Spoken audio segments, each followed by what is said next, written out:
We're so lucky to have Johan Rockström with us to talk about tipping points, which perhaps might not all be the solutions to tipping points. So this morning is like the only morning in the whole Solutions House agenda when we're allowed to have this conversation, but it's such an important conversation to have. And it is my great pleasure to hand over to Owen Gaffney to get us started off this morning. Owen. Cool. Thanks Solly. Thanks so much for joining us for breakfast.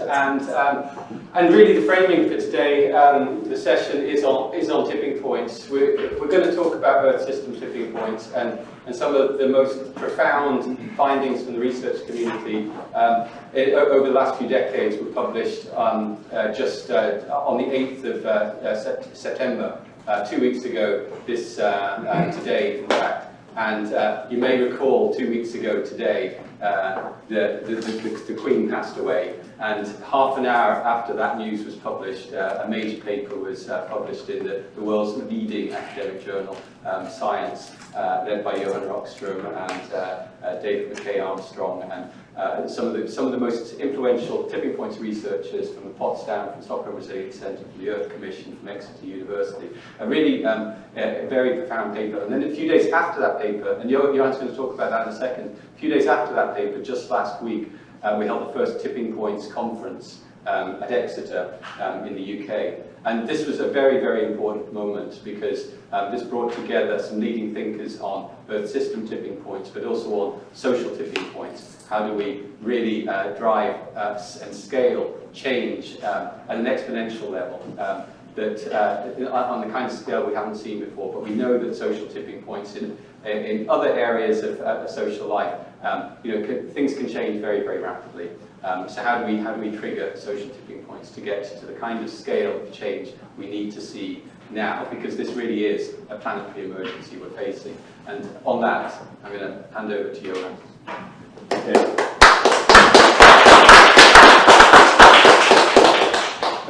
Thanks, Owen, and good morning, and thanks for making the exception of talking about diagnostics. But I would argue very strongly that is part of the solution, because if we don't get the diagnostics of the state of the patient right, we will never get a good cure. So the journey, I think it's worth mentioning, starts in 2008 with the first publication of the Tipping Elements paper, an iconic paper that scientifically brought forward the evidence that we appear to have 15 big biophysical systems on Earth that regulates the state of the climate system. That was actually the basis for developing the whole planetary boundary framework. So the planetary boundaries are set scientifically to keep the tipping point systems on the right side of the fence that supports our economies, societies, humanity, and that is a safe operating space. And that was published in 2009. 10 years after the tipping point paper, 2008, we did the first decadal update. And that was a paper that came out in 2019 that showed that 9 of the 15 tipping element systems are showing signs of instability. And among those 9, I mean, it will come as no surprise to you, we have the Greenland ice sheet, we have the whole overturning of heat in the North Atlantic, the AMOC, the Amazon rainforest, the tropical coral reef systems, permafrost thawing in Siberia, the West Antarctic ice sheet. Big systems that scientifically are shown to fulfill 2 criteria. One is that, yes, they do contribute to control the state of the entire climate system, therefore the livability for humans and all species on Earth. But secondly, they have multiple stable states separated by tipping points. So push them too far, and feedback dynamics change direction, and they go from one attractor to another attractor. They tip over a fence, and they irreversibly change state. So this is science that has been advancing over the last 30 years. But one answer was still missing. At what temperature levels are we at risk of pushing these on buttons of irreversible change when they go from one state to another? We've actually not had that answer. There's been tremendous uncertainty ranges in the so-called scientific red embers diagram that shows, that some of these, like Greenland ice sheet, we've been able just scientifically to say it's somewhere between 1.5 and 4 degrees. Not very satisfactory. It's either like a manageable state or a catastrophic warming that we haven't seen for the past 5 million years. But science has been advancing. And in the 6th assessment of the IPCC, as you know, that came out in August 2021, for the first time, There's a table there listing the 15 tipping element systems defined as such by the IPCC, but there's a column there saying low confidence, low confidence, low confidence on where is the temperature threshold. So we set out to answer that question 3 years ago with a major effort, as Owen pointed out, and that was published 2 weeks ago for the first time. And therefore, in my mind, one of the most important scientific advancements in kind of guiding our transformation to a safe landing. And unfortunately, but not surprisingly, the answer or the message of that science is really dire. So one is that we have now a list with high degree of scientific certainty of which are the tipping element systems. I really recommend you to have a look at this. 15 big systems. There's a supplementary information there with a long, long list of candidate systems that have been, so to say, thrown out of the list because they don't really fulfill these two big criteria. Just to tell you that the Arctic sea ice and the jet stream, which we always talk of as tipping point systems, are actually not fulfilling the really tough criteria because they change, yes, but they change linearly, and there's no evidence of abrupt, irreversible shifts from one state to another. So I can assure you that the list of 15 we now have has fulfilled really tight scientific criteria. And the assessment is the following, that 4 of these 15 are likely to cross tipping points already at 1.5. And they are at risk of crossing tipping points even below 1.5. We cannot exclude crossing tipping points already today at 1.2. That's the message. And I can tell you that even we that worked with this for 3 years, we're not shocked in any way because we've been working with this all the time. But when you get the synthesis together and that the temperature levels of risk are so low, it was actually quite, it shook us. Which are these systems then? Well, the number one, believe it or not, is the Greenland ice sheet. So the most likely range of risk of tipping points is at 1.5 for the Greenland ice sheet, the West Antarctic ice sheet. Together, these two hold 10 meters sea level rise. So of course, if we cross the tipping point at 1.5, it's not that the whole system just collapses and gives us 10 meters sea level rise overnight, but it would be irreversible. This is what the youth movement in the world are starting to understand, that we would irreversibly commit all future generations to a sliding slope towards an unstoppable, less and less livable Earth system. The third one are the tropical coral reef systems. I mean, we've known for a long time that this is victim number one, and now we have it confirmed. At 1.5, we're very likely to lose all tropical coral reef systems. They simply cross their tipping point in terms of bleaching events. They cannot recuperate. And the fourth one is abrupt thawing of permafrost in Siberia, up in the Arctic. So permafrost, West Antarctic, Greenland, tropical coral reef systems, the first 4, the batch at 1.5. What does this mean then, to close? Well, of course it means that 1.5 in the Paris Agreement is a damn good number. And isn't it fantastic that the world actually rallied around that number in 2015, even before we had the science? But so many politicians just misunderstand this as some kind of political compromise. Oh, well, we're starting to miss 1.5, let's go for 2. Or let's go for something a bit higher even. What we show is that 1.5 is a planetary boundary. You cannot negotiate with it. You want to stay below it. And there's a lot of science now supporting it. So that is why I would call that a lever for solutions, not as a threat for doom, but a lever for solution. Owen. Thanks, Johan.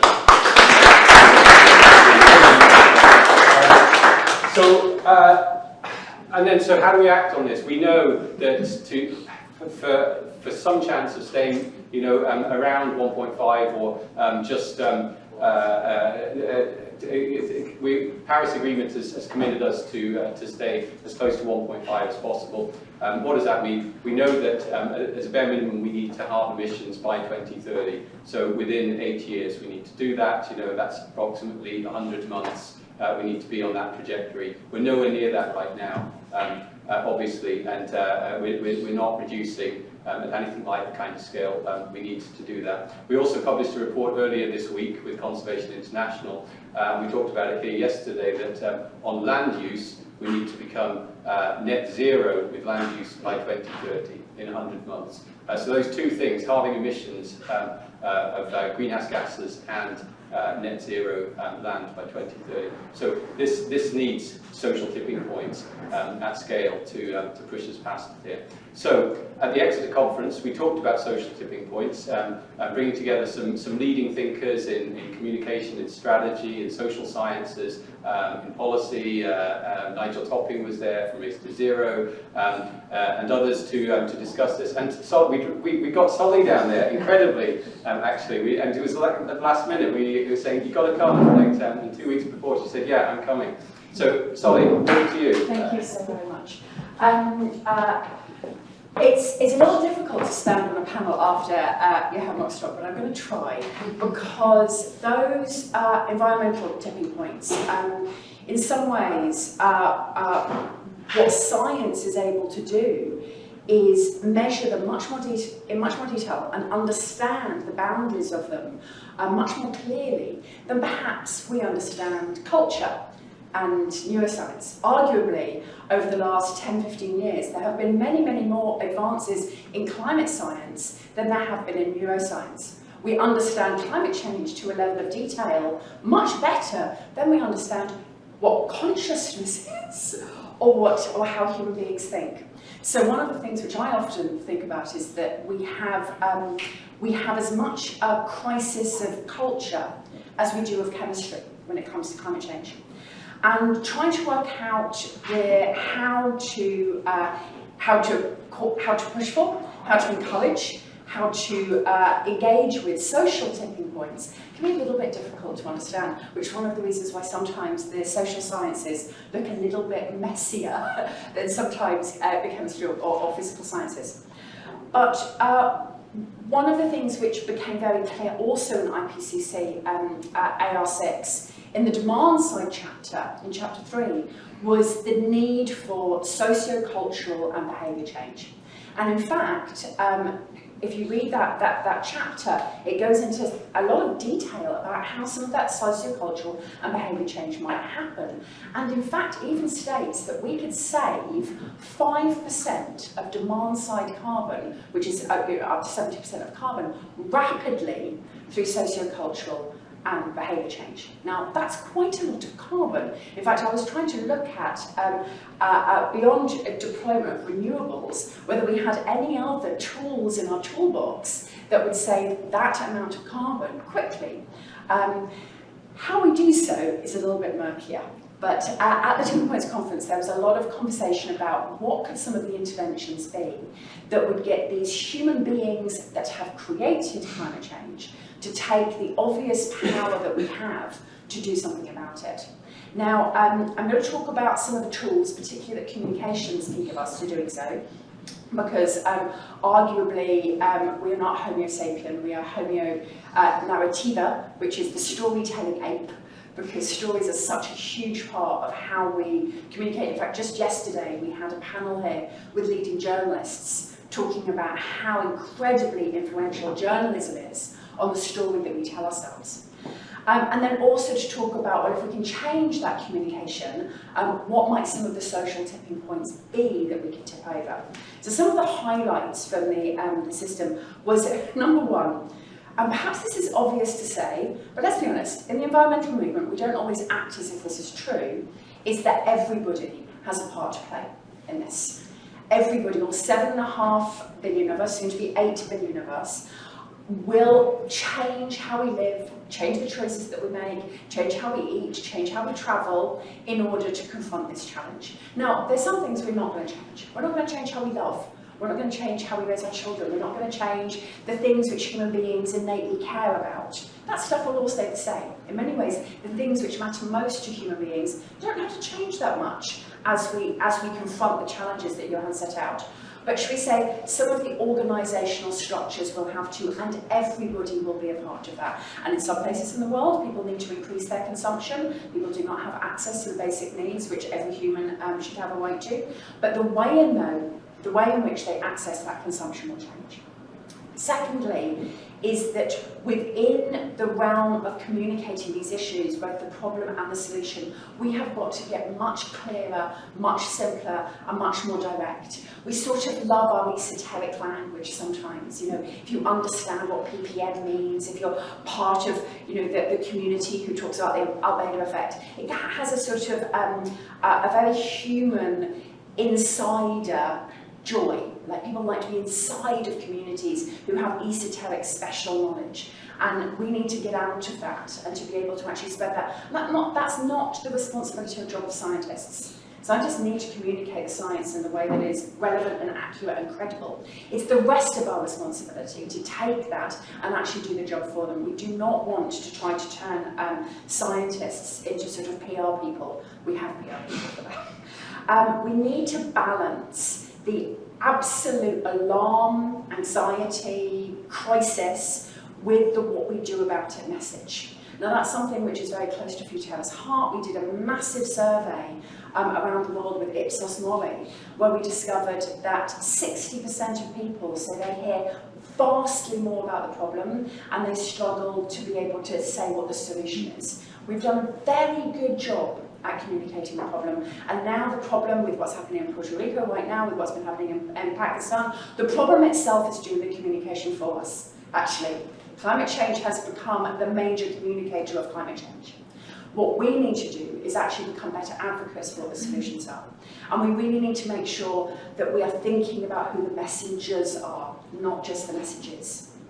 Every community around the world needs to have people who are able to articulate these issues in a way that's relevant and reasonable and in the language of local communities. There's a wonderful project going on trying to translate the IPCC beyond the 8 official languages. Like, literally, in places around the world, that people are unable to read IPCC reports because it is not translated into their local language. Hundreds of languages are overlooked in how we communicate climate change. And to cooperate between science and outside of science. Science has so many of the answers here. The IPCC demand side chapter was a fantastic read. I have a postgraduate degree in sustainability, and I was able to just about read it. As Futerra, we did a translation for others who aren't able to get access to that information, because it was packed with the answers, but in a language that people can struggle to understand. So that's some of the how. But what are the actual social tipping points themselves that might bring about radical change within that rapid window that the IPCC is calling for? Rapid is sort of a very scientific word for really fucking quick, because actually there isn't very much with it, but there isn't very much within the solutions agenda that the IPCC says can happen rapidly beyond this, mainly because people can move much faster than technology can. It takes a very long time to deploy and build technology to scale. We can change overnight if we choose to. So one of the big tipping points which I see is the growing youth dissatisfaction. The fact that climate change comes up again and again in survey after survey after survey as the #1 global concern for under 30s around the world. Irrespective of whether there's a pandemic or a war going on, climate change still comes either at top or in the top 3, and it does not for other generations. Now, youth has always had different interests, sometimes than other generations, but we are about to have a massive transfer of generations. So Gen Zs are already the largest demographic on the planet. There is more of them than there is of millennials, than of Gen Xs, which I am, who always get forgotten in this, and the boomers. And so actually, we're about to have a whole set of new voters, new employees, new change makers, for whom climate change is a #1 concern. And I don't think we've even begun to feel the ramifications of that as they begin to actually take some of the levers of power. We talk a lot about thanking and being inspired by the youth. Perhaps we should be scared of them, because this is actually quite a significant change. Another one which is happening that so few people in our movement have noticed is Web3. So everyone's sort of heard of Web3 and sort of gone, oh, does that mean that, you know, there'll be a few more buttons on websites? Actually, Web3, and I've been doing some amazing work with Bettina Warburg, one of the sort of godmothers of Web3. Web3 is a complete restructure, rebuild of the internet. Actually, when we're operating in a Web3 world, which we're not yet, the internet will operate in a very different way. And one of the core parts of Web3 is valuing intangibles. Is actually being able to give a value to things that you make and create entirely within the virtual world, rather than them needing to be anything in the real world. Now, valuing intangibles is a terminology I'm very familiar with of 20 years of working in sustainability. We talk a lot about valuing intangibles, of valuing the intangible value of nature, of valuing the intangible value of care work in society. Actually, if Web3 allows us to put a value on those intangibles, we might begin to find quite a quick transition in how our economics works. And anybody who thinks it won't be that big a deal is going, well, the internet's already been quite a big deal in how our economics works. And so Web3 and the transfer of how value will be generated within Web3 is big. And the other big part of that is consumption. So the IPCC also called out status consumption and conspicuous consumption as being a really significant driver of demand-side emissions. It can be quite difficult because most of us like to think that we don't buy much because of status consumption. You know, we buy what we need, etc. But the psychologists would tell us that a significant portion of what we purchase is in some ways status-driven or conspicuous-driven. We are, after all, only apes, not angels, in terms of how we operate. And what we're beginning to see is for younger people, part of consumption moving to dematerialised consumption online, like the 200 billion that is spent within computer games every year. 200 billion being spent on something where the only material footprint is a data centre. Now, data centres are a big and significant part of the impact on climate change, but it is much easier to plug a renewable power system into a data centre at fixed, limited space than it is to, for example, try to turn the fashion industry renewable. So, for example, the first virtual dress has been sold online, no material consumption involved, and it cost £5,000. And there has been a huge demand for it because it means when you take your selfie, you will actually be able to put this virtual dress on you, thereby meaning that you don't have to buy a different outfit for each week, for each night, for when you go out. You can literally just dress yourself up. Now again, sustainability people tend to sometimes be a bit sniffy about this stuff.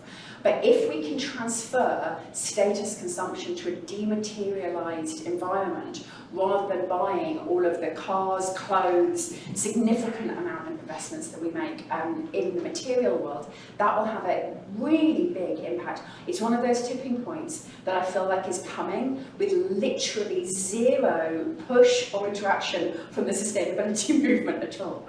And the third one is the story. At the moment, the story that we have of climate change is a Frankenstein story. Man creates monster, then monster destroys man. It's the ancient Golem story of Judaism. It's Godzilla as a story.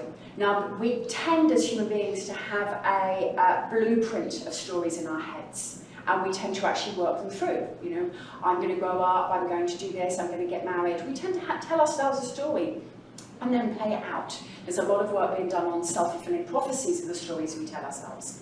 So if we can move our story from a Frankenstein story to an adventure story, where actually the greatest adventure of our lives is going to be overcoming climate change and working back to live within the planetary boundaries. Not the vision of what we get at the end. That's lovely. Utopia is always lovely.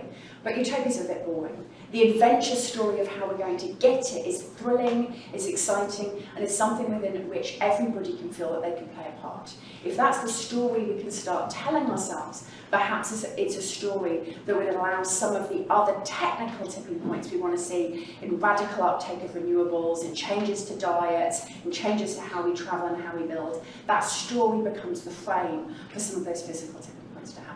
So I'm really enthusiastic about this social tipping points work. I think it's a bit overdue for us to be working on it, and I think it's the other half of the story to the environmental tipping points which are going the wrong way. Thank you so much. Thanks, So let's open up for a conversation on this. Please, Solly, Johan, join us on stage. And yeah. And your name and where are you from? So my name is Lucy, and I am the initiator of a Creators for Climate. And this reminds me of my experience when I first went to Extinction Rebellion's The Talk. I don't know if anyone here, do you know The Talk? The Talk is we have tipping points exist, we're about to hit the tipping point, and the call to action is disrupt and really participate in civil disobedience. And so for me, at a certain time, it made a lot of sense. I just didn't see anything else kind of moving fast enough. And so I really think that, like, in terms of the communicating and movement, that, like, Extinction Rebellion deserves a little bit of credit for mobilizing so many people, and someone like myself. I found, like, another way to channel that energy and that urgency into something that I feel like could work with an existing system more. But I just wanted to kind of offer a solution that gives me a sense of, a way to rationalize what's going on.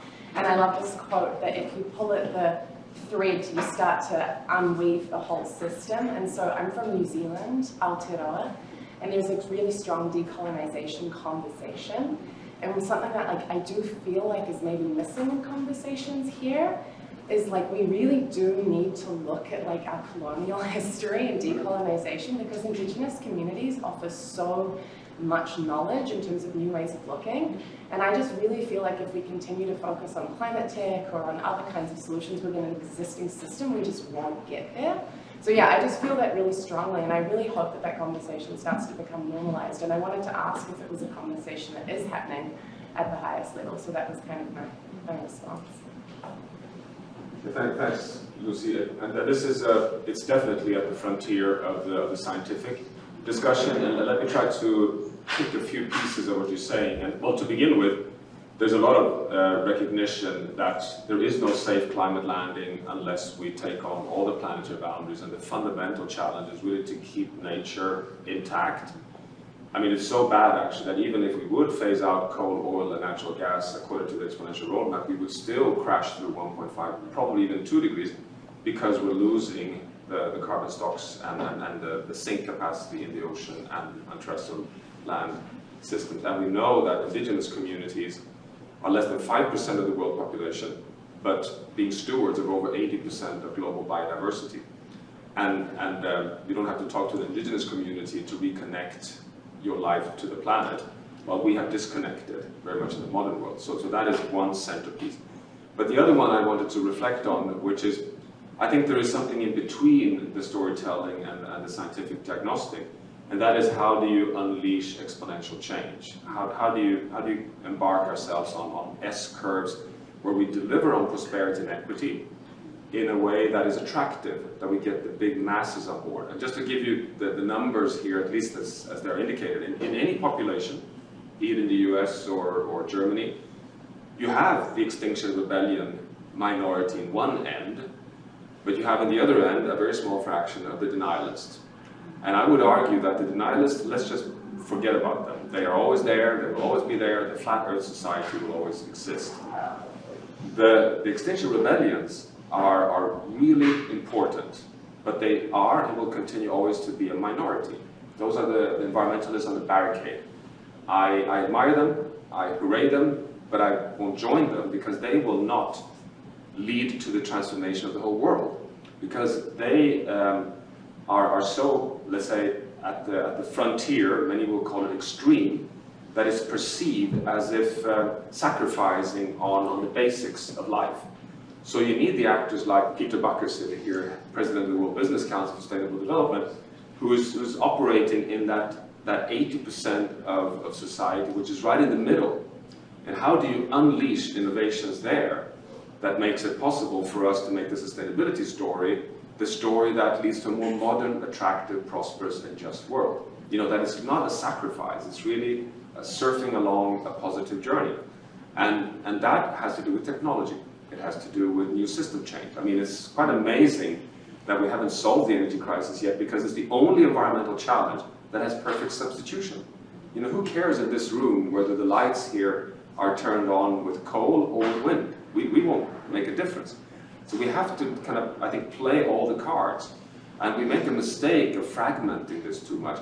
We should think, when we look at the social science of social tipping points, we know that large enough minorities can tip majorities. So you need to have the frontier barricade groups. You need to have the voices on the street, and you need to have all groups.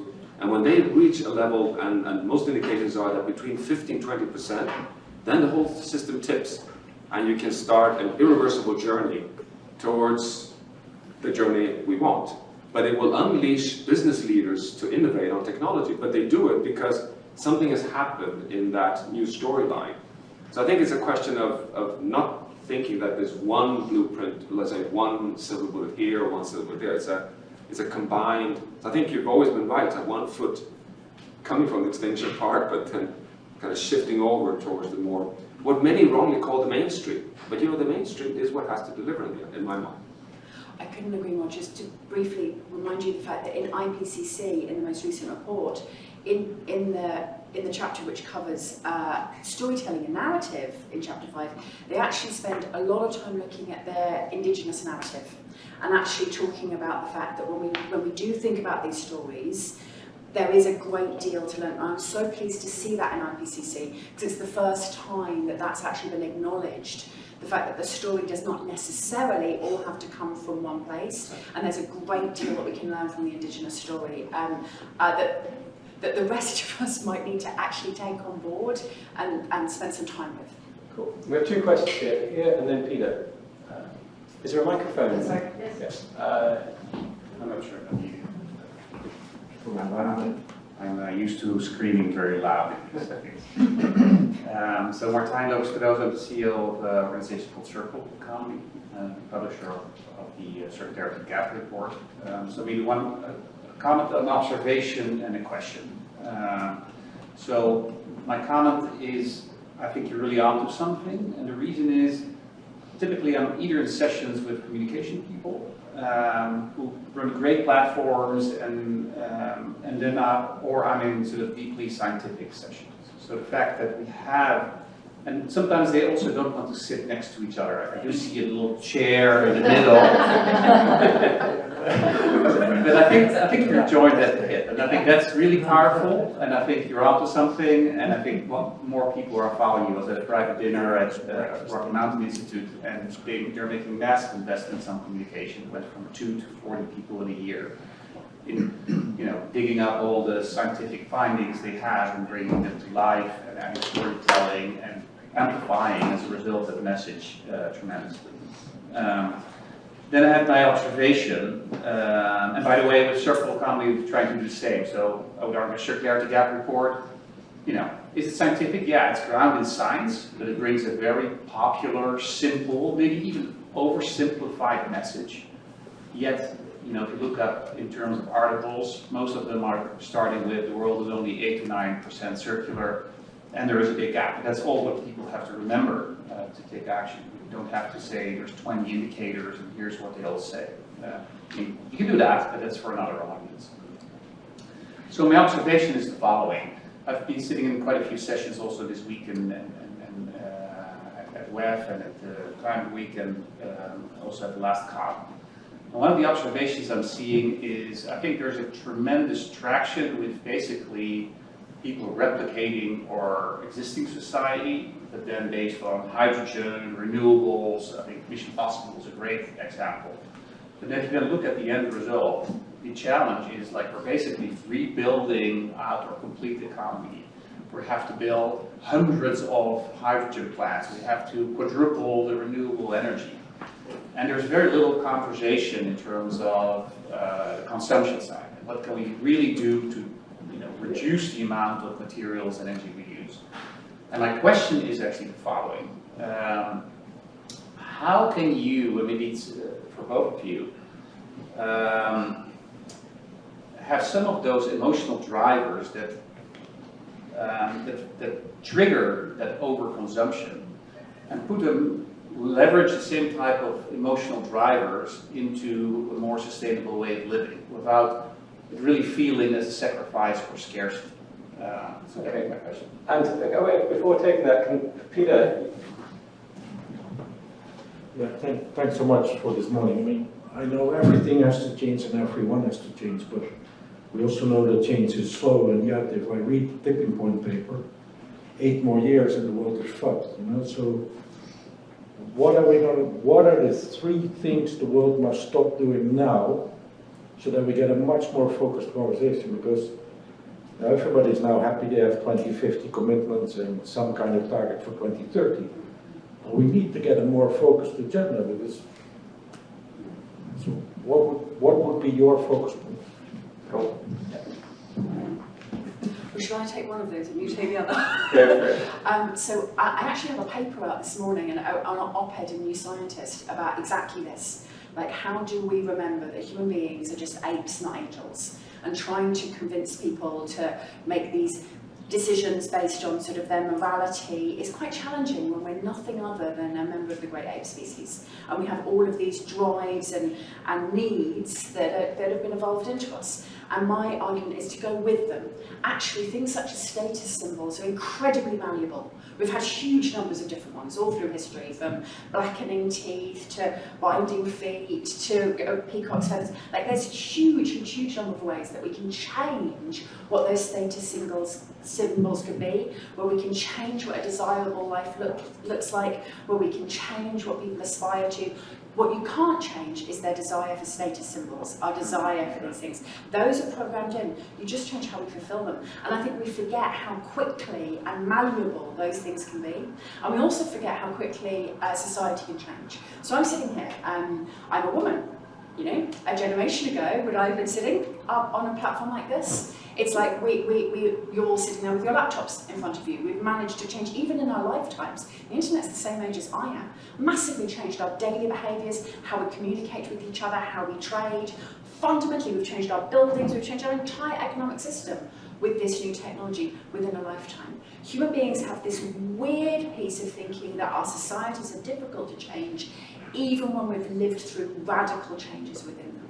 So I'm really hopeful that as long as we go with the grain of the fact that we're nothing other than animals and great apes and there's certain desires that need to be fulfilled, as long as we go with that grain, actually some of the materials within which we fulfill those could be changed overnight.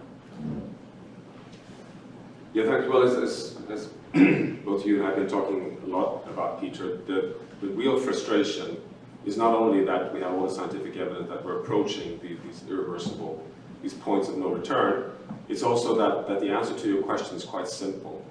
And just to refer also, so you've heard it, I mean, we published this week the 50-year update of the Limits to Growth report, the Earth for All report, that tries to answer this question in the 5 big turnarounds that are required. We run a conference just as we speak down at the Javits Center, the Global Futures Conference. It's Arizona State University with the Earth League, trying to define the 10 must-haves. What's the plan B if the world wakes up one morning and recognizes that, oh shit, we're pushing this too far? What do we have to take off the shelf? Because all resilience science shows that when you're in a crisis, what determines whether you transform in a positive way or collapse is whether the solutions have been curated and are ready to be implemented. That's the only way to use a crisis in a positive fashion. Everyone loves to talk about let's not misuse this crisis, but we generally never use the opportunity because we don't have the solutions. But what would be the top 3 in my mind? Well, the number 1 is clearly to get rid of the $5 trillion of subsidies that go straight into the fossil fuel-driven world economy. And that's quite an easy decision to take, actually. Just stop supporting doing wrong. I mean, that would be, I think, the number 1. The number 2 is, I mean, the World Business Council have been trying this a lot, is just halt the expansion of agriculture. Just say that from now on we must have a moratorium on the 50% of remaining intact nature on land. Because if we lose that, we lose everything. So that's number 2. And then number 3 is put money on the table. You just have to support the global south in this transition. I mean, we tend to be so, the situation right now is really dangerous. We have inflation, economy going down the drain, energy prices rising, and how do the rich nations react? Well, they react by backing off their pledges and commitments. They start using money, taxpayers' money, to reduce gasoline prices. They use money to be able to reduce electricity prices and open up new coal. Well, that sends the signal to the African nations that, well, if you rich guys cannot cope as soon as you get a little disturbance, why would we do anything? So, of course, COP27 is at risk of collapsing because the global south is not seeing that the rich countries were all delivering. So the third part in my mind is put the money on the table so that the credit worthiness of developing countries is as such that they can afford investing in renewable energy systems and deliver in the North. The North must deliver. And the North is not so big. It's Germany, it's the US, it's the UK, it's Australia. I'm saying just a few of the big wealthy economies must show that this is really necessary. It gives us advantages, and we generate a more competitive industry, and citizens become actually in the end happier. You know, that has to happen, and so in a way it's quite easy. Okay, thank you. Thanks, Johan. Thanks, Solly. And I'm incredibly, sometimes I think, I'm an optimist about things. I'm an optimist about humanity. And as you say, Solly, we've made progress on gender, we've made progress on poverty, we've made progress on the ozone hole. So, we can do it. And I often think, humanity always does the right thing, but usually not until we've run out of all other alternatives. But that's the state we're in right now. I mean, we've run out of all other alternatives. We have to make progress on this. It has to be exponential, and we need to cross these tipping points. So just to finish, the Exeter conference was the first, and it's going to be the first in a series. It was a very, very powerful meeting, and we're thinking about holding them annually, bringing together system scientists, earth system scientists, social system scientists, advocates, communicators, policymakers, to help put together and drive this agenda. But thank you so much for joining. Sorry we're over time, but it's been great chatting to you.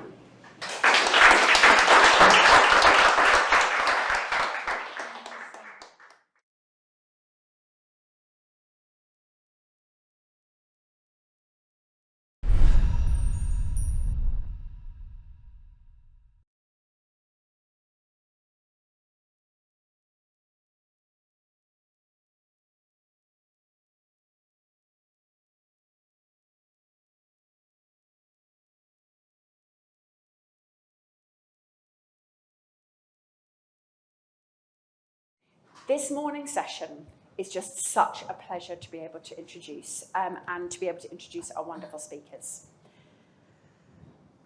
I want to talk briefly about why lifestyle emissions and behaviour change matters so very much when we're talking about climate change this week here at Climate Week. Because actually, shouldn't we be talking about electricity systems and fossil fuels and agriculture and all of these big macro systems that need to be changed? The one thing to remember, though, is that those big macro systems only exist because of people and because of what we ask for, what we demand, how we work, how we eat, how we travel, what we desire. All those big systems that we're trying to change are there to serve us. There's 7.5 billion of us. Now, some of those systems serve us more than others. Some of us get to consume a great deal more of those products and services than other people do. But when it comes down to it, everything about climate change is actually about people. And so what we're going to be talking about this morning is about those people. It's about how we change, whether we can change, how change works, and particularly the role of business in making change. And I'm so excited because after 20 years, actually no, 20 years?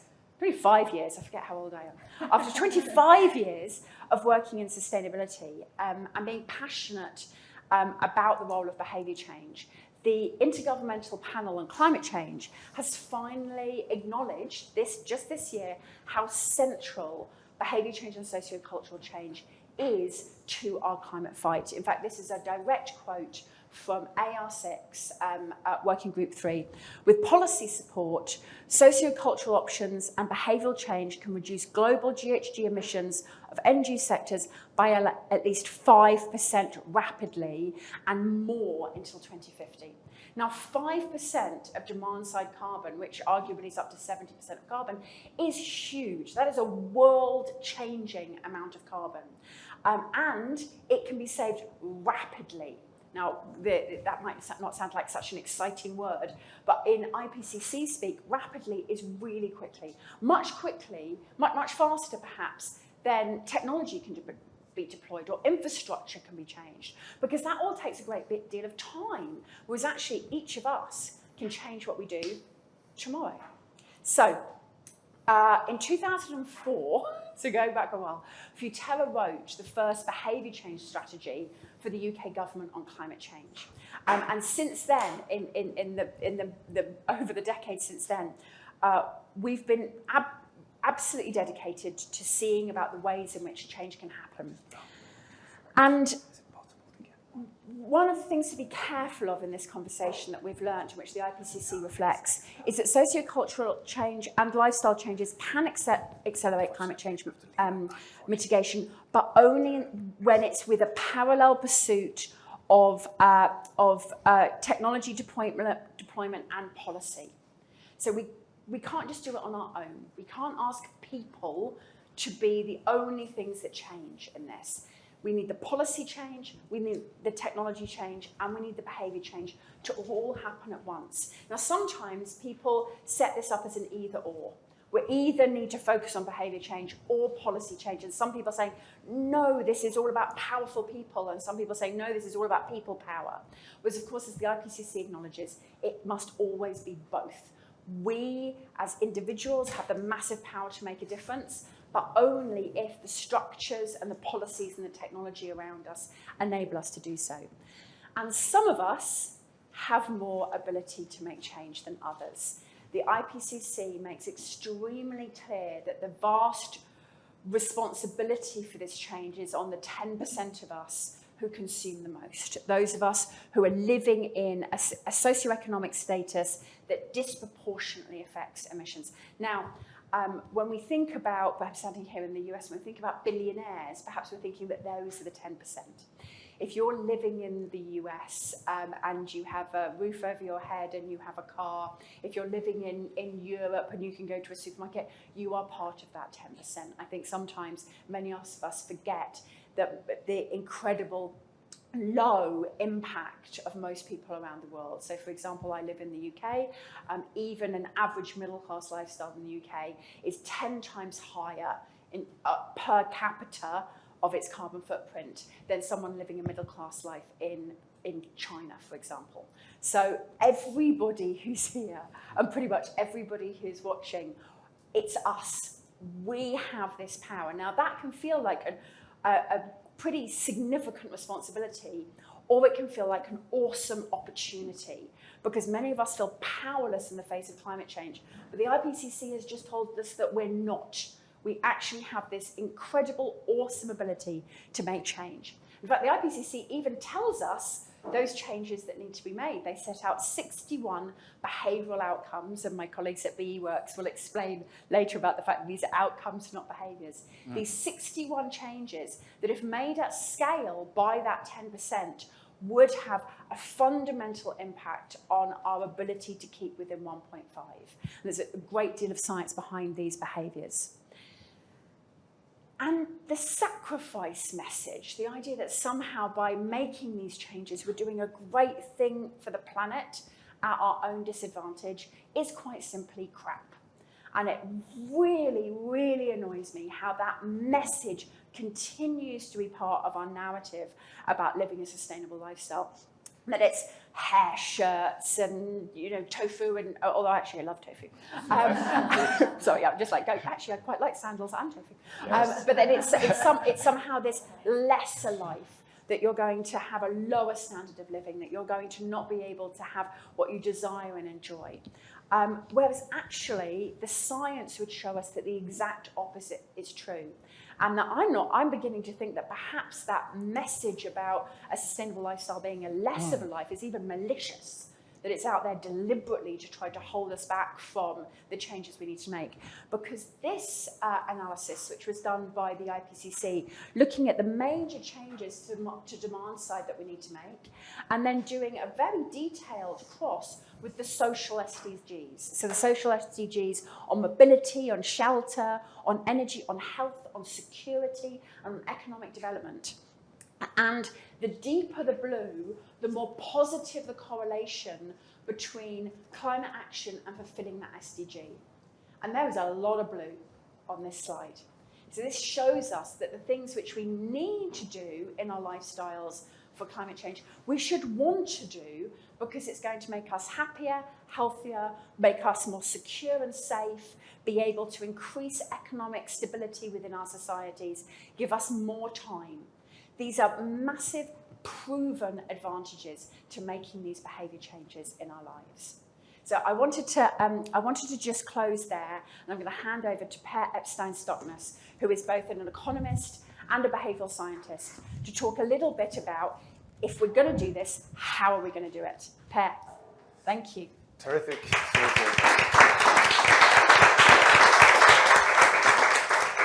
And what a wonderful introduction. So let me just jump straight into it.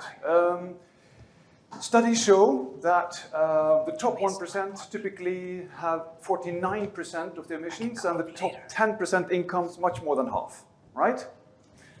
So the gut reaction then of most scientists, or maybe environmentalists, particularly in the rational Western sphere, is to get the finger out and feel moral outrage.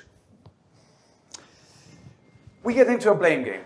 So get the rich, tax the rich, stop, you evil guys. And that includes me, of course. I'm a white male over 55 in wealthy Norway. Now, so that's correct.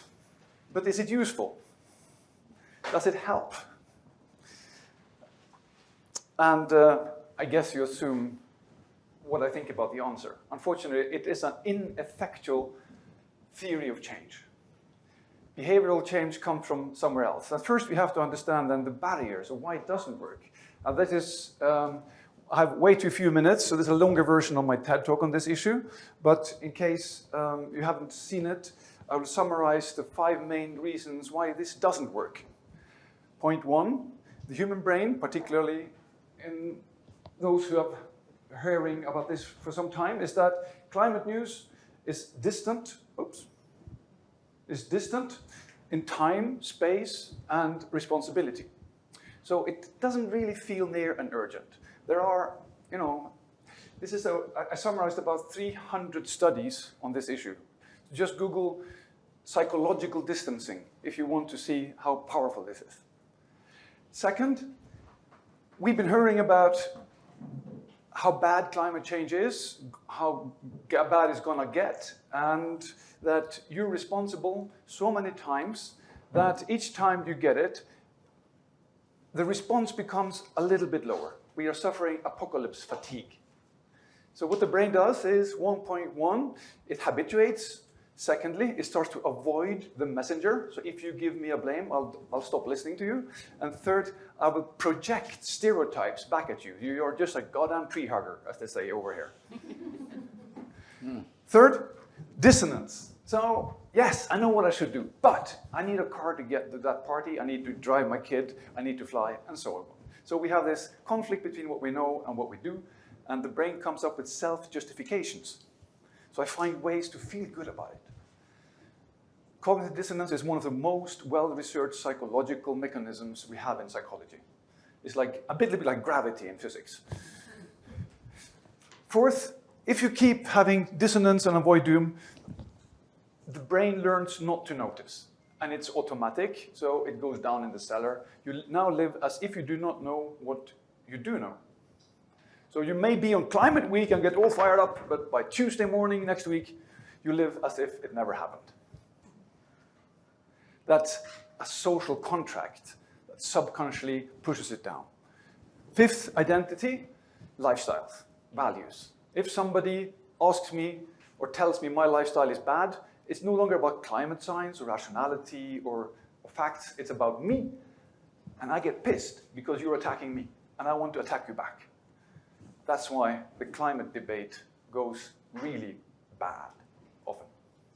And of course, this is the polarization that is ripping America apart.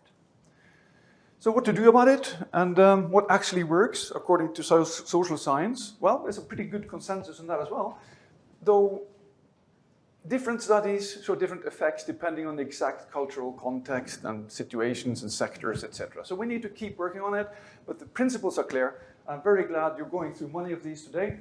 We have to make it social. So hello, we don't have time. Social networks really works. We have to shift the social norms so that it is normal to have a climate-friendly lifestyle. And you're weird if you run around in this kind of big polluting SUV when you could do an electric bike. Why on earth would you want to sit in a Suburban? That's the new social norms, the new normal. And then, of course, we need to get out of the doom barrier by giving people a balanced approach. Positivity ratio is 3 opportunities to each threat. Sometimes I get criticized. Stockness, you're just a climate psychologist telling people to think positively. I get so tired. I've been saying it for 15 years. We should be very clear it's an existential threat, and it's just amazing stuff with things we can do about it.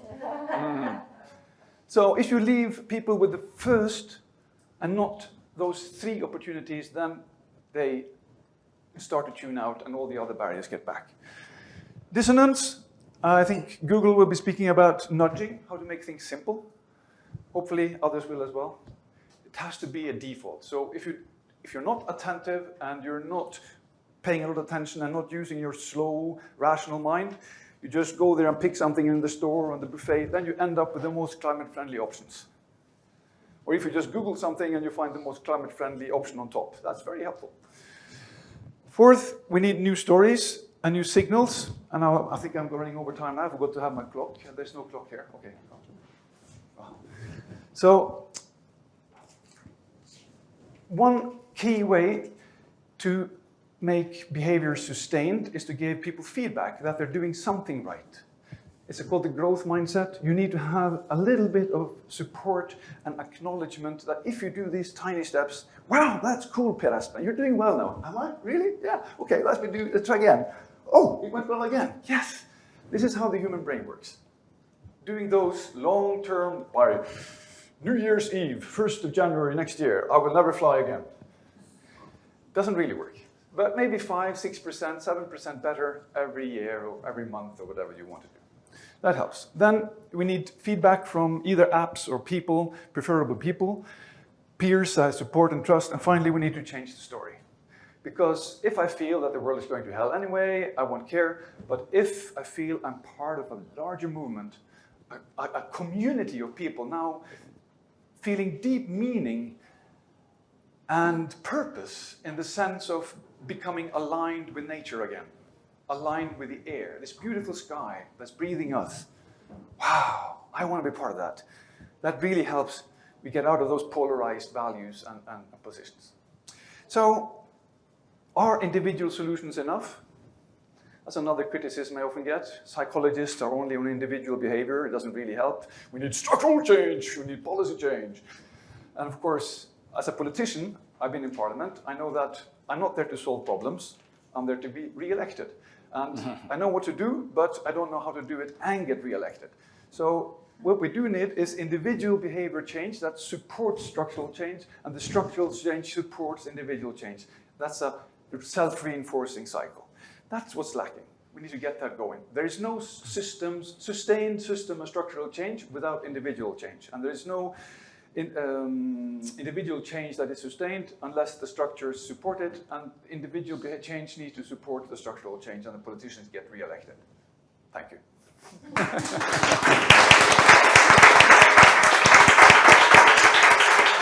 Per, thank you so much. I think we have time for sort of about one question for Per, if we may. Who's got a question about how we make change? I have one at the back. I'm going to run up to you. And because I forgot to bring my mic, I'm going to come and stand really close to you, so when you talk, the mic here will pick you up. There you go. Thank you. Hi, my name's Shell. I work for Business for Nature, which is a global advocacy organization. So I was wondering, I really love the kind of mindset shift that you're talking about, you know, like how to change to a more positive mindset, not only focus on the problem, but also the solution.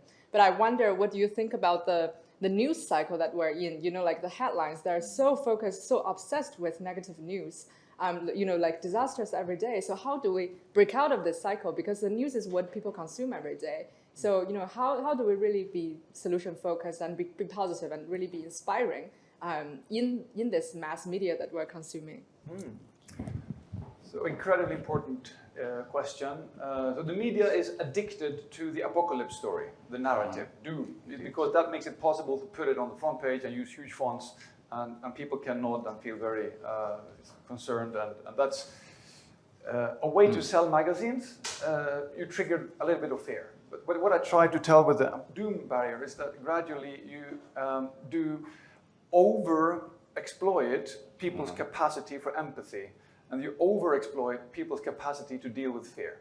So we need to change journalism. And happily, I'm not a journalist, but there are people working on this. I could recommend Climate Communications here in the US, Susanne Hassol. She has training programs for journalists on how to write about this in a much better way. And she has a lot of success. So she's also been advising some IPCC communications with more or less, I would say, success. It's difficult to change the enlightenment mindset that we're rational, and if we have a clear threat, we will respond rationally. But we need to keep working on that. And the good news is that if we tell personalized stories about people who do change, then people can resonate with that. The problem is that the top people on the desk of the newspapers and the media, they prefer those big catastrophic headlines to the ones that show positive change because they don't get that number of clicks. But with social media such as We Don't Have Time and Futerra and other, we can generate more clicks for those positive change stories where actually things are done and all the incredible thing that's done in business. So I think as big as the threat as greenwashing is, even bigger is green hushing. We don't speak enough about all the incredible cool things that are happening around us. If we did more, we would feel a change of social norms, that this is the new way emerging now. So we need media and journalists, and particularly the people on the top of the journalist hierarchy, those on the desk, as we call it, they need to understand this dynamic and their role in it. And there's no way around educating them. So very much. Thank you to Per for joining us. And in fact, last night here at Solutions House, we had a panel with journalists from Bloomberg and Time and Grist talking about what makes a good solution story. So I'd recommend having watched that. And I'm going to hand... I'm actually just going to ask Johan to step up and say a very quick word of welcome because I was so excited about Per, I forgot to introduce Johan. So, Thanks. Disappointing. That's sorry. fine. Yes, absolutely. But I'll just say a few words. I think we have a tremendous opportunity. We heard yesterday that we'll never be able to cut emissions unless we scale up the climate solutions exponentially. So we need that laser focus on the solutions. And the opportunity, what is that? Well, we talked about the 10%, which is not the people, it is us the 10%. And we can actually take the first step. We can't get to 1 ton, but what a lot of our members, companies and research shows, we can actually halve emissions in less than 5 years by shifting consumption, not stopping consuming, shifting consumption towards climate solutions and improve our quality of life, which I think is really important because if we can't show that we can improve quality of life, it's very difficult to inspire other people. And that is possible. I know it from all these companies. We have the data that, and I know it from my personal experience. I was pretty ignorant 50 years ago. I managed to halve my emissions 2 times and improve my quality of life. But I can't go further right now. Need more policy, of course, need more solutions. But I think if we can create that virtuous circle between the 10% who has such a responsibility, together with the companies providing the solutions, advertisers who actually provide, our view on lifestyles, that is a tremendous opportunity. Thanks. thank you so much, Johan. And you see, this is why I need to invite Johan up to give that kind of insight. So it is with absolute great pleasure that I now invite Google's Chief Sustainability Officer to tell the story of how Google is engaging with this. And if you haven't heard this before, you're going to love it because there's more going on than you might think. So Kate. Wonderful.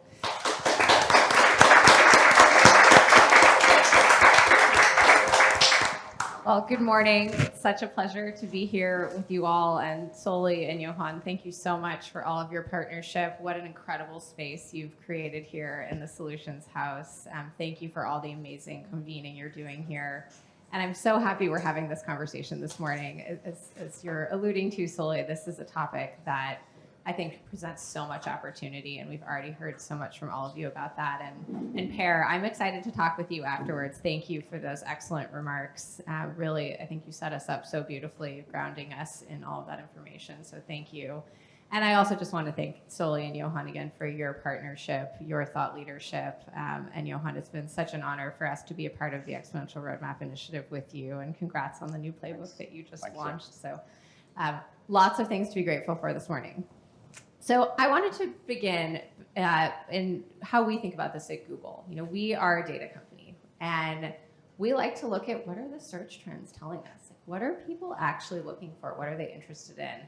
And this is something Soli and I have been talking about for some time. And so I wanted to share with you a few things that we've seen from Google search trends. We've seen that terms like rooftop solar power, solar energy, and electric bikes have increased just through the roof over the last several years, almost exponential growth in how we're seeing people's interest in searching for these topics.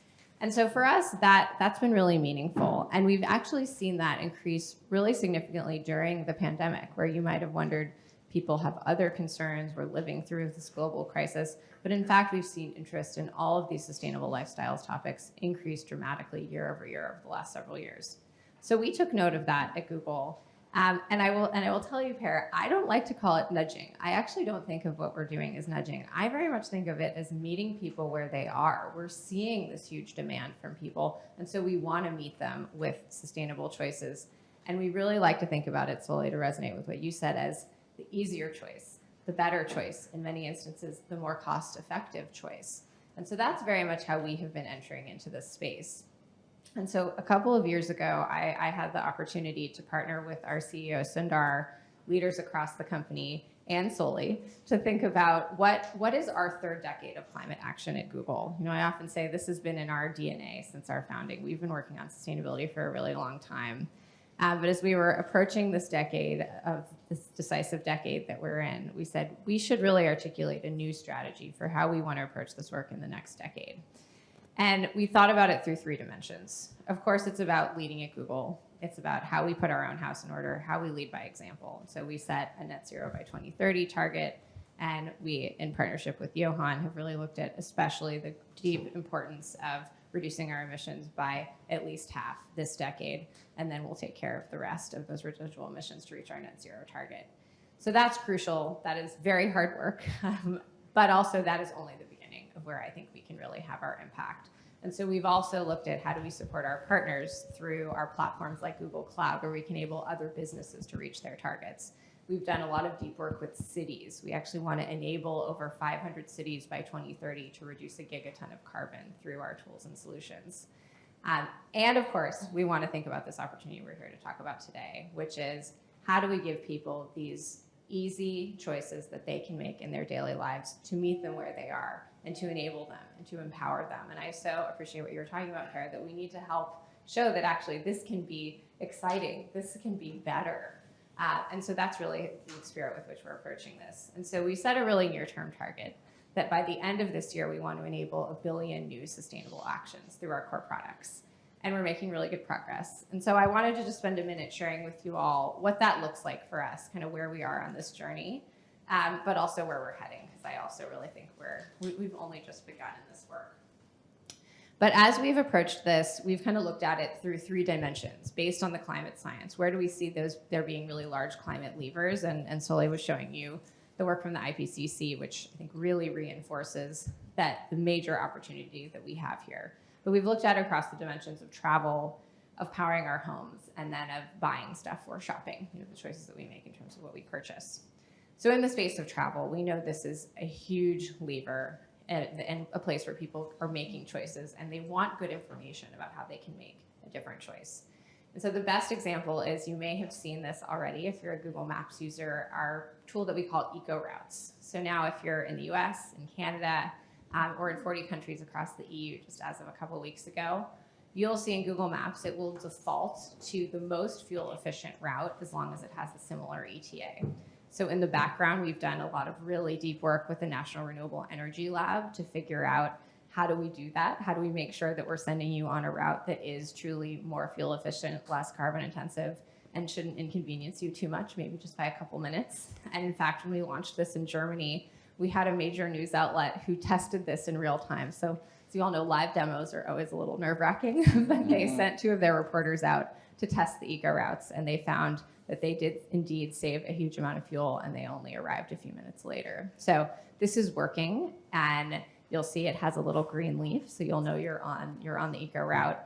And also we're able to measure the impact. And I think I want to come to that at the end of this conversation, but I think that's really crucial, and where we need to move this is how can we actually quantify for people the impact that these decisions are having. And so in this partnership with NREL, we've been able to measure that just since October, when we launched this in the US, we've been able to take the equivalent of 100,000 fuel-based cars off the road in terms of emissions reductions. So really powerful. This is a huge opportunity. And then also Google Flights. You saw one of the major levers is how we choose to travel. And we're now including carbon emissions right there in Google Flights. So it's part of the decision-making information that a user receives. If they're going to buy a flight, you can see the different routes, the different destinations, the seat classes. You can also see the carbon footprint. Then there's powering our homes. One thing that I know from being a homeowner, I bought a new house a couple years ago. I made a move during the pandemic, like so many people, and I wanted to figure out how to put solar on my roof. And we know that that's often a barrier to entry for people, that if you have the opportunity to have a roof, you're wondering, well, is this a good roof for solar or not? And so we've built a tool that actually helps people understand that through Google Earth imagery. And so Project Sunroof enables you to type in your zip code and your address, and then you can see based on the orientation and shading of your roof if you actually have a good roof for solar, and then enables you to connect with a solar installer to take that next step. And then, of course, there's the Nest Learning Thermostat, which has been around since 2011. And Nest enables people in their homes to use heating and cooling more efficiently. And some of you may have come across this, but on our Nest website, we have a ticker that shows you in real time how much energy everyone has saved who's using a Nest since 2011. So I just looked at the ticker last night, and we're now at over 100 million kilowatt hours of energy since 2011. So I used one of my favorite tools, the EPA emissions calculator, to give you a great equivalency this morning. That is the equivalent of 20 coal-fired power plants for 1 year. 20 coal-fired power plants. That's how much people in their homes have saved by just optimizing their heating and cooling by 10 to 20%. And then we've been taking it a step further through a new program we launched last year called Nest Renew, which enables more demand management in the home. And so there, we're actually enabling people to optimize their use depending on what's happening on the grid. When is the sun shining? When is the wind blowing? When are there extra demands on the grid, as we're seeing right now in a lot of places where it's hot and we need to do more grid management? That's what Nest Renew is able to do in the background. And again, we're seeing some incredible results. My team just shared this with me. We've been working with the Rocky Mountain Institute, and just in this early pilot that we've done, where 350,000 households have participated, we've seen that we've helped prioritize clean energy usage for over 10 million hours collectively. And that's just with this initial preview of this tool. So really powerful opportunities for demand management, and our homes can be a big part of that solution. Then shopping. So we know what we buy these are actually very large decisions that have a long carbon footprint. So if you're buying an appliance or you're buying a vehicle, these are major decisions that you're making, both from a cost perspective, but also from the life cycle of that product. And so we've been working to bring in more helpful information for people when they're buying a dishwasher or a washing machine, and using really trusted eco-labels like Energy Star, for example, in the US, that's run by the Environmental Protection Agency. And this is a really big opportunity as we look at the Inflation Reduction Act. We now have almost $400 billion of tax incentives, many of which are going to be focused on giving people the opportunity to buy more energy efficient and cleaner products. And so we really want to utilize Google Search as a place where, as people are shopping, they can see what are these new rebates that are going to be available to us. So for example, in the Inflation Reduction Act, there's the high efficiency electric home rebate, which is allocating about $4.5 billion in direct rebates. So how do we help people take advantage of that? How do we show them in the shopping flow where there's a rebate, where there's a product that is more energy efficient that they can buy? So we see a really big opportunity there. And same thing goes for electric vehicles. We announced last year, and soon this feature is going to be launching, where we'll be showing a lot more detailed information in Google search about the comparison between an electric vehicle and an ICE vehicle. So looking at the estimated annual fuel costs, showing you all the different rebates that will now be available via the IRA in the US. So again, just an opportunity from our perspective to give people helpful information when they're at the point of decision, and then enabling them to make a more sustainable choice. But I really will tell you, I think this is absolutely just the beginning of the work that we want to do in this space. And I really appreciated, Per and Johan, you both were talking about storytelling. That's such an important piece of this. So I'm really excited about the opportunity that we have through YouTube. We have an incredible storytelling platform. And in fact, on Friday, Soli and I are going to go spend the day with 50 major YouTube creators, people that, who walk down the street and people know who they are, to talk to them about how do we tell stories about climate in ways that are authentic. And I think there's such a huge opportunity that we have there. And I know I've heard of other colleagues, like my colleague Emma Stewart at Netflix. I was in a session with her yesterday. She's having the same conversation inside Netflix. So that storytelling opportunity is huge. I see a hand, yeah. Hi. David Wilcox from Reef Scale. Wonderful stuff. Yeah. Fantastic stuff. Could I suggest one place where we're missing the spotlight? Yeah. Great to spotlight restrictions. I've been to a dozen conferences here. I've listened to some really high-level people, Columbia, et cetera, et cetera. They say a lot of things. Every other sentence includes a word. The word is scale. Mm-hmm. Okay. I would suggest that if you looked at the answers instead of the searches, or in addition to the searches, you would find we don't know anything about scale. You wouldn't find any answers there. So whoever is hearing the word and going to search is getting virtually nothing, which, given that the high levels are saying every other word sentence, it's there, and there's nothing in the answers, might be worth taking a look at. Say a little bit more in terms of the climate solutions and where we need to be investing, or are you talking out sort of outside of individual choices? So we were all taught the correct definition of scale by one of the greatest scalers in the history of the world, COVID. And we all learned it with a simple sentence. We need, fill in the blank, PPE, beds, vaccines, at scale. Correct definition of scale. It's not growth, has nothing to do, it has a little bit to do with growth. But it's all about at the level that solves the problem. We had several million people in the world, as soon as that scalar attacked us, who knew what at scale looks like. And they could immediately step into a lighted room and begin mapping paths to at scale. Yeah. And that's how we got there so fast. Yeah.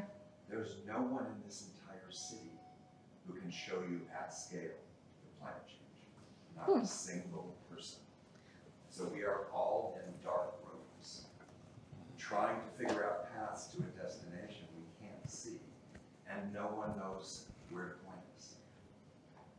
I very much appreciate the comment. And what I will say, I think that organizations like Johann's at Exponential Roadmap are actually doing that, of showing us what is that roadmap to scale. Or I'm a huge fan of John Doerr's recent book, Speed and Scale, that is actually really trying to show us exactly what is that playbook, what are those levers.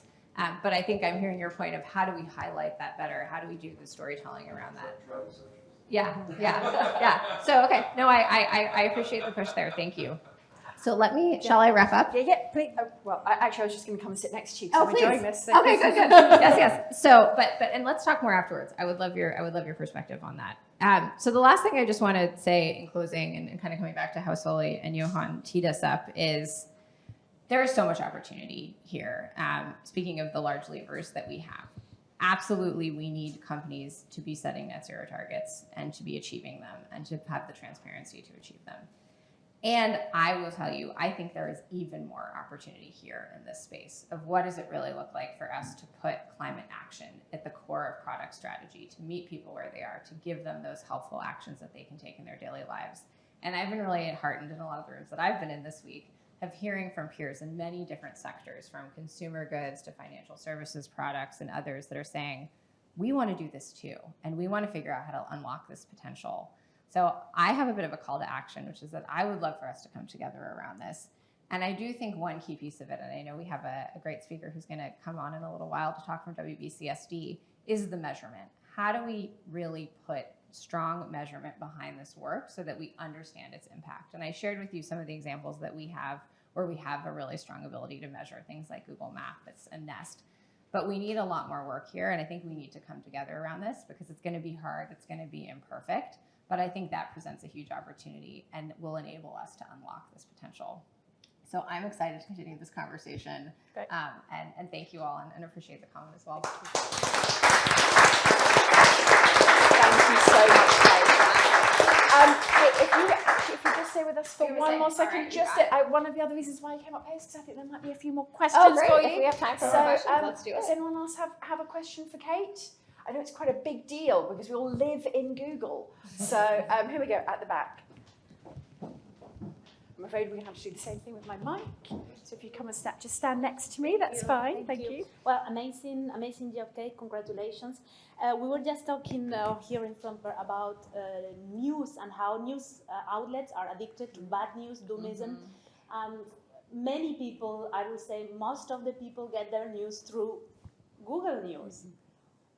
I know the work you're doing with the UN, with other organizations to kind of bring up solutions, climate solutions, but are you working with solutions journalism, for example, to bring up more of the solution side of things than the doomism side of things? Thanks. Thank you. Yes, and I think coming back to the point on storytelling, which is so critical. So you mentioned the work we're doing with the UN. Absolutely, we're working with the UN Act Now platform, which is very much related to this conversation we're having of how do we show people those 10 UN Act Now principles of those actions they can take in their daily lives that are meaningful. So that's been a great partnership. And then I mentioned YouTube. That's, I think, the place where we've really begun because I think our YouTube creators have such a unique voice in this space. They're reaching people in ways that I think, frankly, none of us can do. But I absolutely take your point on news as well. I think that's another opportunity space. Kate, actually take a seat because I'm going to invite another corporate to come up and join us, perhaps at a slightly different scale, but also working on this issue of how do we engage publics to take action. So Eva, do you want to come and take a seat as well? So Eva is the CEO of Houdini, who make these wonderful outdoor and indoor clothing. And at Houdini, would you say a word about what you've been doing to engage your consumers in how they can take action? Yes, and we're at an entirely different scale for sure. So we know our customers really, really well. We kind of live the life that our customers live, meaning that our desires and narratives for the world we want to create is also our customers. And then we've just gone about designing exactly that. How can we live a life that we love without the negative impacts? How can we create a wardrobe that is small and does more for us rather than a huge one? One, set for different sports we do and bringing heap loads of products with us to New York on a week like this, but rather the opposite. And focus on what's truly valuable for us as humans and for everyone as humans. And that is nature and living this beautiful life and breathing the air, like Espen said. Yeah, so moving towards circular, regenerative, less stuff that can do more for us, and so forth. That's what we've been working on. Thank you. In terms of how we assess and understand our impact and then also need to work, it's not only then how we design a product or how we produce the products, but taking responsibility for the volumes we produce. We need to make sure that we reduce volumes. And then taking responsibility of the lifestyle. How can we inspire and enable a lifestyle that is the one we want to live? I don't think anybody's happier for shopping than crazy. We know that. But we still are stuck in that system. But we don't have to. So I think one of the things which is really interesting about particularly what Google, of course, Google does produce hardware in terms of the pixels, etc., which we buy. But when we're shopping, particularly for fashion, I think it's really interesting to think about how outdoor and nature can affect our behaviours when we're actually thinking about what we buy. So that was one of the reasons why I wanted to ask Ava to join us. In terms of how do we, please do take my phone. In terms of how we activate people, we've heard from Kate about actually in many ways these things make our lives easier. One of the things which I've noticed about eco-friendly routing is that it's also a more enjoyable drive because you're not sitting in traffic. So even if it does take a moment longer, actually it's less frustrating. So it's often eco-friendly lifestyle is less frustrating. That actually buying great quality stuff that you can hold on to and which is associated with memories of when you walked up that mountain or when you sat by that lake, and actually what you're wearing reminds you of that, which is why you want to hold on to it rather than disposing of it and buying something else. Does anyone have any questions or even any observations about how living this sustainable life can be actually better for us? Yeah, I actually had a question for Google again, in that the projects you proposed are very interesting, but we know the core business of Google is advertising. And I'm really interested, we're talking about lifestyle change, we're talking about lifestyle consumption, and we've also been talking about status consumption. And I'm trying to understand how Google thinks about its core business as advertising is probably driving an incredible amount of demand. That advertising is driving an incredible amount of demand that doesn't actually serve the fundamental well-being of the consumers. That it's stimulating lots of emotional responses and potentially creating a huge excess of consumption. Yeah, and I think this very much comes back to exactly this conversation that we're having. I think we need to all come together as brands around how do we shift this paradigm? How do we make the sustainable choice the easier choice, the better choice, the most cost-effective choice? And that's where, as I'm sitting in rooms with other companies that, of course, also do their advertising on Google, how do we come together around that? And how do we enable them in a way that's meaningful to show what are their most sustainable products? What would that choice look like? And I think this is a challenging space, right? I think eco labels can be really useful. And I mentioned some of the early ones we've worked with, like Energy Star, highly reputable, run by the Environmental Protection Agency. But this is also a crowded and challenging space. So what are the right ways that we can signal, that we can partner with brands so that that's what they can lift up, that that's what they can put front and center, so we can make people aware of what those choices look like. So that's very much where I want to take the conversation and where I think we have a lot of opportunity. Thank you, Kate. We have, I'm just going to double, so you already asked one question, we've got a question at the back, I'm afraid, so we're just going to go, thank you so much. Thank you. Martin Chilcott from Manufacture 2030. Question really about how do you think we can connect hard to reach audiences with stories and with the tools and the great things that you're doing? When you mention YouTube to me, I'm not saying this is the case, but my concern is that we are talking to an audience through YouTube who are going to be already wanting to engage with the story. And I wonder if there are sectors of our societies which are older, richer, more consuming, who probably aren't using YouTube, who aren't engaging. How do we connect the story to all the great things that you're doing to more difficult to reach sectors? I love that, because usually when we talk about difficult to reach sectors, we're talking about the young or the disenfranchised. Actually, the old and the rich as a difficult to reach sector. That's such a great point, yes. And I would honestly put that question back to you. What are your recommendations? Yeah. What do you think are the good opportunities? Come on, Martin. Actually, Martin's an expert in this, so yeah. Well, I'm working with some guys from the BBC and from entertainment world at the moment about trying to use reality TV formats. Where we've got, and you can tune the personality in the reality TV format to the hard-to-reach audience you're trying to reach, you're trying to get to.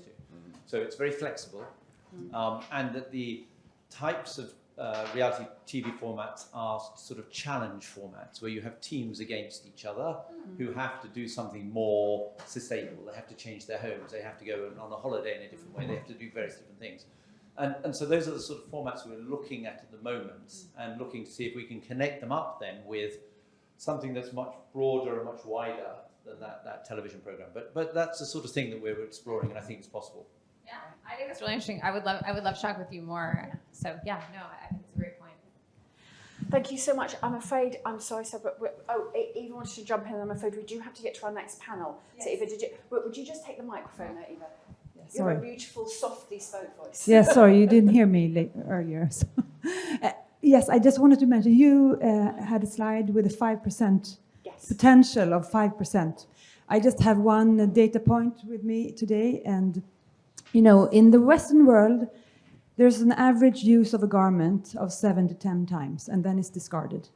And we know that our users use our products more than 1,000 times over 10 years' time, several times a week for many different activities. I'm wearing Houdini today, and I would go running in it. It's maybe not this one, but anyways.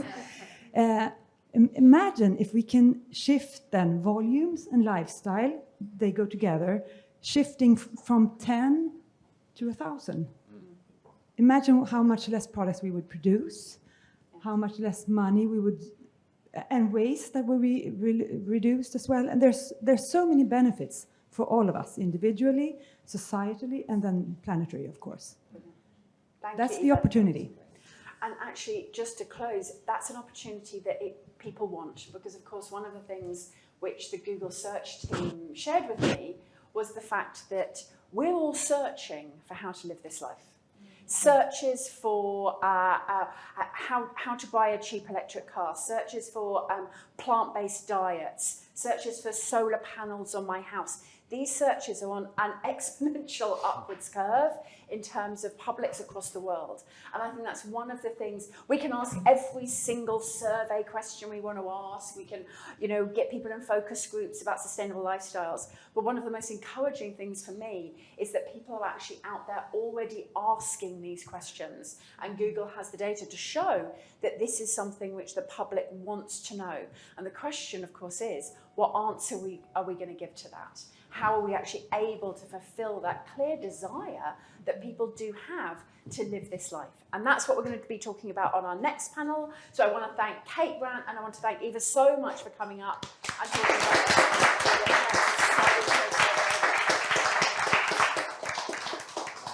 So I'm now going to ask Dominic to come down. Dominic is from the World Business Council for Sustainable Development, which I learned a long time ago that if you can't say WBCSD without hesitation or repetition, then you don't really work in sustainable development. Exactly, WBCSD, exactly. No, it's literally a gatekeep to whether you work here, is whether you do that. So Dominic and the team at WBCSD, and I've been so lucky to be part of some of this work, has been really looking at, this is great. It's really encouraging that companies want to do this. We've got survey data that shows that the public wants companies to help them with this. But how do we measure and how do we know whether, when companies are engaging us in our lifestyles, whether they're actually helping us to avoid emissions? Thank you very much. Can you hear me at the back all right? You need to use the microphone for the video, I'm afraid. Sorry. There we go. All right. So thank you very much for having us here. Super discussion. I'm trying to sort of, segue into another stage of this. But let's go on a journey. And actually it was brilliant, the stuff that you were saying there on the search. So, scenario number one. I'm, not me personally, but let's have a metaphor. I'm a large food company. And traditionally over the years, I've sourced, manufactured, transported, and sold loads of meat. Hang on a minute. Diets are changing. Things are going on. I'm now moving into plant-based diets or new kinds of protein. You can see that happening in the marketplace right now. And so things are going on, both within my supply chain and for my customers. I'm sort of shifting. What we call the Scope 3 emission, for those of you who kind of follow these things terribly closely, is everything outside of the company's own greenhouse gas emissions that they have in their plant and the energy that they use, but everything else all the way along that value chain. So perhaps the impact on the forest of growing that beef, all of the implications of being a cow over the number of years. You've probably read loads of reports about how heavy that is in greenhouse gas emissions, and then to the other end. But if I'm shifting to a plant-based approach, I'm losing a lot of that stuff in my Scope 3 emissions. So my Scope 3 emissions are going down. So that's quite good. I'm shifting towards that net zero target. But the other rather interesting thing is that lots of customers are buying plant-based food. And so their emissions in their households and their lifestyles is also going down, but I don't catch that in my inventory of my greenhouse gas emissions. I'm literally, because how we've designed it so far, the things that I do in my factory, the energy that I use, and the impact I have across my value chain. But the fact that I am producing more and more plant-based diets and I'm having a contribution to society for people to have more choices to buy that stuff. But that isn't something that fits into that inventory at the moment. It's the same, if I may, to sort of jump to a different kind of analogy, the fact that there is a service available globally to search for all of the products and services or foods or lifestyle choices that will allow me as a person to have a much more low emission lifestyle is a huge service to society. It didn't exist and now it exists, but it's not something that Google can put in their inventory when they're looking at greenhouse gas emission reduction. And you're kind of like, maybe it's a really, really big contribution to solving the problem. But when we're kind of sitting here in these discussions and we're saying net zero by 2030 or get on target, it doesn't include that bit. So it's sort of missing out a whole innovation space, which we're kind of asking business and finance and investors to get really smart about kind of pushing the change that we need, but we're not actually measuring that bit. Can also work in a different way. So here's another conundrum. I'm not a big meat producing company going into plant protein, nor am I a large tech company. I'll be an energy company, and I think, actually, do you know what? Rather than kind of making oil-fired boilers, I'm going to make photovoltaic solar, because there's loads of people want to buy them. And I've started, and it's going really well, and loads of people are buying my solar plates. But because it's going really well, I'm growing as a company, so I'm actually creating more emissions, even I'm trying really hard per unit to keep them low, but I'm growing. So kind of net, I'm having more of an impact on my emissions, but I'm selling loads and loads and loads of clean solar panels. So people's emissions in their houses, as was mentioned earlier, is going down. But I don't catch that benefit because I'm only able to account for what I am producing, either the energy that I use, the factory that I have, or when it goes out the door. I haven't got the societal gain of all those people now using my product and changing their energy from oil to solar. So in that example, it's sort of the reverse. I'm doing a bigger contribution to society with my solar panels, but I'm kind of caught because my emissions are actually going up because my business is growing. I'm doing all that I can, but they're still going up. So this piece at the end of the jigsaw is starting to take quite a lot of interest among people. And the term that's emerged is called avoided emissions. And you can absolutely see probably half of you are thinking, oh, that's quite interesting. Another half thinking, oh yeah, I can see what's going on here, right? And that's the conundrum. Because if we want to shift lots of business investors to go down this path, it's all about kind of the incentive. It's all about showing the societal gain. And it's all, if you're in the kind of business investment community, about kind of finding methodologies and frameworks and KPIs and incentives and rewards to do it. And for society and decision makers, it's all about trusting the information. Mm-hmm. So we're at a stage where, even though we have really good methodological frameworks for what we call scope 1 and what we call scope 2, and we're building really, really good frameworks for scope 3, and there's something called the Greenhouse Gas Protocol, which does all of that work, and you can kind of download it and make it work in your organization and such. Pretty good. And we have science-based targets to be able then to say, well, I know now what I am measuring, and here's my target, which I want to get to by 2030 and towards 2050. And we have disclosure frameworks like the CDP and others, so I can then sort of post what I'm doing and other people can look at it, and investors can make a judgment and society can make a judgment. What we do not have is that other bit that I was just talking about. And that doesn't exist in the inventory. You can't kind of put that in that protocol that was just there because it's actually about innovation and a societal contribution. It's almost like an innovation protocol that's required to help kind of provide more choices, more opportunity to society. But if you capture that, it starts to change the game a little bit for some of the most progressive, most exciting companies. They could be big, could be small, but that contribution to that journey is huge. And that is the methodology that is required. And that is the methodology that we're working on at WBCSD with about 40 companies and stakeholders and experts to make sure, like we built the Greenhouse Gas Protocol, that it's not a kind of a greenwash exercise, it's true, and it doesn't allow people to pretend that what they're doing is that when it's not. But there are lots of companies and enterprises who are doing an awful lot in that space, which can add a new huge contribution.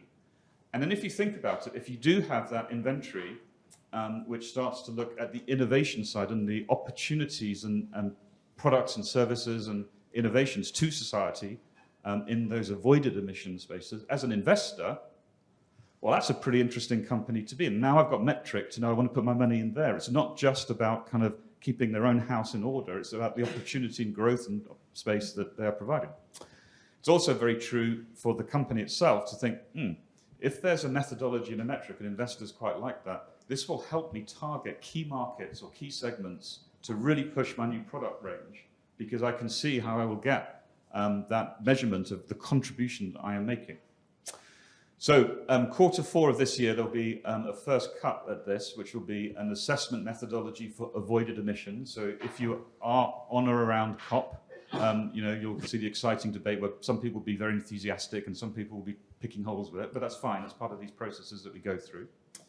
And then into 2023, it will become quite a thing, I think.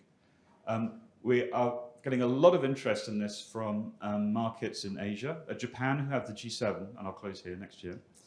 There's a lot of Japanese companies who they have a net zero target in Japan, so they're having to do their scope 1, scope 2, scope 3, but they feel they have an enormous amount of technology in things like air conditioners or solar, that they can sell to the world, much more so than other markets.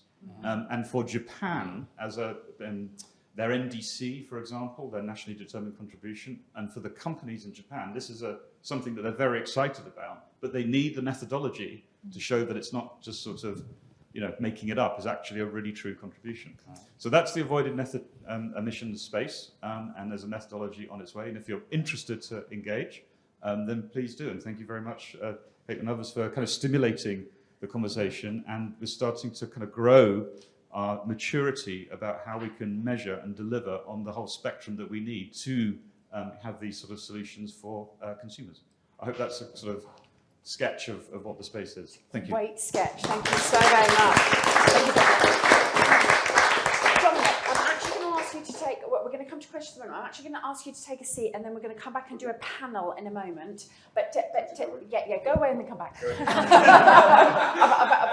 It's not a yellow card. Yeah. Don't go too far. Yeah, stay where I can see you. Because this avoided emissions framework work is so important to actually give some rigor and some boundaries to what everybody's talking about in terms of enabling this lifestyle and behaviour change. Now, Dominic gave some examples there. Providing a solar panel is a very obvious way in which you're enabling a behaviour change. But other ways in which you might enable a behaviour change are a little bit more perhaps unclear in terms of how would you actually know whether you are changing the behaviour. Because buying a panel or not buying a panel is one thing. Turning down a shower to a colder or putting your washing on 30 rather than 50, that can be a little bit more difficult to know whether you've done it, and much, much more difficult to encourage, because those one-off big purchases of a car or a solar panel, we use our executive processing for. We sit down and we make decisions. But the vast majority of what we do every day that has an impact on climate change are actually our daily behaviours, our daily consumption behaviours, which perhaps we're not using our executive function for so much. We're actually using some of our habits, our heuristics, perhaps slightly more our heart than our head. And I'm so pleased to have Angela Cooper here and also Wada from BE Works, who is a partner of Futerra, to come and talk to us a little bit about, well, can we actually change some of those behaviours, which then we're going to be talking about with Dominic about them measuring. So please, Angela.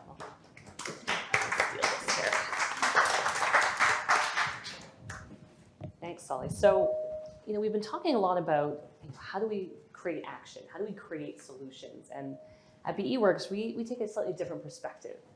We come at it from a behavioral science perspective. And so, as Solly's mentioned, when we're thinking about demand side carbon mitigation, we're talking about people. And people come with biases, psychological biases and other sorts of things that we need to take into consideration. And so how can we leverage what we know about human behavior and how people make decisions to actually help them avoid these lifestyle emissions?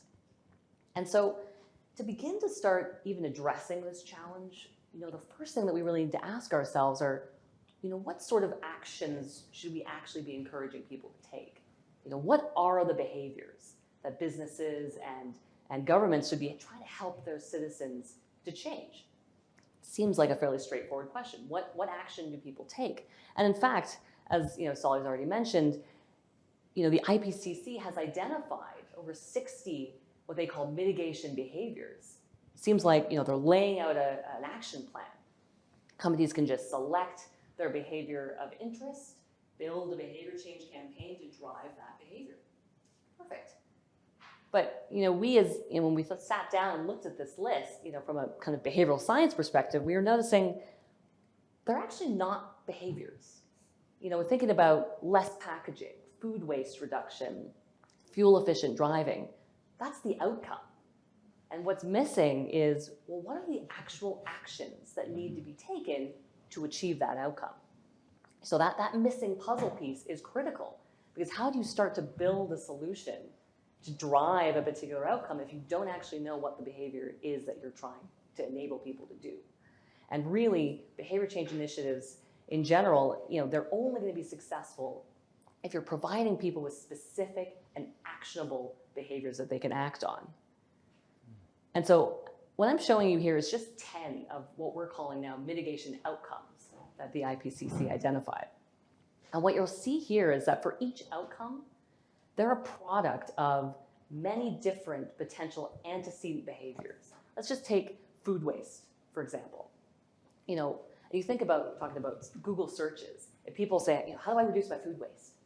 And if I put that into the search, you might get 7, 8, 10 different possible actions you could be taking, because it could be make better meal plans. It could be how you store your food. How do you shop? How do you cook your food? And so then the question becomes, where do I start? How do I even begin to build a solution to drive people towards the right behavior if I don't know which behavior is actually going to have the kind of impact that we need? And so that is there's the gap between, where the IPCC has left us in terms of these fantastic recommendations of what's going to have the kind of carbon impact that we need. But what we first need to do is look at a systematic way of determining which specific mitigation behaviors will actually lead to the outcomes we're interested in before we can begin to start building solutions and leveraging all these great behavior change tools to drive those kinds of outcomes. And so, in partnership with Futerra, what BeWorks has done is sort of taken a look at how can we build a roadmap to making those IPCC recommendations a reality. And so I'll kind of walk you through each of these different steps. But the first step being, we have to identify what are those keystone behaviors. And I'll talk a bit more about what that means, because that will allow us to assess what are the practical as well as psychological barriers to actioning on that.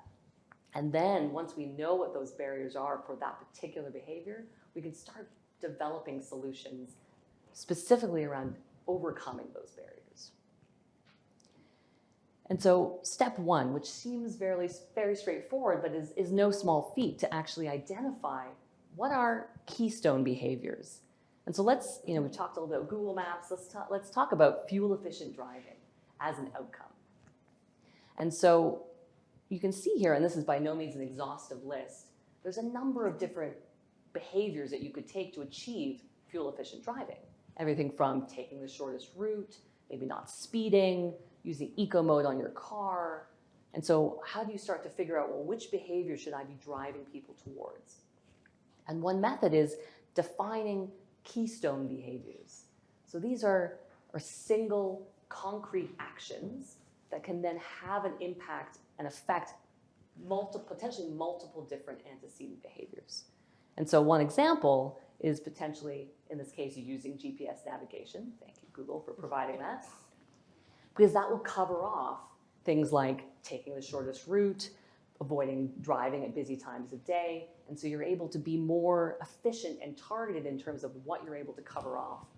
And that then forms the cornerstone of a behavior change campaign. Once you've identified this is the action that will most likely have the most potential impact, we can then go into step 2, which is, okay, well, what are the barriers to that specific action? And really, when we're assessing, what kinds of keystone behaviors we should focus on, one part of that process is thinking through, well, what are the practical barriers to that? And ideally, you're selecting a keystone behavior where those practical barriers are as minimal as possible. We can ask ourselves questions like, is that behavior under a person's control or not? Now, does it already exist? Is that option available? In the case of GPS navigation, it's available, so that's fantastic. Is there an economic impact? Are they going to have to pay for this? Are they even aware that this option exists?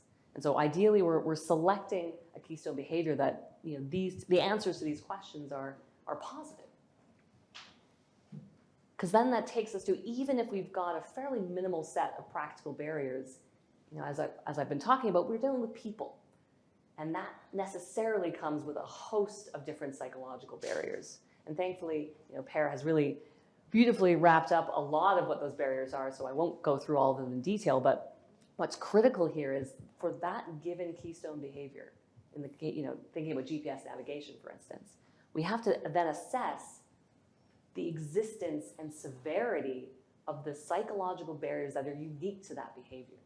And there are a number of different ones that crop up frequently.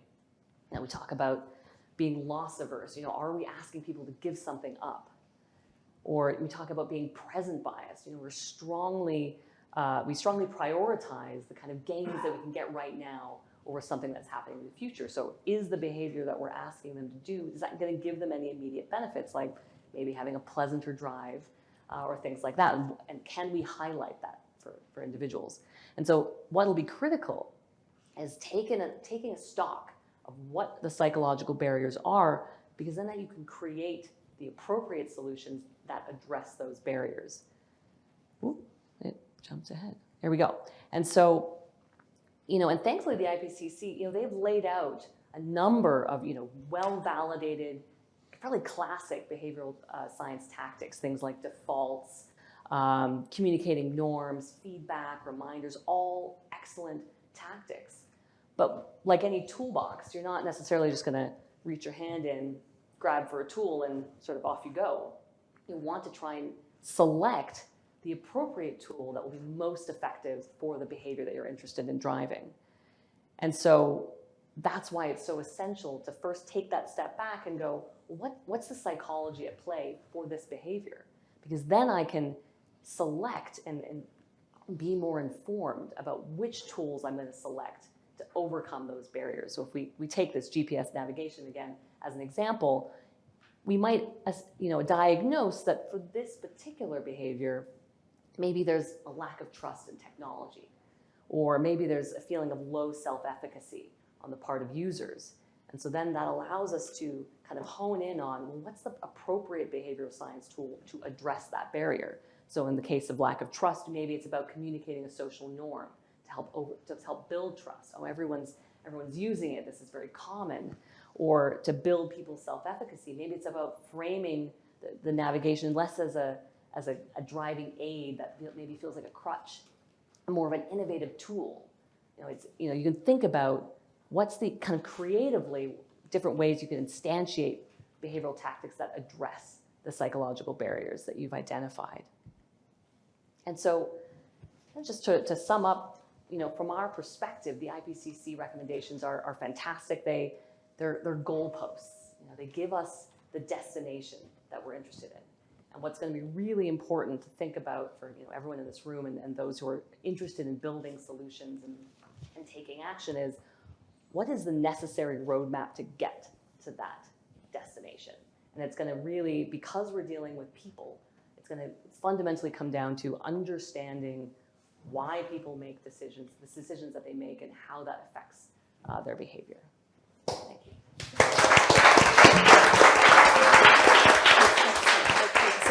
And I'm actually going to ask Wada from BE Works as well to come up and join us. And Dominic, I'm going to ask you to come back all the way back down. So This for me has just been so interesting to think about. How do we actually measure it and make sure that companies are doing this right? And also, how do we do it? And I think that this point around the IPCC 61 behaviours are not behaviours at all. They're actually outcomes that we then need to do this very careful behavioural piece. I've got a question over here at the back. Yeah. Thank you. And then I'm absolutely, Sol, today has been absolutely fabulous, just to say that to you. So give her a hand. Absolutely amazing. I want to tie a couple of threads together and ask you a question about it. And the thread is this, that Per was talking earlier about socializing, wasn't he, at the beginning? Yeah. The power of socializing. We've now got outcomes we've identified that have impact. We have Kate talking about your navigation tools and actually being able to identify how many cars you're taking up the road.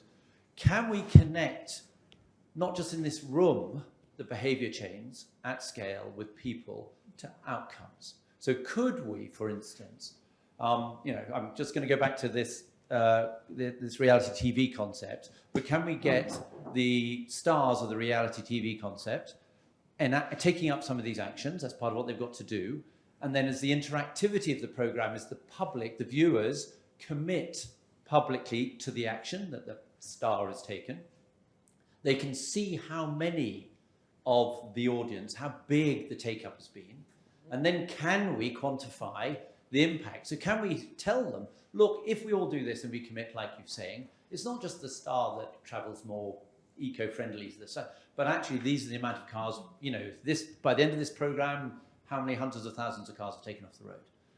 Does that change the dynamic of engagement, positivity, feedback? I mean, it just feels like it's just per story encapsulated, doesn't it?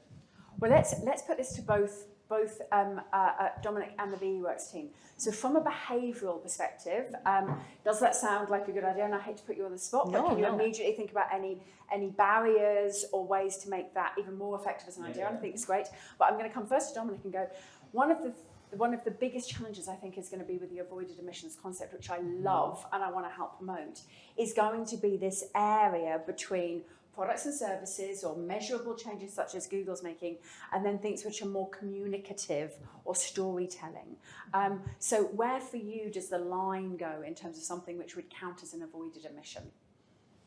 Does if we were able to measure the behaviours, because of course measuring commitment's going to be the same thing, but if we were able to measure would that mean that the game show would be able to claim an avoided emission?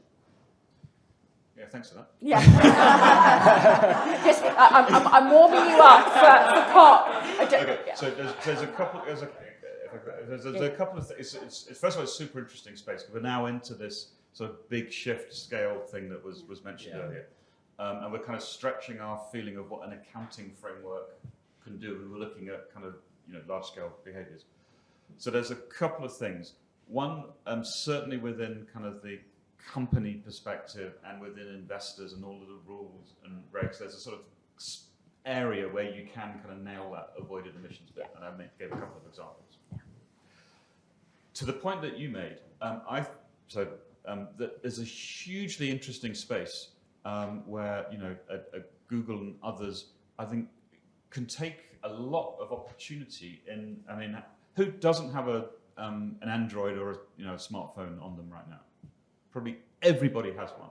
It's an environmental audience, so sometimes you do get that. No, right, that's why. It will not participate. But the point is rather than having kind of enterprise accounting, you could have individual accounting and all of the different kind of incentives and pings and things that would go with that, right?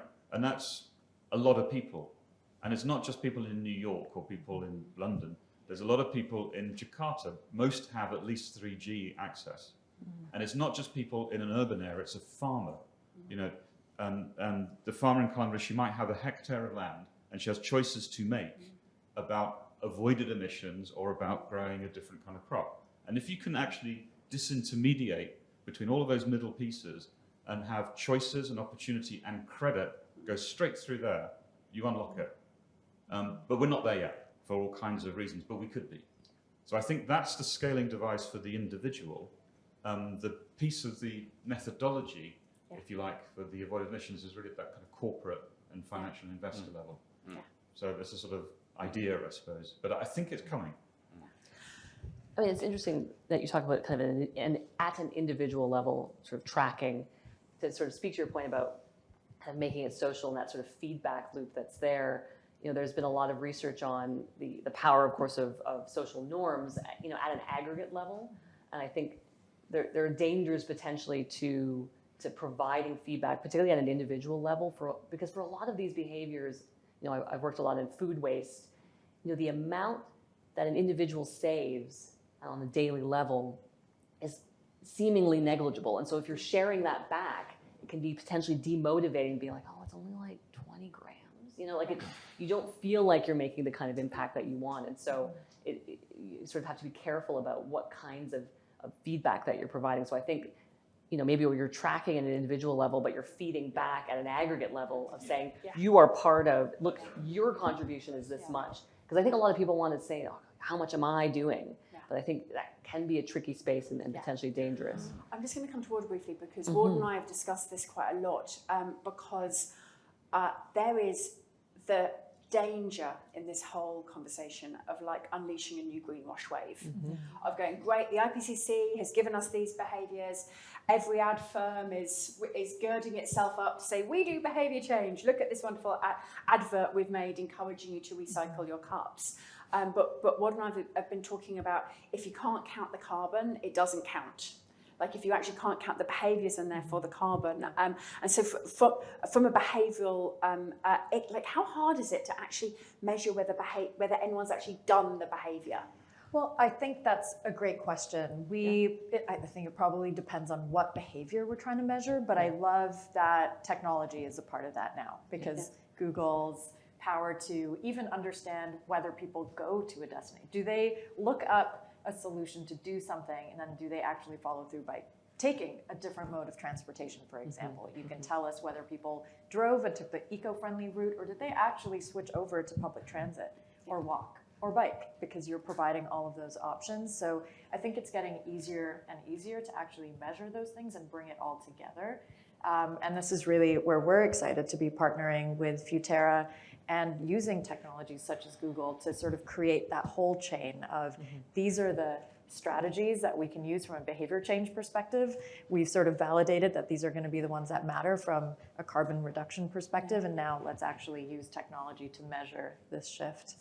Yeah, and I guess if you're able to prove that what you did caused the behaviour change, so causality being a really big part of that, and then be able to count the carbon, it would count as an avoided emission if you could show the through line. Working on it. Maybe. Please. And then the aggregate bit is the key. So I've got like a dog walking app, you know. But what's brilliant is like you put your dog in, and all around the world, people have got that dog, and you suddenly get quite competitive. Yes. Right. And so it's sort of look, I want to be in like the top quintile of like taking this to poor dogs to the just dragging them. But you're really motivated. It's that you're exactly right. It's that sort of aggregation bit. Yeah. So it might be like 20 grams, but then you can see that you're part of a community, which is actually doing an awful lot. And for that sense of what can I do, because it seems such a big structural, massive problem. Everyone's very technical and talks about things that I understand.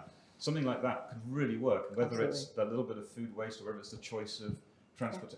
Today, I've been part of 2 billion people who chose to do this, and it's told me that I've contributed to saving those, whatever, loads of tons. I feel good about that. I've done my bit, and I want to do more. I want to be in the top, you know, lots of stuff, and like, Dad, did you do it? Oh, I didn't do it today. You know, that thing. Absolutely. I think that's this huge opportunity, but that isn't technically yet what that avoided emissions method. It could be. But at the moment, it's very enterprise focused because we, to the point that was made earlier, we do not want this to be a get out of jail card. Behavioural offsetting. So we can be very excited. Very excited about the opportunity space, but we have to get the rules of the game right. With no wiggle room for big companies to do the right thing. So that's what that methodology is focused on. But absolutely, the opportunity space is huge. I think in this area. The other one quick point that I want to make is that social comparisons, they're great, they're wonderful, they get used a lot, but one thing that we've seen work quite well is comparisons to ourselves. So when we are extremely motivated to create change, coming out of an event like this, and you've got the show and people pledge and they're following through, is to not forget that you did this once. So this is where you were today and you made the right actions. And if people start to slip, it's important to remind them that you were capable of doing this. And I think testing out social proof versus individual growth and reminding them if they're slipping or where they could be to set a new goal is an important strategy. Exactly, or running, so you're running fast. So I'm going to take 2 very quick questions, but they must be questions only. So quick, 1 sentence question. And then I'll go to you and then we'll wrap up. Well, I feel like I'm at the Edinburgh Fringe and with a group of people who took too small a room. It's really great stuff. You have to stop and ask the questions. What questions did the people who set the objective and the people who set the measurements not know to ask? And therefore they set an objective that was limited and they defined measurements that were limited. If you don't ask those questions, you will miss scale. Scale will not happen. Yeah. So just keep that in mind. I mean, I'd love to hear, can you take your corporate data gathering and aggregate it into what are the most popular strategies that are being selected by the companies? What are the strategies that they considered that weren't selected? What are the strategies they didn't consider that are better than either of the first 2 groups? That's the kind of data gathering that gets us to scale. Definitely. Yes. Thank you. And we're going to take one very quick question as well, just before we go to... Thank you, Eveline. Quick question. Partner from Systemic. I come from the industrial decarbonization world, so completely the other spectrum. I would say I actually found this the best session that I've seen so far, right? And I've been everywhere throughout the city. Yes. So thank you so much. Elaborate on that. I told you you could only ask a question, but I'm going to give you one more, which is, it's also the session that gave me most hope that we might actually get there. And so I wanted to leave you with a quick thought, is I think the examples were really excellent. They also go a little bit more into, right, what are the incremental changes that we're seeing versus I think what we in the end need is a systems change towards 2030, right? So how do you get to that 50% reduction, which means for every single individual, also here in this room, but also outside of the room, it's a 50% reduction where both the incremental changes will help, but also the bigger changes. And I think that's exactly, and I think that was the gentleman in the beginning, right, is how do we get, right, also with all of the examples that you give, all the way down to that 50%. Massive. Brilliant, thank you. So, in fact, in both of those questions were about scale. So, I'm so sorry, you've literally just started this work and about to launch it. How do you scale it? So one of the earlier speakers quoted the former European Commissioner Jean-Claude Juncker, which for a policymaker, everyone's quite smart, right? But, and the quote was, "We know what to do, but we don't know how to get re-elected once we've done it." Yeah. So the scale problem is not necessarily a technical solution. It's the sort of political regulatory space to allow everything to take off. Yeah. And that's a confidence thing. And that's why the tipping point methodology is used by the champions. So about 15-20% of the market, if you get in a certain stage, then that's going to tip the rest. And at that stage, the regulation will go, okay, let's have electric cars. It will not happen from scratch unless it's a completely, bold administration which then disappears in 4 years. Yeah. So the scale thing is actually this dance between those actors, which you know, I'm sure, because you study this all the time.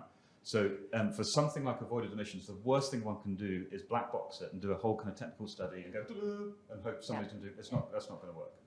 So the scale starts right at the beginning with conversations like this and with others about if this were to be true as a kind of innovation inventory accounting, how would you, Adam, or Sir, from the regulatory side, start to take this into account? So in the US, if we're looking at this International Sustainability Standards Board or the SEC, does this scare the socks off you, or is this something that we can talk about? And you start that now, and you don't kind of finish a report and then try to do it. That's the scaling device, because you can start to impute this into a new kind of accounting standard, but anything new, Is it my idea? No. Well, then I'm not interested. So you have to kind of work that piece to get that scale. I'm actually thinking you might need to ask the behavioural economists how to sell it into the policymakers in terms of behaviour change. So scale, what you spoke through there was a fantastic route to taking those outcomes. But we need, according to the IPCC, we need those outcomes to happen at scale if we're going to save this 5% of demand side carbon. So is it lots of incremental leads to scale, or is there a faster route to scale? That's a big question. I think it comes from, it has to come from partnerships in some way. I mean, we talked a little bit about that circle of structural change as well as people change, and to sort of inspire the people change, I think there needs to be sort of a motivation or encouragement or nudge, whatever, from corporations, from governments to benefit themselves. I think a lot of this work, we've spent a lot of time kind of bash people over the head, like this is a good thing to do, you should do it. But I think it's about making it personally relevant to them, not necessarily just about saving the environment, but how is this going to, because we're so present biased, it has to be, how is this going to help me now? Is this GPS navigation is going to get me there either faster or make my life easier? Or if you're trying to save food waste, it's not about saving the environment, it's about, hey, I'm going to actually be able to use up the food that I have and not spend money or waste money that I don't can't afford to waste. And so making things or connecting to people, and again, it comes down to storytelling about how is this going to be helpful for me right now, such that I'm willing to take it on and show to politicians and sort of regulations that, like, I want to do this and I'm ready to take it. And so then they're primed to be willing to do it at scale. Thank you so very much. We're actually 5 minutes over time, and I can feel people bursting to actually say more. But one of the things which I love about this whole conversation is this morning we were discussing social tipping points. And of course, whenever we talk about tipping points, we're talking about the massive, negative, terrifying tipping points of losing Greenland ice sheet, etc. But I think what we're talking about here is what could be a really fast social tipping point towards that 5%. And I want to thank everybody for being here and being part of this conversation. I think we are right at the beginning of something that could be super exciting. And I'll just leave you with the thought that Futerra has surveyed here in the US and across Europe, asking people, do they want to take more sustainable behaviours? The answer is a resounding yes. Do they think those behaviours would add to their quality of life or distract from their quality of life? 70% of people said that they would. And when we ask people who do they want to help them live a more sustainable life, do they want governments, do they want community leaders? Actually, 80% of people want brands to help them live a more sustainable life, because those are the people who they interact with every single day in their house. I can't tell you how many times I use Google every day. I can't tell you how many times I use the brands that I work with every day. So we've got this massive advantage in this whole piece of work, which is we're going with the flow. As a societies, we want to change our behaviours. So now we just need to get out there and do it and measure it appropriately. Thank you so very much to everybody.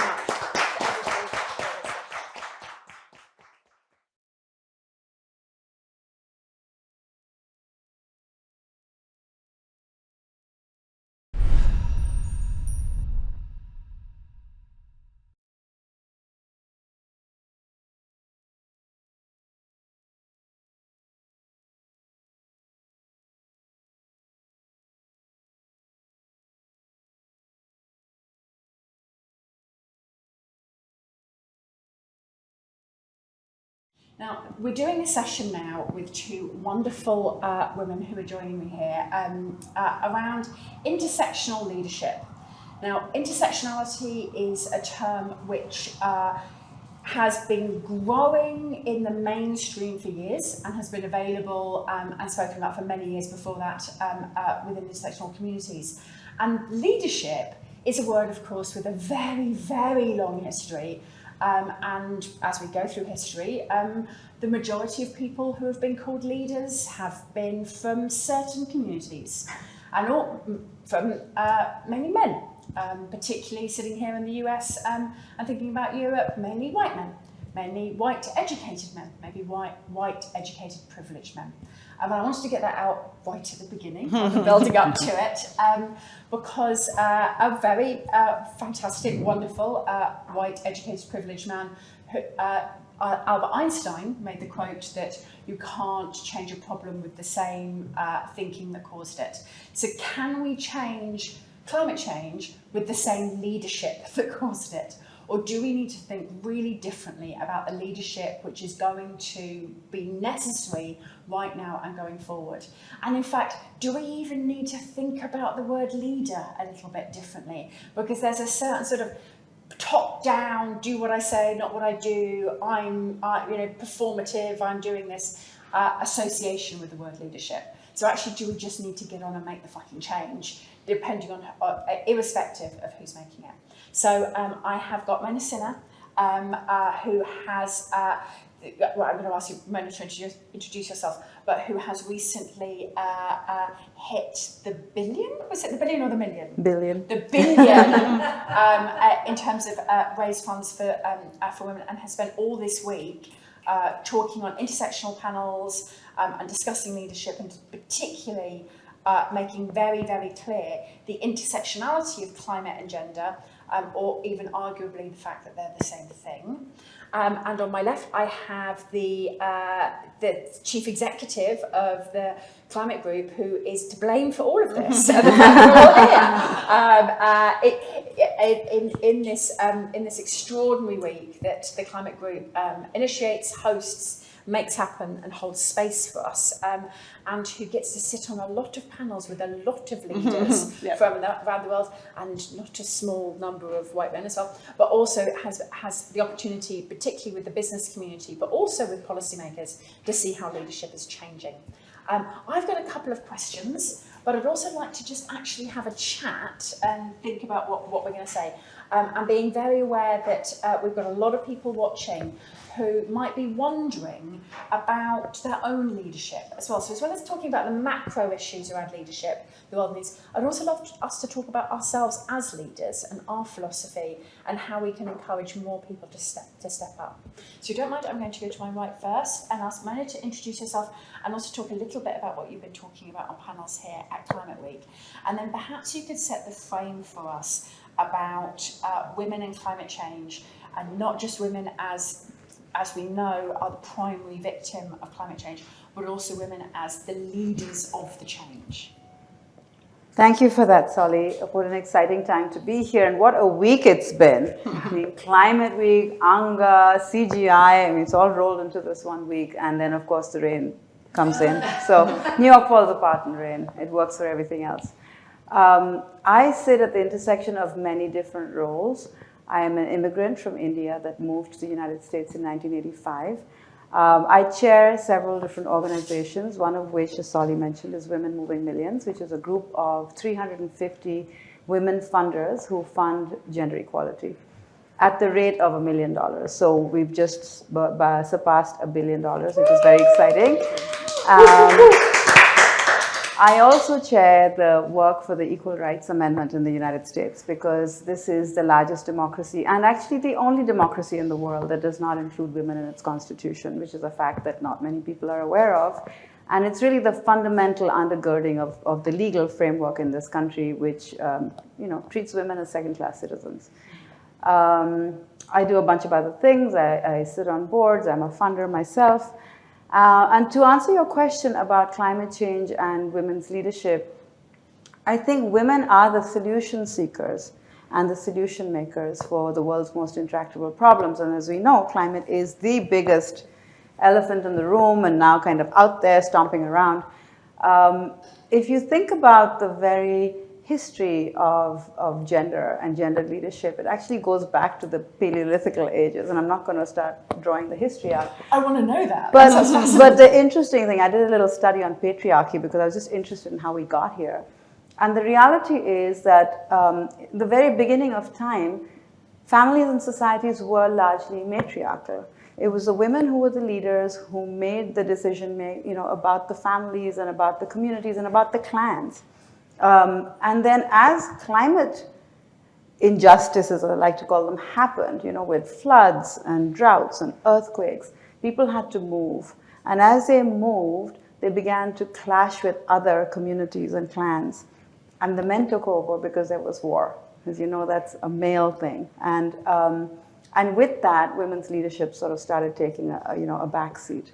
And you went from sort of agriculture and farming and sustainable living in very holistic terms to things that were not natural to the clan. And so that was the very, very, very beginning of how women shifted in their roles as leaders in the community. And if you look at the Native community here in the United States, they're only 6.8% of the population, but they actually steward 80% of the biodiversity. So if you think about that, there is leadership unto itself. And women are not just impacted by climate change, but the reason I say that they are the solution makers and the solution seekers is because they're proximate to the problems. They are proximate to seeing the incidence of violence go up in the world when climate shifts happen and migratory movements are in place. If you look at the immigrant populations during war, they're mostly women and children. And women have to find the solutions to not just fend for themselves, but feed their children. Very basic solutions. And now we're seeing women really stepping into the funding network in a big way, because the biggest gap here is resourcing. And if we resource this movement correctly and with the right brains behind it, and sitting on this panel for sure, I think that's where we will find the solutions. Oh, thank you so much, and thank you for giving us that history lesson, because it really makes me think around the fact of course, we are likely going back into this period of climate instability, which of course puts so many of the hard-won rights and equality that we've worked so hard for, both for women and also for LGBTQIA and for BIPOC, starts putting that perhaps under threat again. Now we're back in these unstable times. Helen, so CEO of the Climate Group, so I've just realised one of the things that we should have done as agenda is have slightly lower chairs. I can't actually reach the floor. Of the patriarchy. Exactly. So over the years of running Climate Week, have you seen a change in how leadership is turning up? Who is taking leadership? Or is it same old, same old? Yeah, so to some extent, so Climate Week, I guess, has been going for, I think this is 14th, this is my 6th. And, you know, we have a mixture of things. We have something called the opening ceremony on the first day. And actually, I used to come as a participant years ago. And I actually, before I joined Climate Group, no one had heard of me there, and so they Googled me, and they found a Twitter. I don't really actually post that much on Twitter, but I'd written like one of my. So it wasn't hard to go back a few years and find a Twitter thing where I'd sat in the audience at Climate Week, not knowing that 6 years on I'd apply for the job, and I'd taken a picture of an all-male panel, and I'd written. I think it was one of my best tweets ever. It was like, another all-male panel at Climate Week, but I guess you broke it, you fix it. Yeah. And thank you. Yeah, I had like 10 followers, so it didn't quite get there. So that's nice to get it now. And so like the team had seen this, and I arrived, and everyone was like, she used to be rude about us. So yeah, it's something we have quite deliberately gone after. I mean, at that opening ceremony, we want world leaders there, we want CEOs there, we want decision makers. Yeah. And an awful lot of those come to us and are men. And then you're like, well, we need those people there because that's what that particular event is around, but how do we get a diversity of voices? And so we work really, really hard at our programming, and we have quite a lot of rules for ourselves with events about how we want to show up with diversity. We haven't hit all our goals this year, I don't think. Particularly actually the opening ceremony, we got a certain other massive world event that happened that day, and we lost some speakers, including some diversity there. But what we want to do is not be kind of tokenistic about it. And I think that's the critical thing, because we do want to hear from those people who are making decisions. And I think it's really easy when, you know, a very kind of prestigious woman of colour says, actually, I'm going to go and speak at this other thing, and turns it down, to be kind of cross with them because they've ruined your diversity. And it's not that. It's not their fault that there aren't enough people like that in the world and that they're being pulled in all sorts of different directions. So I think we find we have to really challenge ourselves. We want to hear lots of different voices. We really want to balance things across the hub and across the opening ceremony, make sure we're hearing from different people. And I think if you look across the whole week, you really get that. But I don't want anyone to feel that they're there sort of there's a woman's seat, you know, or a person of colour seat that they had to fill. They're there because they're the right speakers, and so it's starting with the topics and conversations we want to have, and then thinking about who might come and talk about that. Brilliant. I had, in terms of the woman's seat, I once got contacted through LinkedIn 3 days before an event with someone saying, and we would really love you to come and speak at this event. So it's a little bit late notice, but we realised we didn't have a female perspective. Oh. Yeah. And it was on like hardcore ESG issues. And I'm like, I wonder what my secondary sexual characteristics have to say about corporate social responsibility reporting. But I think it's really important we will turn those down. I turn those down. Anything where I feel like I'm there because I'm a woman. That's tokenism. Yeah. That's nothing but not tokenism. really If they really wanted to hear your voice, they would have started with that. There must be 3 weeks ago, Yeah, exactly. 3 months ago.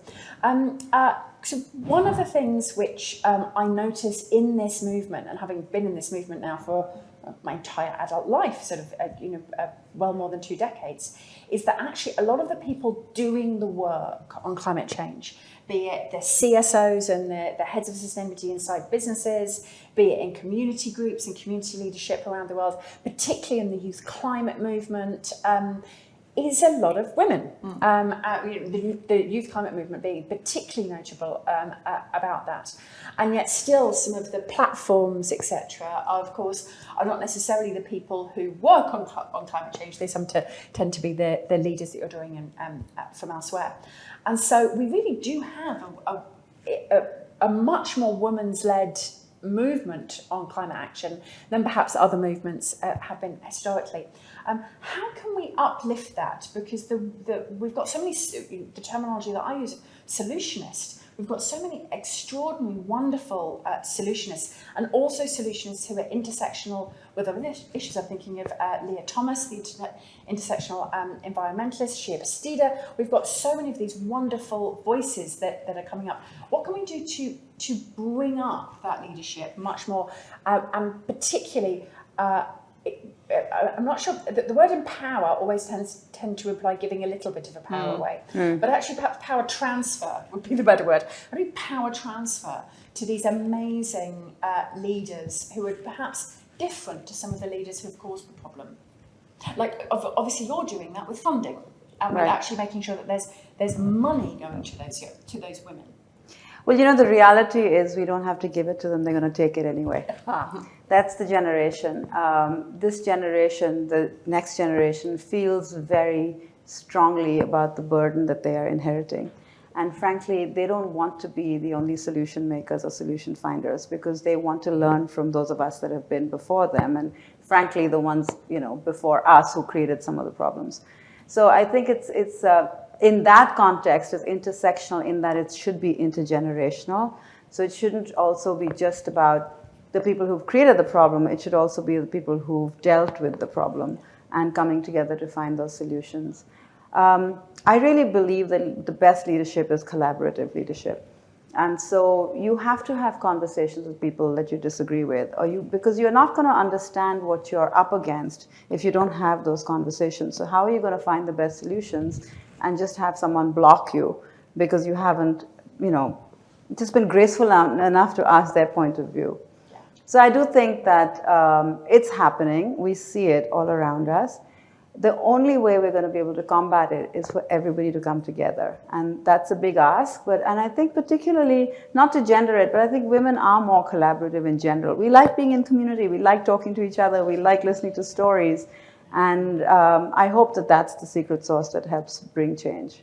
I think that's a great secret sauce. And we're going to come back a little bit in a minute to how the people watching can start activating some of this in their own leadership.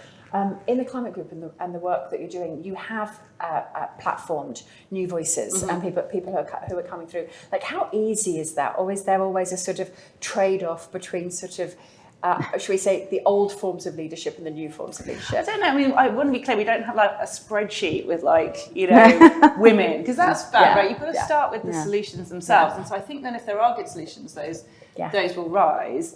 And it's just sort of coming at that with kind of more of an open frame of mind, maybe, and being sort of careful about it. And to your point about kind of secondary sexual characters, I'm always like, you know, there's a strain of kind of environmentalism, which is like, oh, somehow because you've got a womb, you're going to be like at one with the earth. I hate all of that stuff. So anything like that, I sort of shy away from.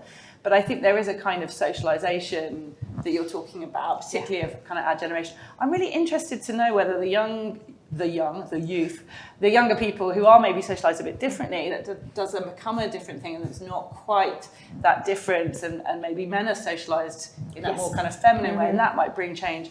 For me, I'm just very pragmatic. We've got a really small amount of time. And so just sort of, if you kind of keep pushing that, our messages are all around like justice, urgency, accountability. I hope that you'll get the cream to rise and you'll get into the thing. I do want to talk a little bit about how we've looked at can I talk about how we've looked at the sector and seeing how... Please. Yeah, so we had this issue a few years ago. We were looking at diversity of our own staff and kind of going, oh God, we're just, it's such a white office when we looked around it in London. And so then we started to think about why might that be, and actually watched a really influential, there was a BBC documentary about class and employment, and it was a really interesting kind of lens in. And one of the kind of moments that we had of realization was we take people in typically in their second or third jobs, and therefore someone else out there has kind of filtered them, whether that's the civil service or the big four accountancy firms or something else. So someone out there is filtering, and then we're like astonished when everyone who applies it looks the same as each other. And so we were then thinking, well, how do we get in? So obviously we did, well, not obviously, but a few years ago, like many others, were like, right, unpaid internships gone. Always a fun conversation with your board. They're like, just once my niece has done. Anyway, but so get rid of that. And then we started partnering with an organisation that were really thinking. They'd been thinking about diversity in the entertainment industry and thinking, okay, well, how do you apply that? Now let's apply it to the NGO sector. And then signed up with something at Charity Works, which is they call themselves the grad scheme for the charity sector. And it's brilliant. It's like those grad schemes that people might be pulled into the big, fast-moving consumer goods companies or accountancy, whatever, but actually looking at the sector as a whole. And we've just had some brilliant graduates from that. And so we were thinking, how do we become part of the solution with the pipeline of people? And I wanted to talk about it because I really would just love everyone to join those things and think about, they aren't going to be the people who are leaders probably that top CEO level by 2030, but this is they might actually, but this is a really, really long-term kind of fight. And so I think us all thinking about not being too passive about who's coming through and how we play our role. That's my little soapbox. 100%.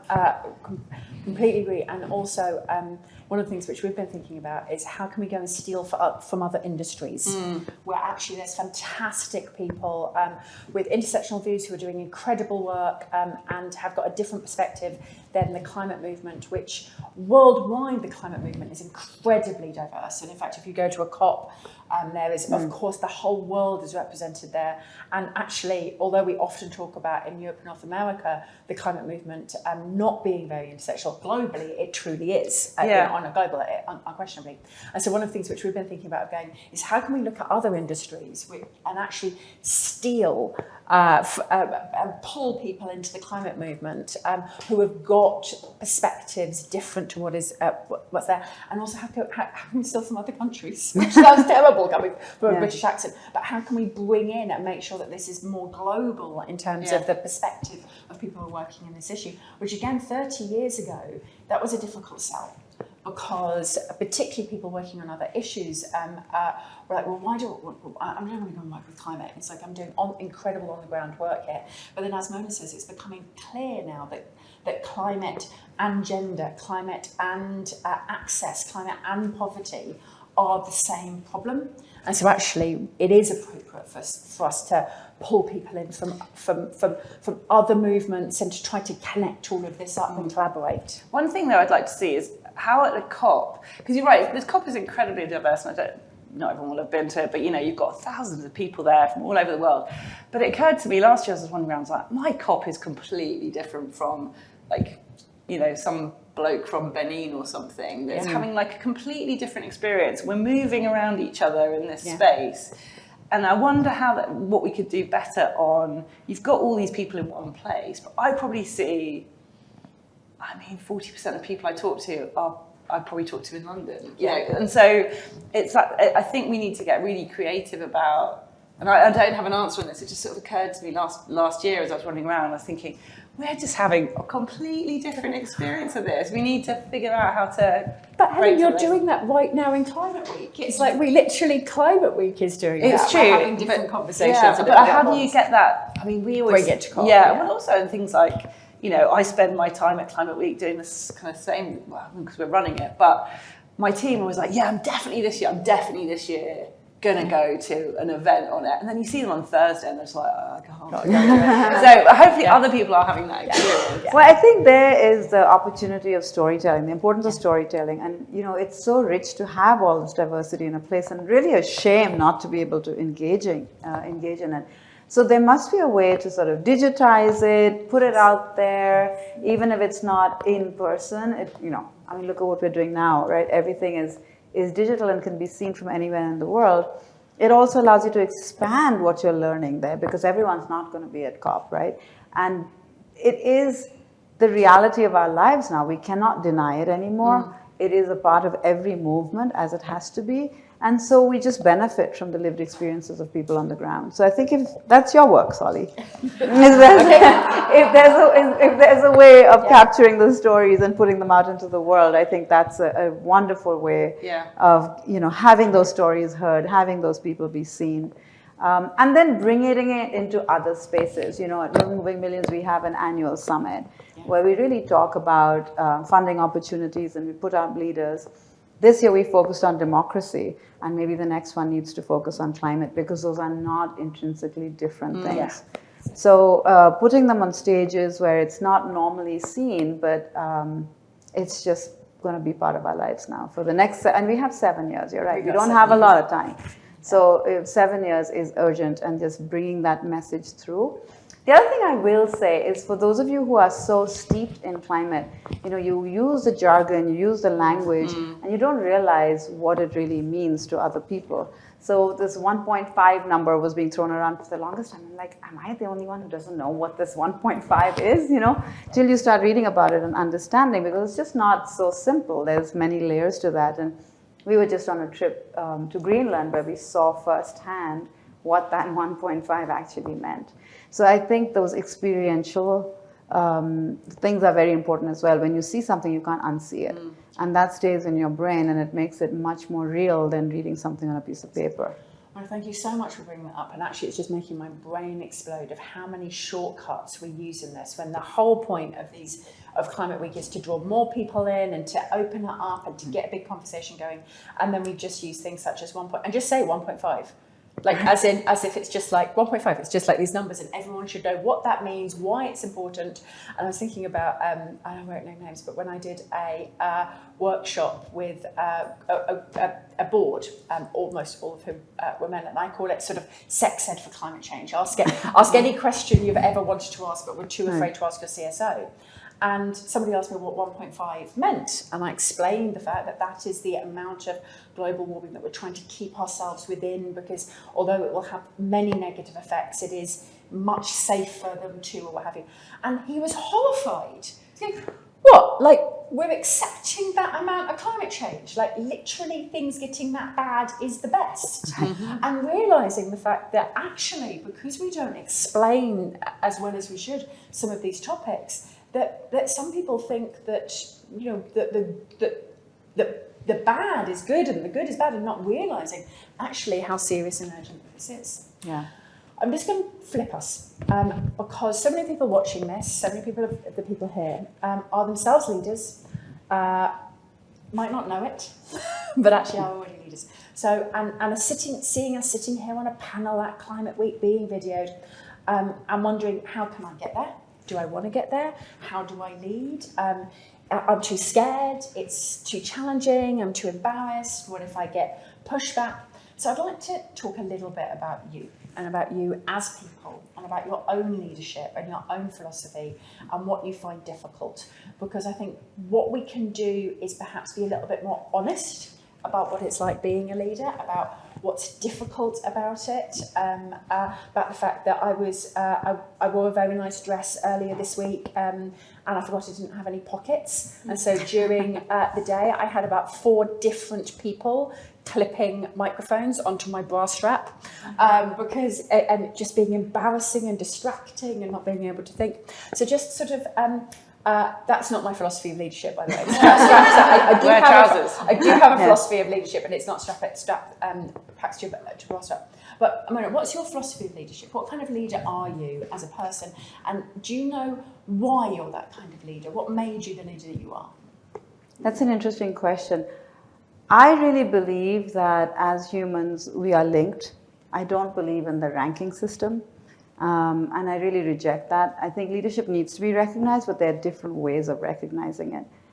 I think the biggest trait of any leader is to be just a huge listener. You have to listen to what you're hearing around you. You have to listen to opposing viewpoints. And quite frankly, it's quite interesting, you know, when not that I'm always sitting with someone who's a MAGA believer or something, but when I do, I'm quite fascinated by where that thought of, you know, leadership or that thinking comes from. And what you realize is the people that you think you're fighting with actually approach an issue with the same passion that you have for yours. And that was kind of an aha moment to me, because I'm like, oh, they're all bad, they're all terrible. That's kind of what we tend to say. But when you dig deep, you realize that it comes from a place of great conviction. So you can't really change someone radically until you understand where that comes from. I will say that I love leading in community. I like being in spaces like this, in rooms where we can have open conversations and learn from each other. I'll give you an example. At the ERA Coalition, we have 288 organizations that fight for equality. And one of them is a group of high school students called Generation Ratify. And they are strident. I mean, they're the first ones to show up at any march. They're, you know, out there with their banners and so forth. And every time we circulate something, it's a petition or it's a lawsuit or whatever it is, they send it back to us. And they're like, we're not going to sign this because you forgot to say this, that, and the other. And it's just amazing because that perspective is so important. And also their philosophy is, we can't do this alone. We don't want you, the people older than us, to tell us that this is our fight to fight on the climate or on the justice front. We have to do this together, because just because we've inherited it doesn't mean we're going to solve it. And you know, that's great. So I think just being a radical listener, and as a leader, just coming from a place of abundance, of assuming goodness and assuming that there's plenty, so that when people come from a place of scarcity, they tend to be much more feisty and protective, you know, of what they own. So I would offer those three things up: really listening, you know, community, and abundance. And Mona, I love that, listening, community, and abundance particularly being something which tends to not be the language we talk in this area. What's your biggest challenge? What do you struggle with the most as a leader when you're doing all of these platforms and you've got such a strong voice? Like, what do you find hard? I think I find it hard to be, frankly, empathetic with people who are very strident. Because I feel like if I am giving you the respect to listen to your point of view, I would like you to give me the respect to listen to my point of view. And that doesn't always happen. So, you know, I find that I kind of feel the hackles rising, you know, when someone is attacking you. And that happens all the time. I've been attacked on Twitter. I've been attacked on many platforms. And I do find that difficult. But I think you kind of have to recognize that that is a narrative that people believe in, and work yourself out of it. So, you know, I have lots of deep breathing techniques and all of that stuff that, you know, we all do as women, and really being able to engage that. But I get so much positivity from other people that somehow that, you know, negates it a little bit, yeah. But thank you, and thank you for the vulnerability of sharing what it is that you struggle with. Helen, what's your philosophy of leadership, and what do you struggle with the most? Well, I don't think I have one, but then I was thinking, and I was like, that's great. I should write that down. Take that one. So this is that. I think what I think in general is I start with, my basic premise is that most people are good. Yeah. So that's a good place to start. Yeah. You can get disproved sometimes, but like that's starting point. But also a view that kind of, was it like the rising, all boats on the rising tide, something like that, that like, there's not I've got these very muddled metaphors. I remember years ago sort of saying at work, there's not like this limited pie of glory and that like if I take a bit, you can't have it. I think that's your abundance thing, right? But actually if we all kind of collaborate and do well together, we'll all do better. And so trying not do the individual credit thing and try and make sure that I think recognition is really important. And I do find that quite hard sometimes with like, I sometimes think, if I keep going on about the recognition, and then it kind of does that devalue it. And sometimes it probably doesn't actually, and should do more of it. But I always want it to be sincere. And that kind of, someone once said like specific, actionable praise. And I was thinking, that's a good phrase. So for me, it's not like a philosophy, it's just little bits of mantras, but generally a view that as a team, if we can all do well and all lift up, and it's not about one person versus the other. The imposter syndrome is real. And then I sometimes think that that's I don't know if it's the secret sauce, but you sort of like, the confidence of a middle-aged white guy. You sort of look at it and think, I don't know why you can stand there and, like, are you deep inside going, maybe they'll notice me? I don't know. So that, I do still struggle with that feeling. Particularly the Monday of Climate Week, and I have to do this big opening thing, and I'm sort of standing backstage going, oh God, everyone's going to be looking at me and thinking, what's she on about, and once I've done that, the whole of the rest of the week is fine. Absolutely exhausting, but great. And the other thing that I've done is, I don't think I'm a diva, and I joke about my rider, but my thing is like, I'm not going to walk upstairs to get onto a stage. So I have to be like, so like, yes, you can make this big entrance and we'll have a light. I'm like, no way, I'm going to be standing on the edge of the stage and then shuffle gently into place. And then the other thing, I cannot talk from behind a podium. I can't do it. And so I'd much rather be in the middle of the stage. People think, that's brave. And it's like, for me, as soon as I'm behind the podium, I just want to like crawl down behind it. And so I think some of it is just working those things out about yourself. And I don't know why my podium fears come from, but no. I know where mine is. I'm 5'5". They usually are there. And so you do this thing, you're like, bring the mic down, and there's a whistle, and you're like, God, before he was really tall. And then, you're just off to that stuff. Honestly, I think that image of bringing the mic down is such a metaphor for leadership change.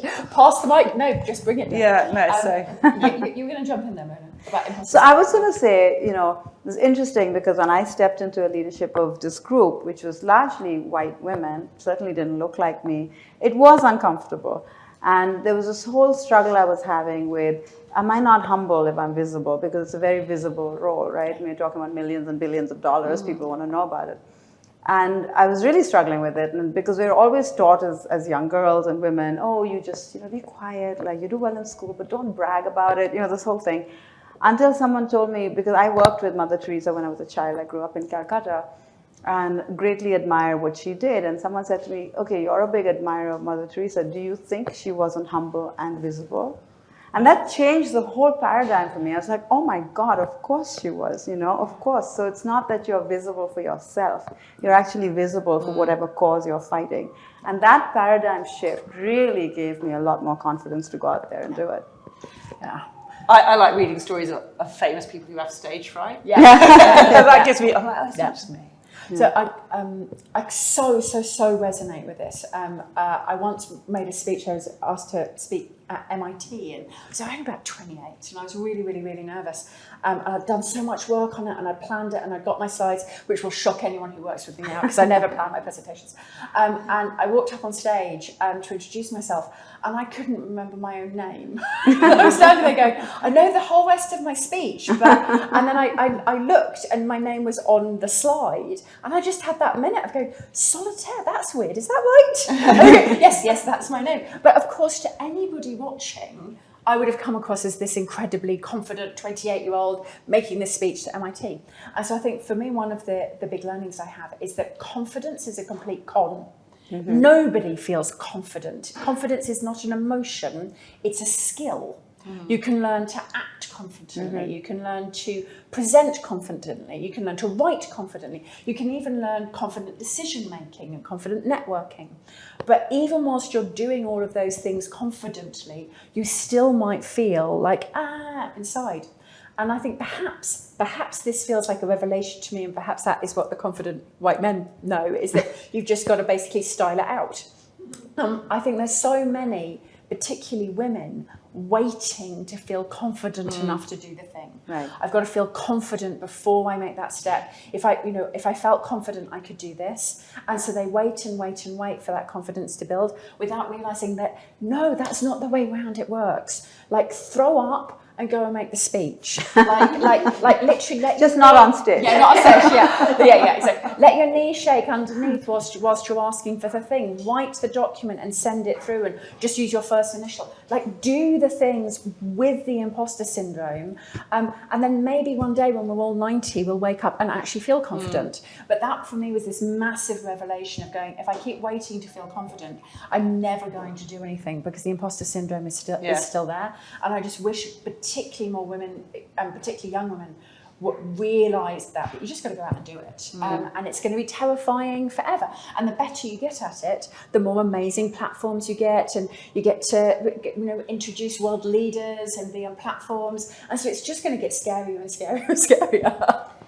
Yeah, and then be able to tell good anecdotes. I once, so Governor Gavin Newsom walked onto stage at Climate Week, and if you haven't seen him, he's quite a kind of, he looks like he's just been chiseled from kind of California stone. And he walked on stage, and I basically did a do-si-do around him, and my team still laughed. Like, I was kind of going, oh, and then like following, and then followed around. And I did this kind of loop of Governor Newsom, and then sort of stood on stage. So I think being able to laugh about that stuff afterwards and think, if I wasn't telling everyone, no, this is... But maybe it's on YouTube somewhere. Look at this idiot. Hey, you remembered your name. But and I think perhaps being, when we're talking about leadership for climate change, being abundant, being collaborative, being honest and authentic, helping to bring up other people, and also just being like much more honest about and vulnerable about the fact that I often talk about the glass ceiling and going, I'm sorry, climate change is above the glass ceiling. I don't have time for the glass ceiling. I've got a much bigger monster to fight up there. And so this sense of going, the world needs you to do the things and give the gifts and make the change that you're able to make. Even if it's embarrassing and fearful and you're worried you're being egotistical, or are you being visible and humble? And I think both of you are such great examples of that.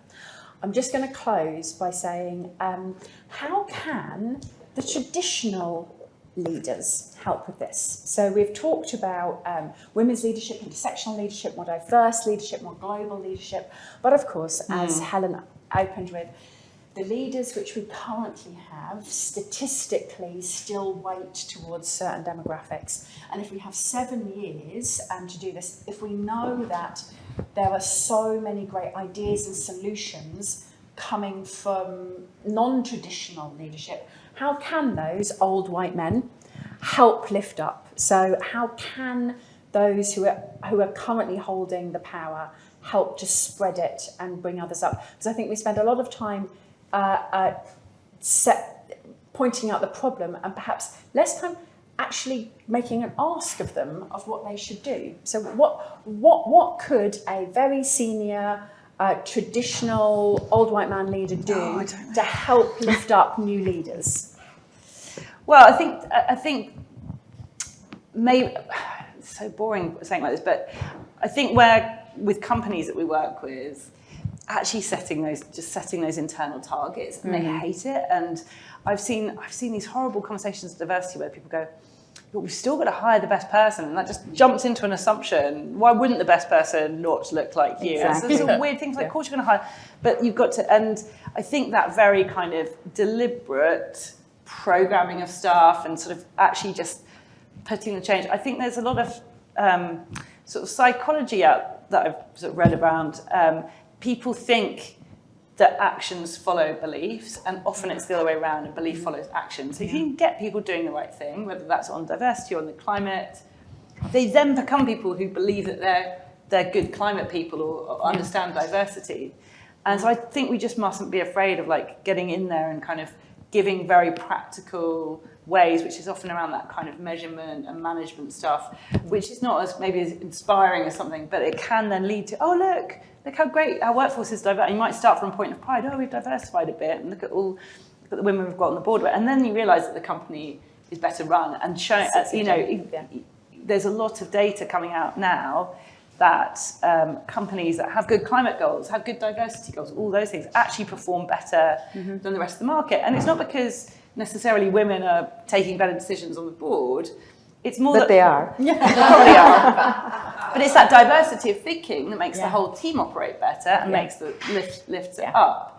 And I think that when people start to see the results from what diversity does, and just having lots of views around the table, and not just one type of view, that can then see the results. And like, how do we do it? And actually have to get quite programmatic about it, I think. Brilliant. So actually programming it in and setting it from the top. Yeah. Mona. But I also think, you know, corporate America is very siloed in their approach, right? You're evaluated on one particular thing, how well you do that, and that's great, and move on to the next one. We aren't siloed people. Right? We have multiple interests, we have multiple, this is what intersectionality means, is that our lives are multidimensional.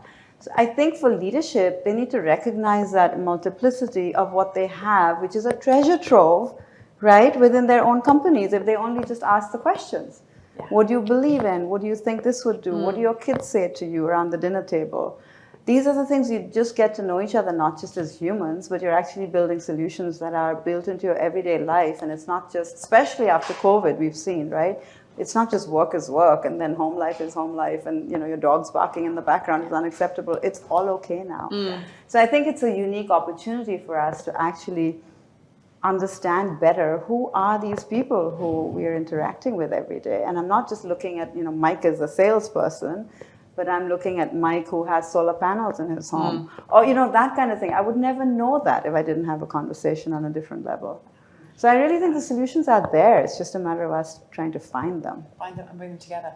And I've been so pleased that so many of the speakers here at Solutions House have sent their rider for coming to Solutions House, which has been, I'll only speak on a diverse panel. And not because of the optics, but because otherwise it will be boring. And I thought that was such a great quote that I got from someone who said, no, I'll only speak on a diverse panel because otherwise it will be boring. And I just thought that's such an understanding. Again, this was from a white man speaker of going, but you know, I want people to watch this panel and to share this panel. And if you know, that's actually quite an ego thing. I want the panel that I speak on to be successful. And if it's not diverse, it won't be a successful panel. So I just thought that was again something that people can do to help open that up. Well, the other thing I do often is I strictly believe in governance practices of when you're in leadership, there's a time for you to step off. Yeah. And there are some people who just want to be in the same position for 20 years. That's just not good business, right? Yeah. And when I step off, I always ask, well, who are you replacing me with? And they're like, oh, we have a list. And I'm like, no. Who are you replacing me with? Someone who looks like me. Yeah. And it's been really interesting to see how things have shifted on some of the big boards I've been on, where you really make a pitch to say, I value what I bring to this board, and I want that same thread of opinion to be on this. And we can all do that. I love that. We can all do that. And I wonder how many CEOs are thinking about, you know, who comes next. I absolutely love it. I'm going to say thank you so very much to you. I'm going to say thank you so very much to Helen. Thank you so very much to Mona. One of the joys of Solutions House is getting to have panels with people I just want to hang out with. And this has been absolute one of them. And I would just leave with the encouragement of the fact that leadership is not a scary word, and that when it comes to climate change, we need 7.5 billion people who are actually deciding to take leadership in their own lives and their communities for that. And that will automatically make this a diverse and slightly different world than the ones that we currently live in. So thank you so very much. Please join me in thanking our wonderful speakers.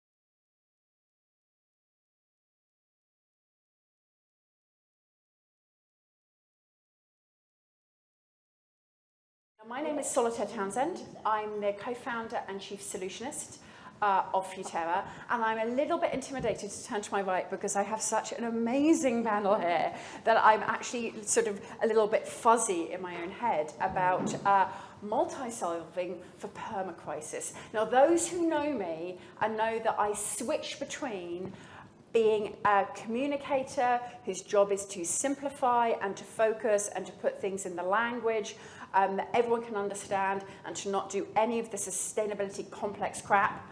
And then the other side of me is like an uber geek who wants to like dive into the minutiae of policy and science. And so I'm afraid the title, multi-solving for permacrisis, is no one's fault except mine. None of these ladies got a choice about it.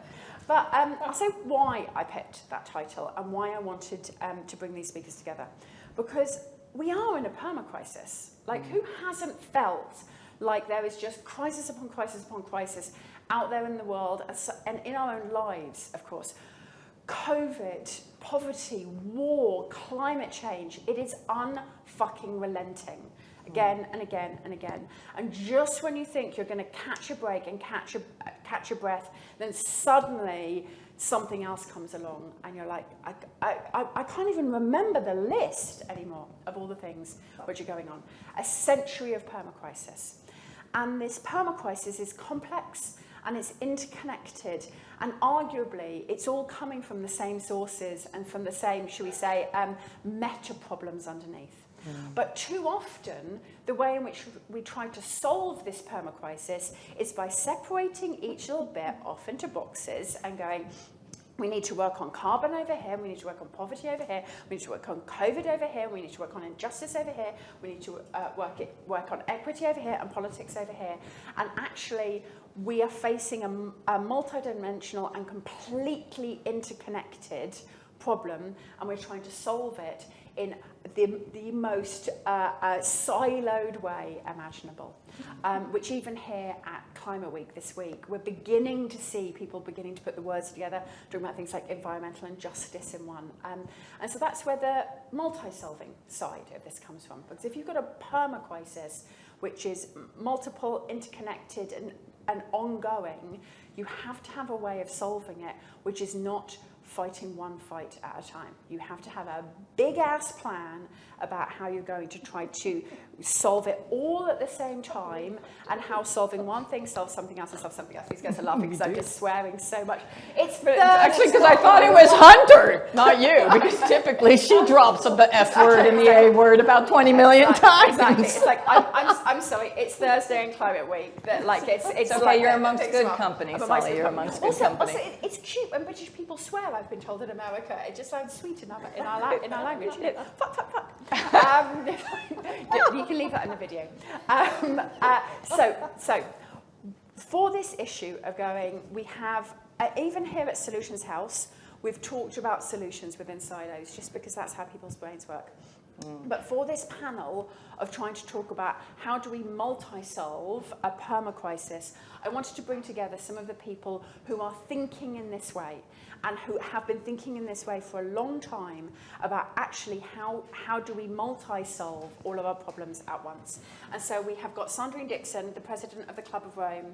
We've got Hunter Lovins, who I've just been told has added a 7th job title. So I will make sure that the one job title that I've got written down right, I'm pronouncing right, which is Natural Capitalism Solutions, which is the one we bothered to write down. And then we have the most wonderful Lisa Witter, who's the co-founder of Apolitical, who is either going to tell us that politics is the answer or is not, so, depending on where we are. And so what I'm going to ask is I'm going to come to each of you and ask you right now, on a scale of 1 to 10, where are we in actually solving, multi-solving this versus sort of silo solving? So if 1 is we are only silo solving, and 10 is no, actually as a movement we're beginning to multi-solve. I think we're putting. Oh no, actually as a 10 is we are multi-solving. I'm going to come to you first, Sandrine. Where do you think we are? We're only silo solving, or are we multi-solving? So I think the question is who's we? Ah, great. If it was those who are truly involved in the complexity of trying to find the solutions, I actually would say we're getting much better at multi-solving. We're collaborating a lot more. We're trying to look at the social, environmental, and economic impacts of different situations. We're trying to bring in different stakeholders. We're looking at the shift between just thinking about the national and thinking about the local. And we're also, by the way, thinking a lot about how does the me fit within the we.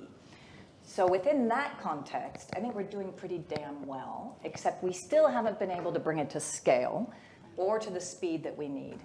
Now, if we go into our political architecture, and I know Lisa will come back with some other answer, but I do think we're pretty aligned on this. Slowly Political we're getting architecture, there. yeah, we are slowly getting there. Economic architecture, financial architecture, those silos are not in a multi-solving space. And that's really where we need to up the bar and bring the actors at that level, so international, UN, all the way through to governments, regional governance, the multilateral development banks, all of them have to start thinking much more about multi-solving and systems approaches. Brilliant, thank you so much. Hunter, 0, 10? 3. 3. I was going to say the same, about okay. 3. About 3. Do you want to maybe tell us a bit of a story about the 3, or is it just a definitive answer? Again, it depends who we are. Yeah. If you talk the we out there on the street, 1. Yeah. If you talk the kind of people who come to a meeting like this, probably 7, 8. We are beginning to learn to work together. My old boss, David Brower, used to say, when the environmental movement's in trouble, it circles the wagons and shoots in. Yeah. We are our own best enemies, and the evil ones sit out there smiling because we tear ourselves apart. 1, we got to quit that. 2, we've got to build solutions at the speed of trust, which is something we've never been any good at. That means considering the existential discipline of shutting the fuck up and listening. Second fuck. And listening to the people who have existential concerns. You know, a third of Pakistan's underwater right now. Puerto Rico is underwater and without power. What is it, a third of a billion people right now are starving to death. And those people have a very different story than we do about what the permacrisis is and how to begin to solve it.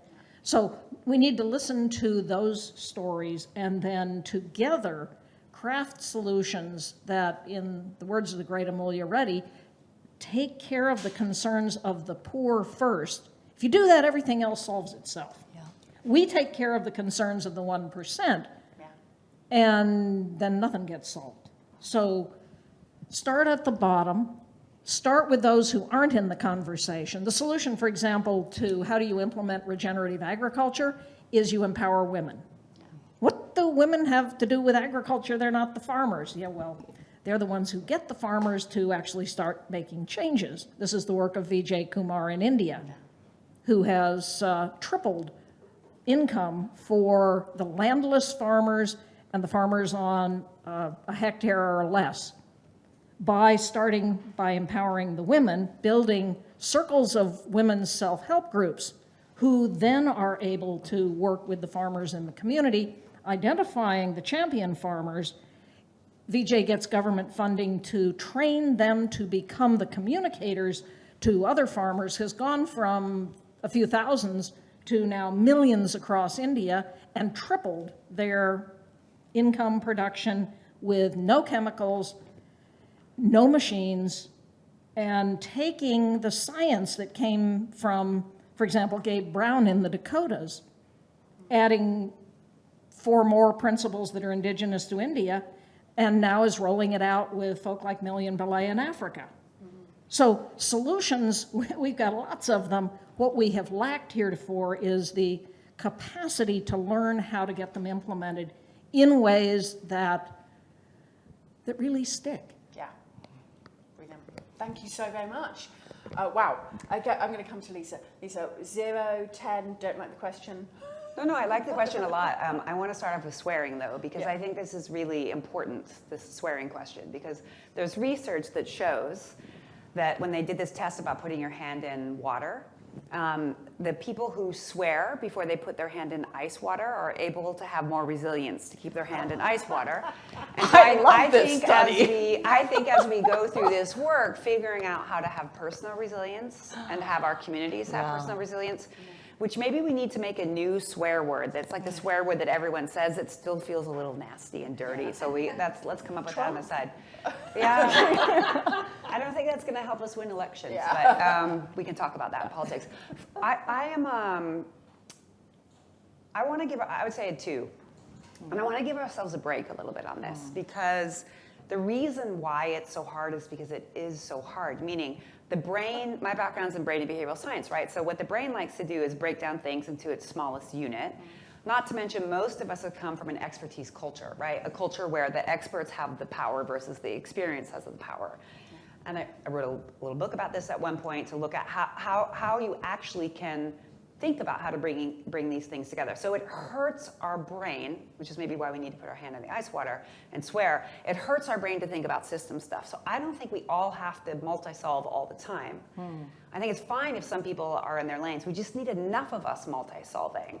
And if you ask me later, I can tell you about how government's doing that in really interesting ways that needs to be spotlighted, replicated, and maybe even praised to do it more.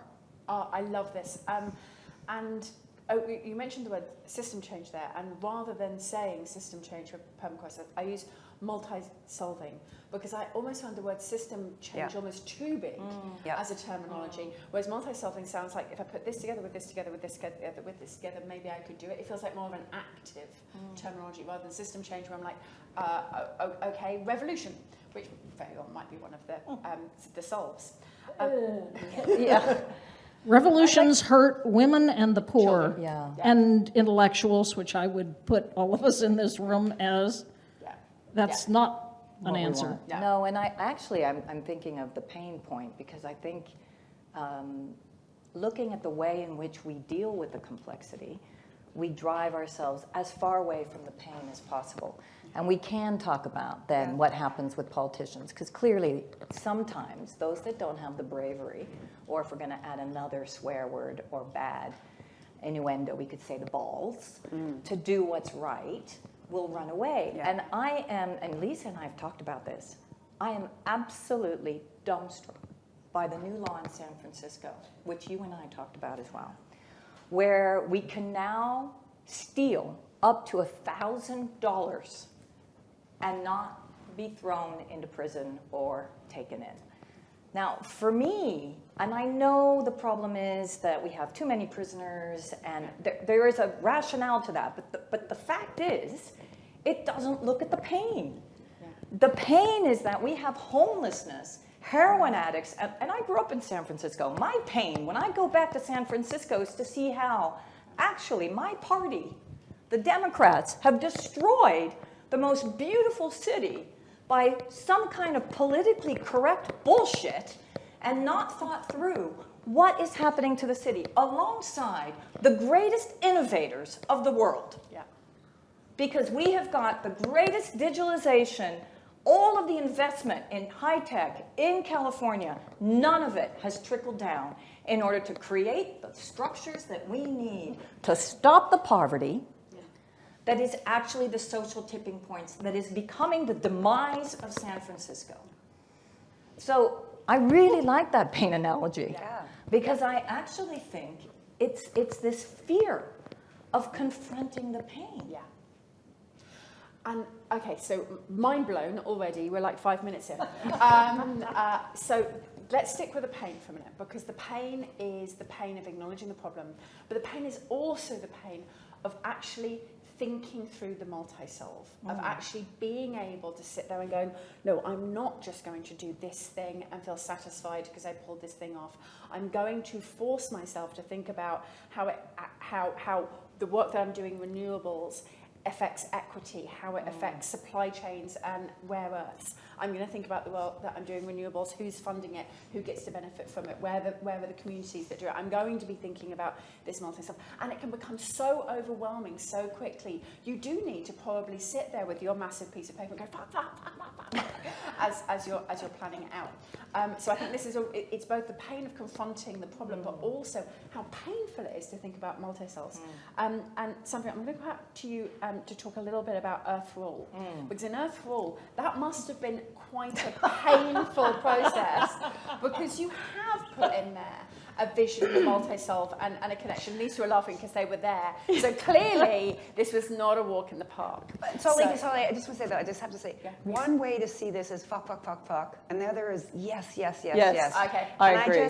One of the things about being Climate Week this week, sorry to disrail it, I keep thinking about, what if we haven't lived our best life yet?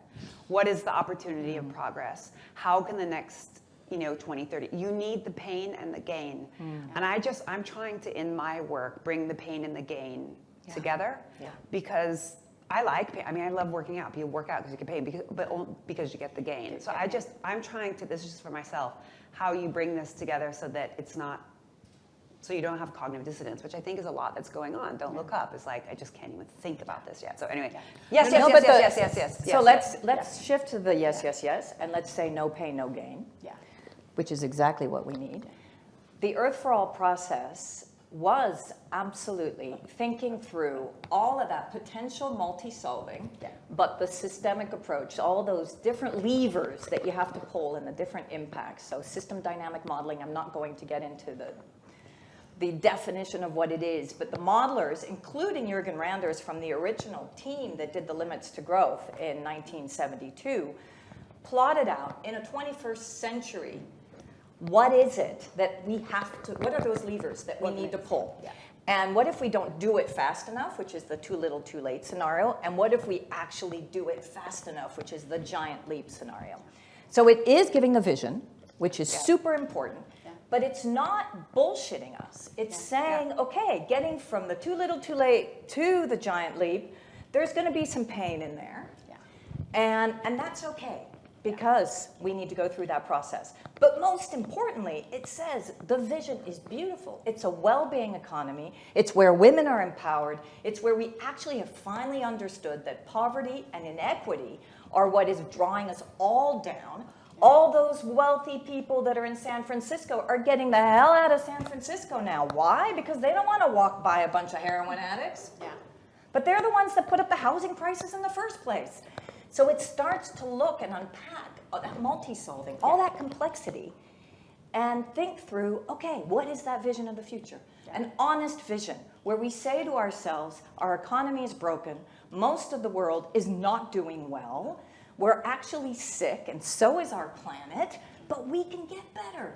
And the medicine is a little bit of pain, but a lot of gain, which is a well-being future that actually takes into consideration more people, is more equitable, and we have a strong state, not an authoritarian state, but a strong state with a really active citizenship and democracy that functions for an Earth for all.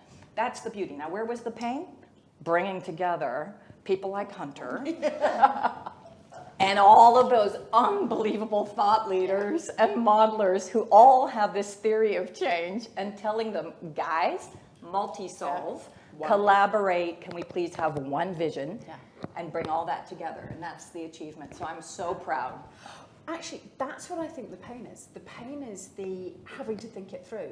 In many ways, I think most of this is gain. When you think about things such as lowering our meat intake, and that the massive... No. Oh, okay, sorry. Lowering the intake of industrial meat, increasing the meat intake of regenerative meat.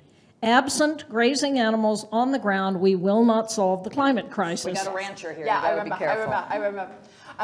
But so many of, particularly the lifestyle changes that we talk about in the behaviour change session that we had earlier, and you start going through them and the carbon that you save, and then you start going, oh, healthier, longer lived, more time, less mental health issues, walking more time with my kids, better sleep. And you go, yeah, let's stop talking about climate change and just start talking about how much better these lives are. So I agree with you. Actually, the outcome is all gain, but for whatever reason, the thinking about it and the planning for it is painful, because that's not how human beings are built.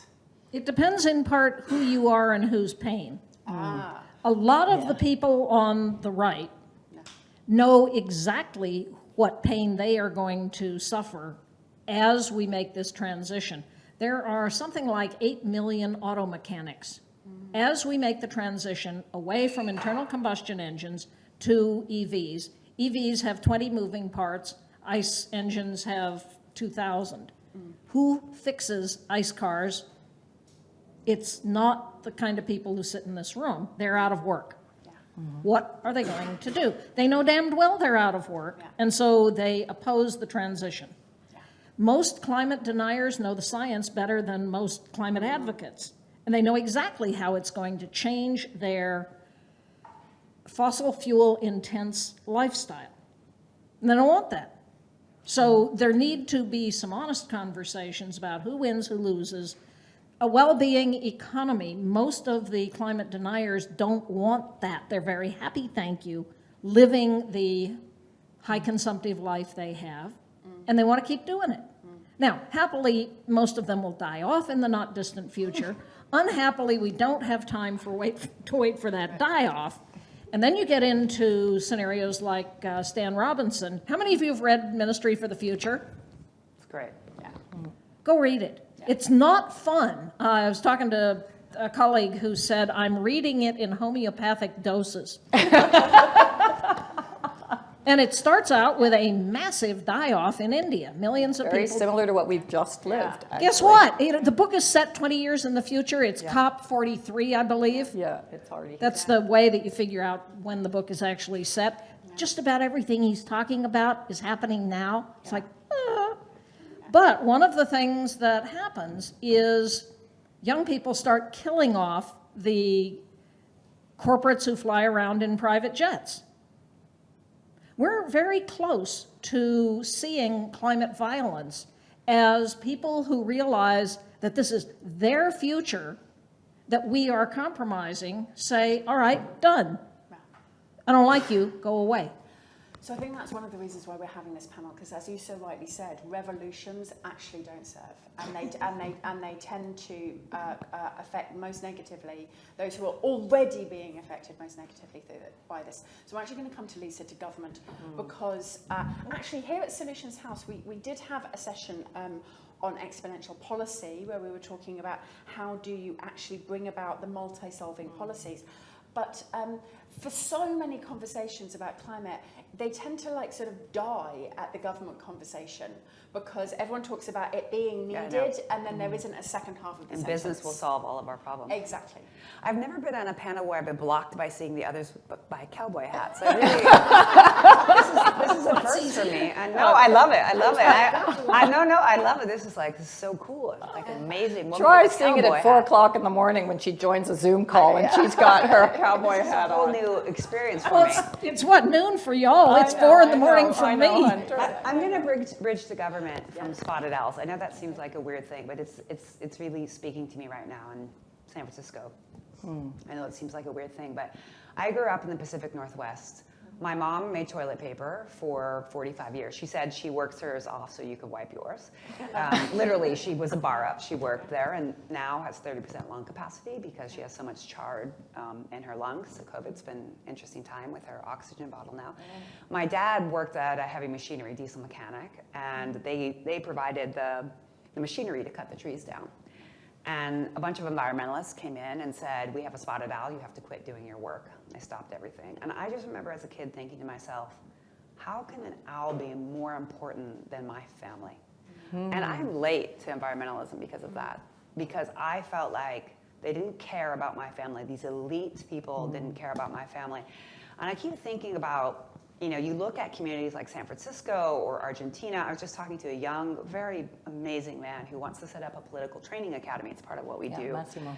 And in his town in Argentina, and he's like, well, I don't think we can do this right now because we have a narco trade everywhere.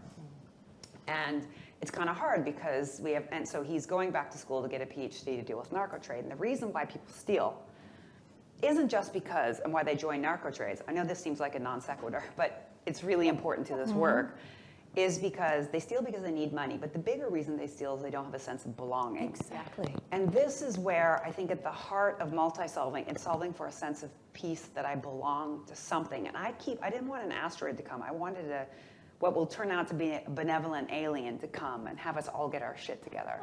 So let me talk about, that's not gonna happen. I just really care about these families who, it's not that easy. It's not enough to I'll be retrained. This is fundamental to our sense of pride and well-being, and we have to love these people through it. We got to get down and get out of the way and really listen. I'm just very, very focused on that. Now, on the government piece, I will give you some examples. So I co-founded a company called Apolitical. We're a peer-to-peer learning network for people in government.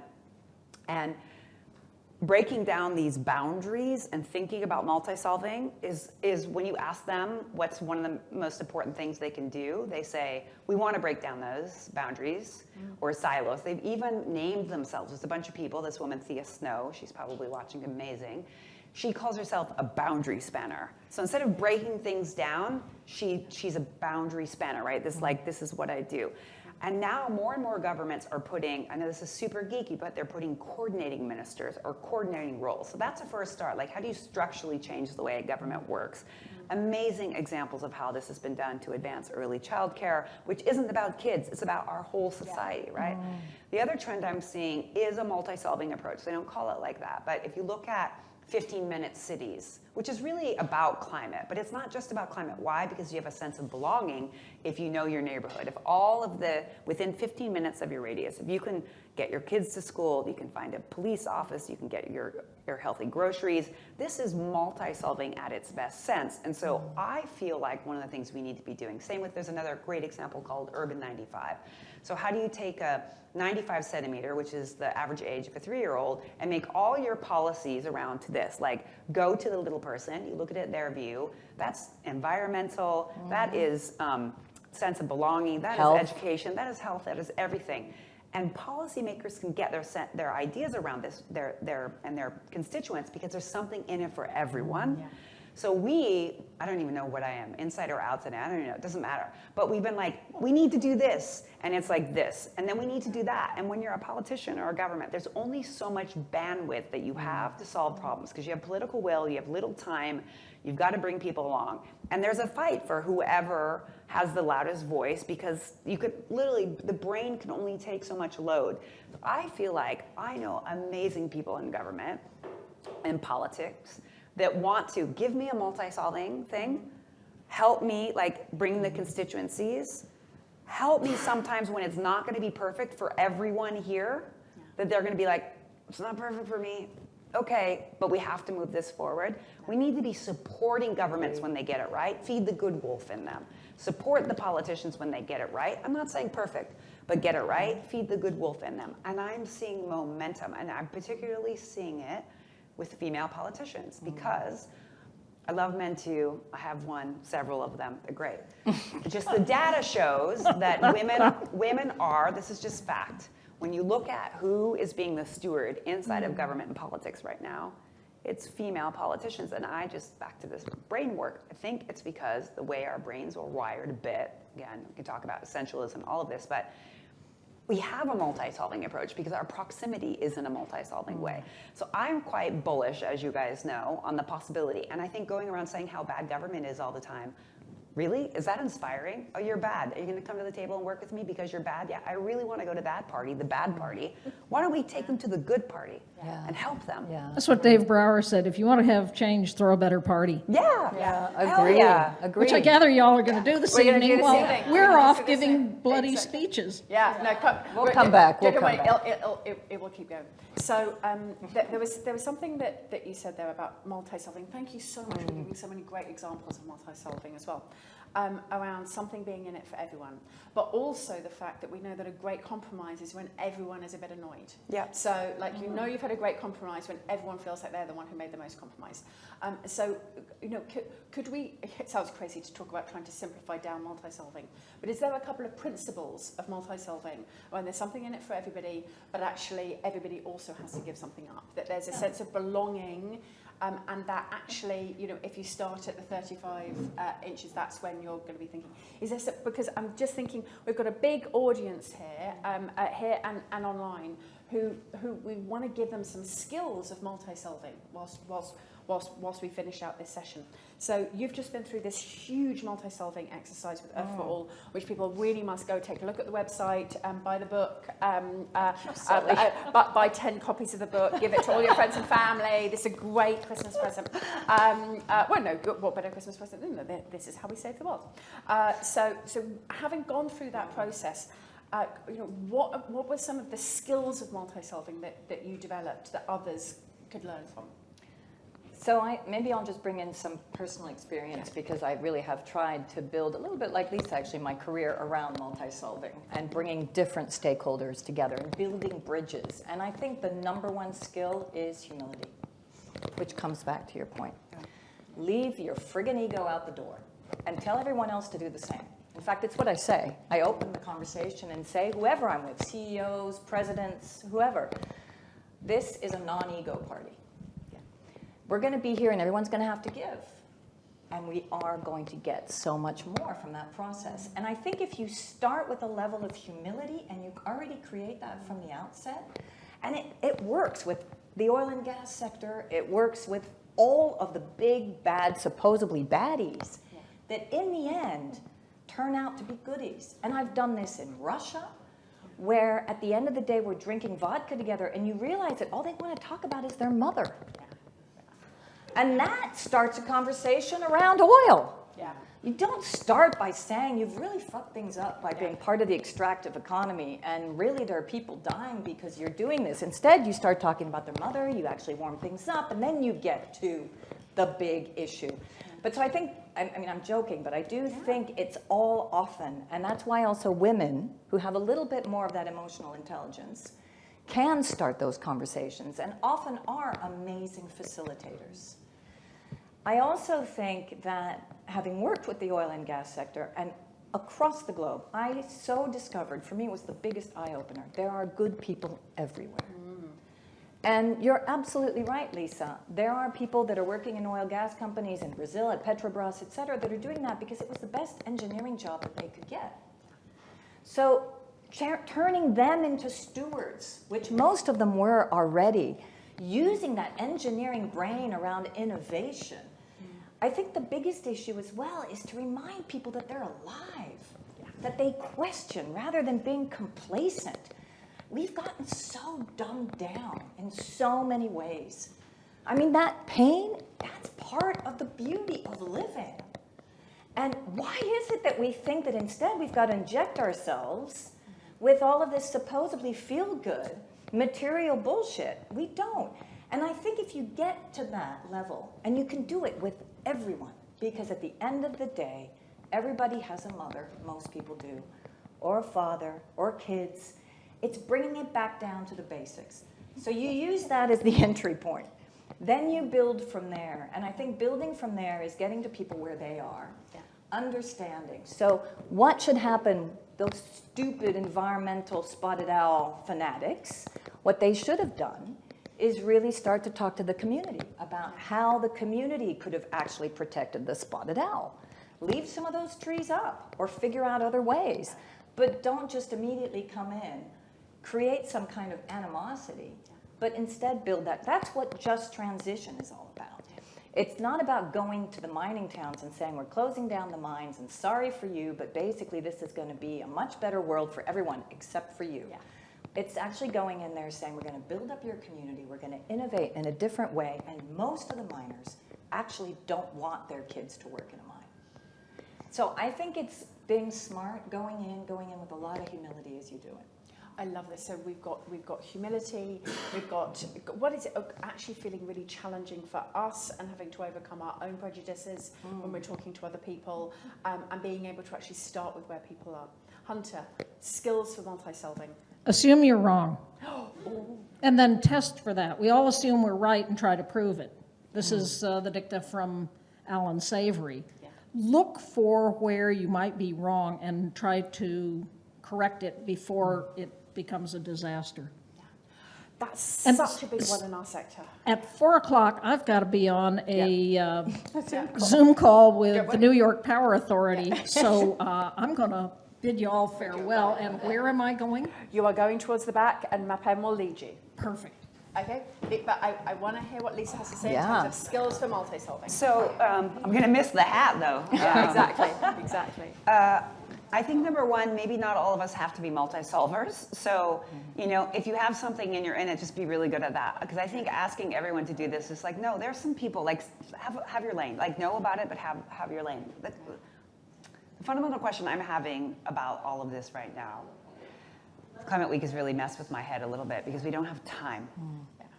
And we can't scale you drinking vodka everywhere. So my question is, I would have answered that question.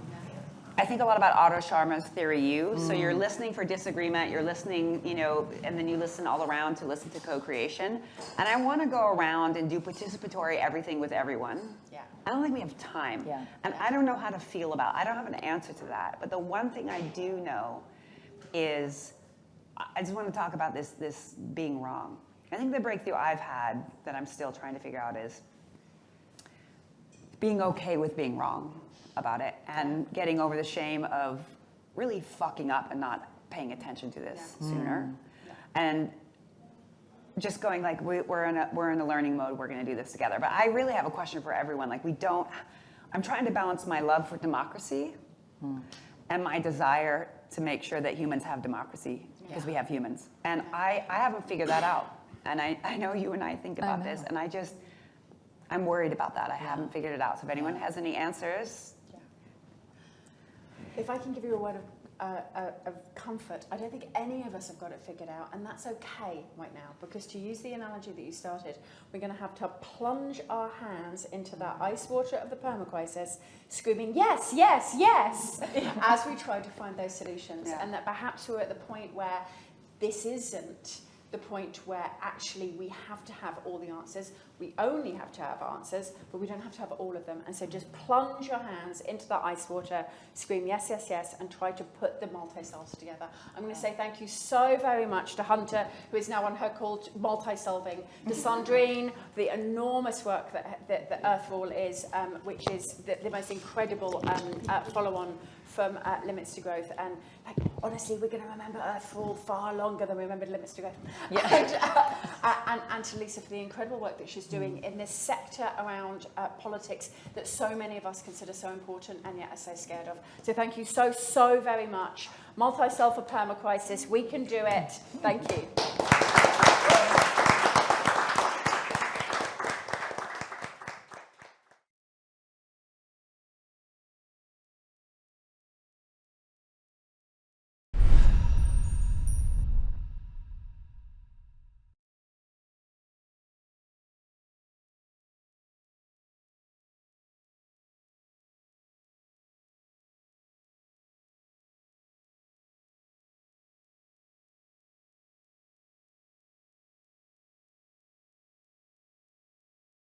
We've got a great way to end your Thursday here at Climate Week, because we've been talking about storytelling, and who doesn't love a story? So in a moment, I'm going to show a video, and then I'll make a few opening remarks, and then I've got a fantastic panel who's going to come up and join us for this most important issue. And how many times has story been mentioned in so many other platforms and so many other panels throughout all of Climate Week? It feels like story is sort of like the last little bit of the pie. Now, Solutions House is actually Futerra's offices during the week. So this is a working space which we've converted, and thank you so very much to the Futerrans who have allowed us to take their space this week and work from home. But it's also a working space, which means you're going to have pings from elevators and people coming in and out, because that's what happens when you're holding an event in an office space. Now, Solutions House is co-convened by Futerra. I'm Solitaire Townsend. I'm the Chief Solutionist and co-founder of Futerra, by the Exponential Roadmap, and by Google. And the motto of Solutions House is answers only. Because now in 2022, we should look at the problem for only so long as it takes to actually come up with solutions. Now, answers only also happens to be the Wi-Fi password. So, you know, we know about behavior change. That's how you embed it. So if you take a look for Solutions House, then you could put answers only, capital A, capital O, all one word, to get onto our Wi-Fi. And please do tweet out and share out anything that you hear today that inspires, enrages, fascinates you, that's what's been happening all week. Just a word on housekeeping. We're not expecting any fire alarm. So if you do hear alarm, there's an exit just here by the stairs and then one at the back. Please don't take the lifts. So I'm going to open with a video, which is a little story that Futerra has put together about our mission. And then I'll make some opening remarks before we start the panel proper.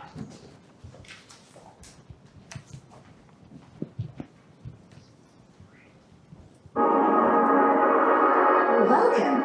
You are now entering the Anthropocene. That's a long word for short attention spans. Put simply, it's the human age. You human beings are having such an impact on the planet, you've got a whole geological era named after you. The people who invented smartphones and spaceships and architecture and language, toilets, art, science, education and dancing and power and plastic and whatever that is, and dancing and deforestation, exclusion, pollution and poverty and climate change.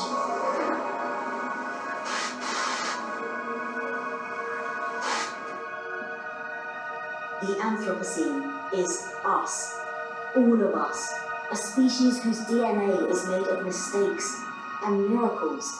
Sure, we made the problems, but we are the solution. And you're the answer, one of the dreamers and shapers, builders and makers, someone with the power to make the Anthropocene awesome. This is your future, so choose your own adventure. And remember folks, if you want to dodge an apocalypse, then you better aim for awesome. And I love the fact that a little bit of Futerra advertising popped up there on the screen at the end. So the Anthropocene is a very, very terrible word for the human age, the age of humans. And what are humans? We're nothing except great apes. We're miracles and we're problems. But one of the theories which has been put forward about what makes human beings special is stories, that we're Homo narrativium, the storytelling ape. And so stories are so central to who we are that human beings believe stories more than we believe facts.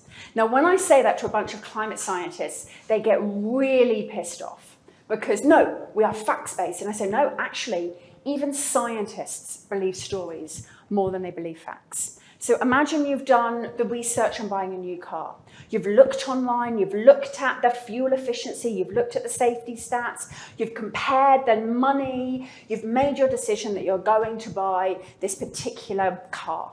And then you're at work and you're talking to someone you don't even get on with that much. And they say, no, oh no, you can't buy that car. My brother-in-law, he had one of those. They're a nightmare. You can't believe the advertising. The fuel efficiency is awful. He ended up having to get rid of it. The depreciation was terrible. What neuroscience would tell us is even though you made a fact-based decision, you will not buy that car, nor would a scientist who went through the same process. We believe stories more than we believe facts. In fact, stories are remembered 20 times more than facts are. We have to engage our executive processing to remember a fact, a date, a number, a percentage. But actually stories are remembered by a different part of our brain because we are programmed since birth with stories. We don't teach our children facts and stats. We teach them fairy tales. That's how human beings are made. And stories are everywhere.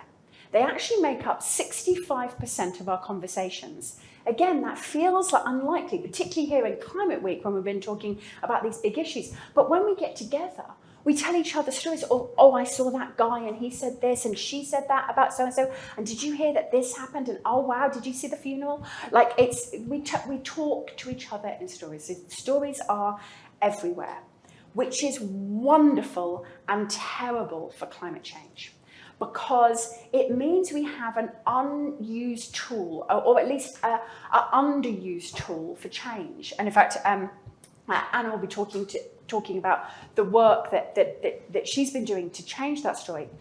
But I will admit to being a bit worried about what the understory of climate change is at the moment, what the meta-narrative is. Because when I spend time online, particularly looking at memes and YouTubes, particularly looking at how people are talking to each other about climate change, the understory of climate change that I see is Frankenstein. Man makes monster, monster destroys man. It's a morality tale, and you almost see a satisfaction of the narrative completion of, through our hubris, we created this monster, and now this monster is going to destroy us. Although it's terrifying, anxiety-inducing, there's a narrative satisfaction to fulfilling this story that we're programmed with. It's the Gollum story of Judaic tradition. It's Godzilla. This story is a very, very familiar story to us. And that is why, because stories can become self-fulfilling prophecies. We all told ourselves stories when we were children about what we would become. We told ourselves stories about who we would marry. We told our stories about the jobs that we would have. And actually, we tend to put a great deal of work into fulfilling those stories, whether we know that we're doing so or not. So what might be the alternative story? That's something which we're going to talk about here. And I took a look at the, the 7 basic plots and thinking about actually how so many of those plots could make a brilliant story. Now, the most obvious one is the overcoming the monster story. Now, this is a very, very, very familiar plot. It's part of, it's David and Goliath. It's part of many, many, many stories where everything seems to be going wrong, when the chips are down, when you've got a small group of heroes, an unlikely found family who manage to go up against this great challenge, and through actually guile and luck, not usually through heroism. When you actually think even about Marvel superhero stories and even about James Bond, quite often the heroes trick their way into solving the problem. You manage to actually overcome the monster. And in many ways, we have those tricks. We have that guile. We have renewable energy, the way for us to trick our way out of climate change. Another very familiar story is Rebirth. The Frog Prince, Pride and Prejudice, A Christmas Carol, where through great trials and challenges, somebody goes through a sense of self-awareness and come through to a different sense of who they are and the role they want to take in the world, usually a better role. And that is a story that many people are trying to bring us to, this sense that humanity has gone off path, that we need to think differently about who we are and change our values. Again, it's an actual plot which we carry around in our head. But my favourite is actually the quest story. The Lord of the Rings. They're having something a quest, something which you've got to fulfill, you've got to go and find and create and make. And in fact, I often think about Sam and Frodo when they're in Mordor, and Sam talks about how much he used to love reading stories, and how much story of adventures and Lothlorien, all these wonderful stories that he read, and actually how awful it is to actually be in the story. And he says, we're now at the darkest point of the story. This is the moment when I used to say, Dad, can we close the book now? I don't want to read anymore. And this is where we are. And actually what Tolkien, who of course went through the experience of war, was telling us with Lord of the Rings, is that actually we are in a story. And when you're in the story, you have to have a quest and something which you're trying to achieve. And that the story itself, the adventure itself, is the interesting bit. Like, honestly, Jane Austen never tells you the story of the marriage and actually how they lived and how they raised children. That actually the happy ending is a bit boring. Maybe the vision that we're trying to come up with for sustainability is great, but it's a bit boring. The story is the adventure of how we get there. The challenges we have to overcome, the unlikely allies we're going to be pulling together, the setbacks, the 1,000-to-1 chances. So let's reframe from the Frankenstein story and perhaps to one of the many other plots that there are, the adventure stories, but perhaps there's one of those 7 basic plots that we really don't want to have anymore, and it's the one where we all fucking die at the end. Seems to be the one which we keep telling. I would very much like at that point, sorry, apologies. It's cute when British people swear. With that point, I would love to ask Anna Jane Joyner, founder of the Good Energy Stories, to come up and to join me. And Anna, if you would join me here. And I would also love Adana Steinacker. Did I do it? Okay, Adana, if you would come up and join me here. And I'm just going to check, I'm going to put a call out into the room about whether Christy has actually managed to join us as yet. It would be so cool if that was her stepping through right then. That would literally look like we'd set up the story. Christy is from Brown Gold Green. She's the co-founder of the Green Jobs Board, and she's a massive YouTuber who I'm really hoping might be able to join us, and we'll welcome her when she comes. And with this wonderful panel, what I actually asked them to start with would be a story, and the story of them. Because so often, all we are job titles, and that's what we come to represent at these sessions. But then I want to know who you are. So if there was a movie of your life, please feel free to mention who would play you. But if there was a movie of your life, and in that opening montage, oops. Did not expect that. Let's just double check. Is it okay? I think it's okay. I'm going to I'm going to slip this in your pocket, if that's okay. There we go. That's fine, thank you. And if there was a story of your life, and in that opening montage, what would be some of the things which we would see to understand who Adana is? Okay, first of all, it's my pleasure to be here, and lovely to meet you. Thank you for having me. Then the next thing I would say, if there was a movie about my life, I would love to play myself. I don't think anybody else would do a great job. So my name is Dr. Adana Steinacker. Before I became a doctor, I was this little girl that was born in Nigeria and was very, very close to my grandmother in particular. She was a great storyteller. So she took me back to the days of Biafra and all of the beautiful things as well that happened in Nigeria back in the day. And so that closeness and that bond meant that I was hurt particularly when she started to get older and sicker, and eventually when she passed away. But in that time, I just thought, I want to help her, and how can I do it? And I grew up with this in the back of my mind, why can't I understand what's wrong with grandma? And I will find all the solution when I'm older. And that's what led me to the path of medicine, because I thought, that's the only way I could get answers of what was wrong with grandma, and I could make sure that my parents don't have to go through the same thing. And so I studied medicine, moved to the UK. That's where I met my German husband. So I was this Nigerian girl who went to the UK and met a German man, and then we moved to Ireland, and we had 3 beautiful children. And so over the years, I've carried on my career as a medical doctor and as a YouTuber, which is one of the reasons I'm here. So thank you, YouTube, for inviting me. And yeah, so this is my story, where I am at this intersection between medicine and social media, and how we could use storytelling to make sure that it's not just, we're not providing solutions, but we could actually convince the people who need it through storytelling and through the use of digital platforms like YouTube. So that is my story. I don't know, what a beautiful story. Thank you so very much. And I honour your grandmother for you being here. Thank you. Anna Jane, your story.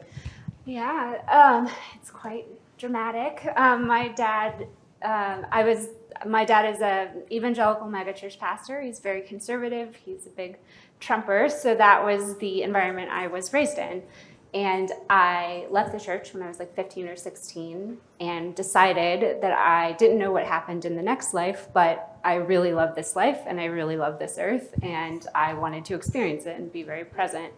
And that led in college to me becoming an environmentalist. And it was very much a love story, reconnecting with something that was bigger than myself. And that led to my career. And a lot of my early career was organizing faith communities. And now I work with screenwriters, and people often ask, how did you go from organizing faith communities to working with screenwriters?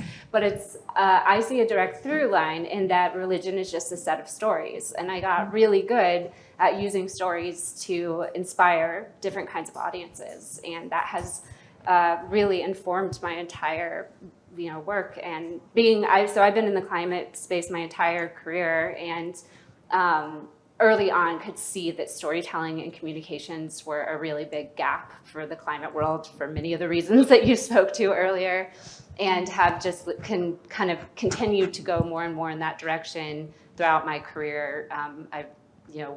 I've been in documentaries, I've produced documentaries, and now I work with screenwriters to integrate climate change into scripted television and film. Beautiful. Thank you so very much for that. And again, thank you for your journey as well. It sounds like that was an incredible journey. And I think in many ways, we just demonstrated the most important thing about story, which is people and character.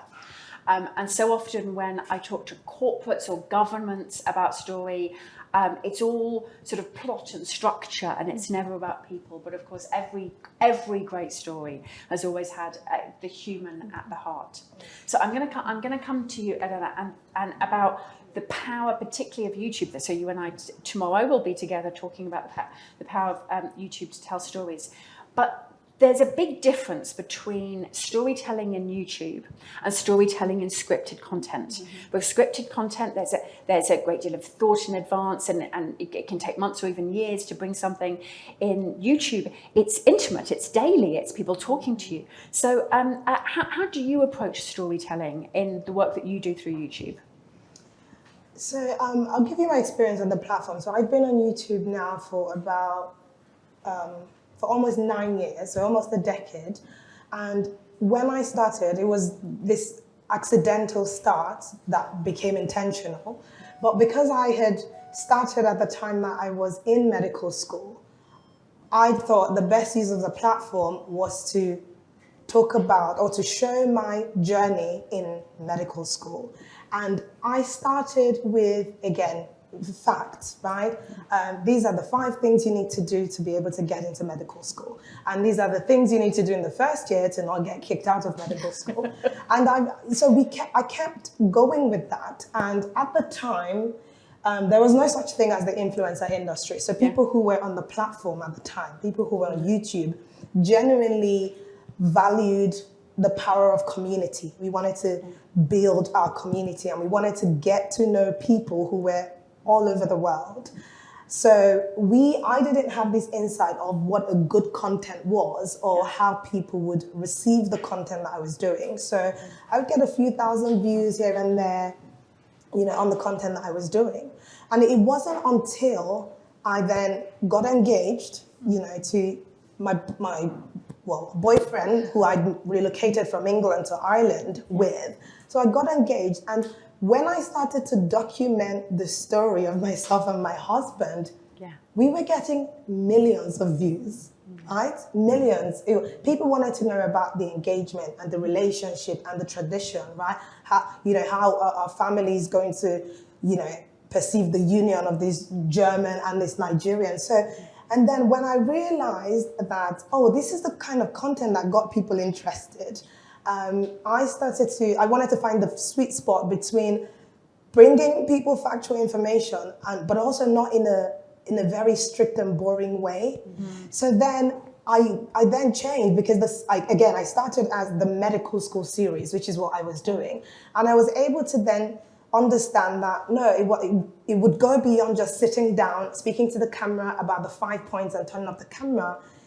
It included me taking my camera along, saying, okay, actually, this is what I'm going to my lecture now, and I have anatomy today, and I'm going here. And people wanted to see how my story translated to my real life. They didn't want that. They didn't want that disconnect. This is what you need to do to stay in med school, but this is how you do it. And this is how I'm doing it, so that you're inspired by what I'm doing. And so that was when I found the sweet spot between just giving people factual information and actually making it more relatable and inspiring them to perhaps do something similar.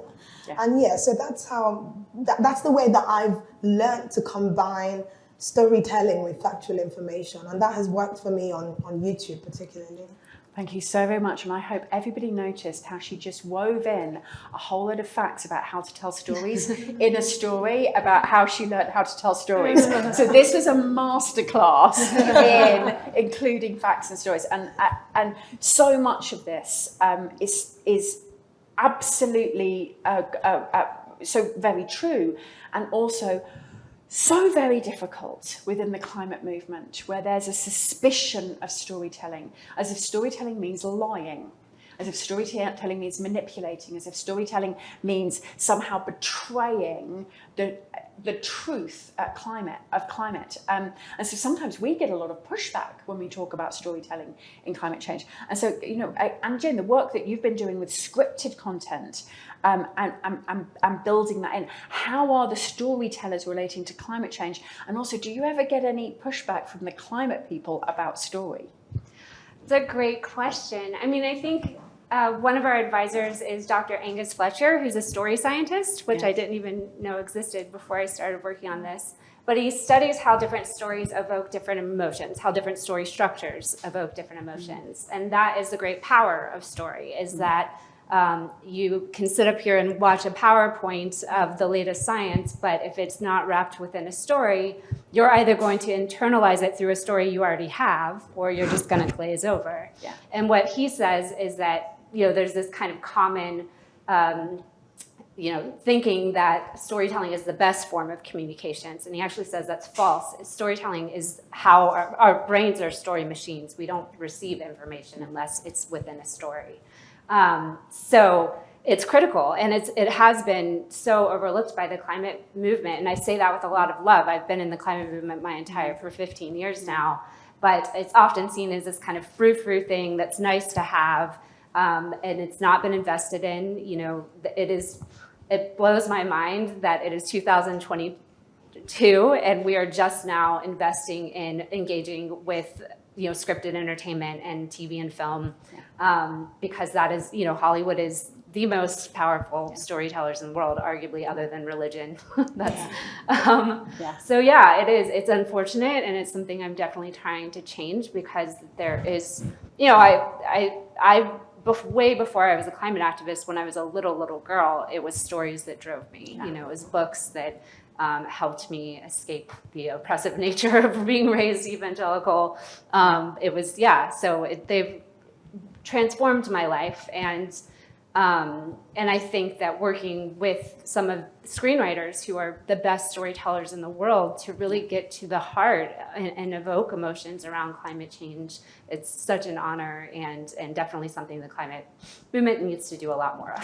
100% agree. So in fact, actually, it's so interesting, because 15 years ago, I tried to do this. So I pulled together Disney and Sony and NBC and the BBC in a project called Broadcasting Green to talk about how we could put climate in the story.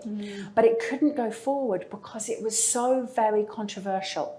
And there was this obvious understanding that the power of story would somehow be manipulating to people. And in fact, there was a news story that was about to come out in the UK about climate spin doctors try to put climate change into children's programming. And thankfully, it was from a newspaper called The News of the World that went bust that week when it was due to come out. But this is what fascinates me so much, is that somehow the climate movement can sometimes not recognize the power of story, but those who are against action on climate change understand the power of story so very strongly that they killed this project 15 years ago from going ahead. So that's one of the things which I think we need to understand, that we are dealing with something that is incredibly powerful. As you said, it is human beings are. It's not that storytelling. It's the only thing that we listen to. So Adana, coming to you, this is enormous power that you carry. So let's talk about that for a moment. So if people were so scared of storytelling 15 years ago that they wanted to stop, how do you deal with the responsibility of being a storyteller and making sure that with these millions of people that are watching you, that you are actually using your power for, with great power comes great responsibility. To whom much is given, much is expected. Yeah, yes. exactly. So what was your actual question? So how how do you make decisions about what you're going to do in your YouTube channel to make sure that you're being honest, forthright, and that particularly when you are sharing facts and data, that those are accurate? Yeah, so this might be a very boring response because genuinely it's not complicated for me to think to just do what I already do. Right. Again, maybe because it's usually not scripted, like a vlog style video is really the honesty of my life and what I'm doing. Like the camera is on. Of course, I mean, there will be parts of at the end of the day, I will edit out some parts of the video, maybe one that shows a sign where I live or something like that. But as far as what I say or what I'm going through or what I'm doing, it's the honesty that people connect to. It's the actual everyday life that they see. So it's not so complicated to be you. Right. If you just share what you're doing in that time, it's not that difficult. So for me, I've not struggled with anything else. If anything, I understood the power very early on because generally, like if you go on my YouTube channel, the earliest videos were the medical school series where I just sat down and talked to the camera about the 5 facts I've probably researched and interwoven some of my stories and then, dished it out at people. So I'm talking at them. Whereas, when I flipped it, where I'm genuinely saying, come with me, come along with me to get, to get like an insider view of what I do on a daily basis. That's what people connect to, I love that. So if you weren't being honest, it wouldn't work anyway. It wouldn't, I mean, you couldn't, it wasn't sustainable to do it that long. Yeah. People would read through it. Great. I mean, you could tell after a few years if this person is just a load of bollocks. Love it. You would be able to tell. Awesome. Great Britishism there. Thank you so very much. That's excellent. So I love that. So in this YouTube space, actually, the veracity, the credibility, the honesty is the thing that actually makes you a successful storyteller. Yes, but actually, I would, not to take away from your answer, this concept of storytelling that I go through and I found through the businesses that I've launched is something called ethos, pathos, and logos. And I think a lot of people know that, right? So bring Aristotle into the room. Come on. So ethos is just the ethics where you get people to trust you. So that's the credentials and the credibility. And you could say that my earlier videos, I brought out just ethos because I'm a medical student, so I have the right to talk about medicine and medical school, right? Yeah. Then there is the pathos, which is pity. Like, how do you get your audience to feel, right? And the logos is the logic. These are factual information. Like, how do I tell you something that is factual? And the ability to combine 3 of them is what makes people connect to what you're saying. But you don't even have to combine. So I find that on my YouTube channel, I don't have to combine all 3 with every video because people already know that I am a doctor, right? So I don't have to turn on the camera to say, oh, listen, I'm a doctor, But what am I doing? The content I'm putting out, can I genuinely say that people will connect with this story because it's my life? And also they will feel what I'm going through because, I'm showing them, talking about motherhood and the experience with, postpartum complications, right? But also, how do I get them? But they already trust me because of the length of time that I've been on the channel. So the thing that I find that misses sometimes with a lot of, stories that people do not connect to is because it's missing something. You're dishing out facts at people, but how do you tell them? How do you show them that, listen, you can also connect to this? This is how. You do that by showing them how it could also affect them, not through the numbers, not through like, oh, by 2030, we're all gonna die. I mean, religion has been telling us we're gonna die for a long time. I have a theory about that. So, yes. I love that you brought the Aristotle into the room, because I think perhaps in the climate movement, we are very good at the logos. Oh, we love the logos. It's like we have 50 slide decks of science and facts and stats. We actually kind of like the ethos as well, because it's like, these are all of my job titles, these are all of the speeches that I've made, these are all my doctorates. So we also, but it's almost as if we're afraid of the pathos. And if we allow any bit of emotional storytelling or who we are in, that somehow people aren't going to trust us. So, so Anna, talk to us about working with script writers who, of course, actually are telling stories which aren't the truth, if you will. There may be human truths in there, there may be universal truths in there, but they're not making documentaries. They're creating stories, as we've done since the moment of time. How do they find dealing with the big reality of climate change? Yeah, is it Picasso who said art is a lie that tells us the truth? We approach everything through deep listening, and so we interviewed over 100 TV and film writers to inform our playbook for screenwriting in the age of climate change. And some of the insights that we got coming out of that really gave us a window into where screenwriters are coming from. One is that they were associating climate stories with apocalypse stories. So in their kind of mental map, there wasn't a separation. So a big, probably the main thing we're trying to do with the playbook was to just open up the menu of possibilities and show that there's so many captivating characters and ways that you can enter into a story or include climate in your story that isn't just the apocalypse. My theory is that's because apocalypse is a story we all know. It goes back to the Bible, whereas, and even in other traditions as well. Whereas imagining a more positive future, we don't have a lot of models for. And so that was a big learning. Also, I think it goes back to what you're saying. The climate movement does present information in a very technical way, in a very scientific way, a very wonky way. And if you're a writer and that's not the language that you use, and you're researching a story and you get on Google, and there's 500 organizations, you can't tell who's trustworthy and who isn't. And when you do end up on NASA's webpage, not to knock on NASA, I love NASA, but a lot of the climate language is still very dense. Like if I hadn't been studying this for 15 years, I would have a hard time. So that's another thing we really try to do, is translate the science and the impacts and the solutions to a language that writers and creatives can connect with.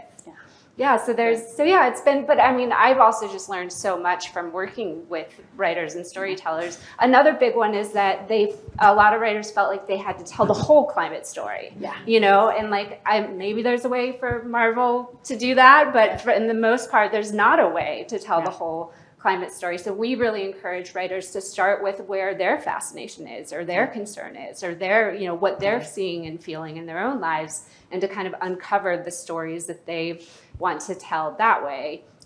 And then the other big kind of learning is when we say, we've actually moved away from the language climate story, because we found that writers were thinking that we meant a whole different kind of story, a whole new genre, when we're not. Like, we're really talking about representing climate and acknowledging climate in any kind of story that's taking place now or in the next 100 years.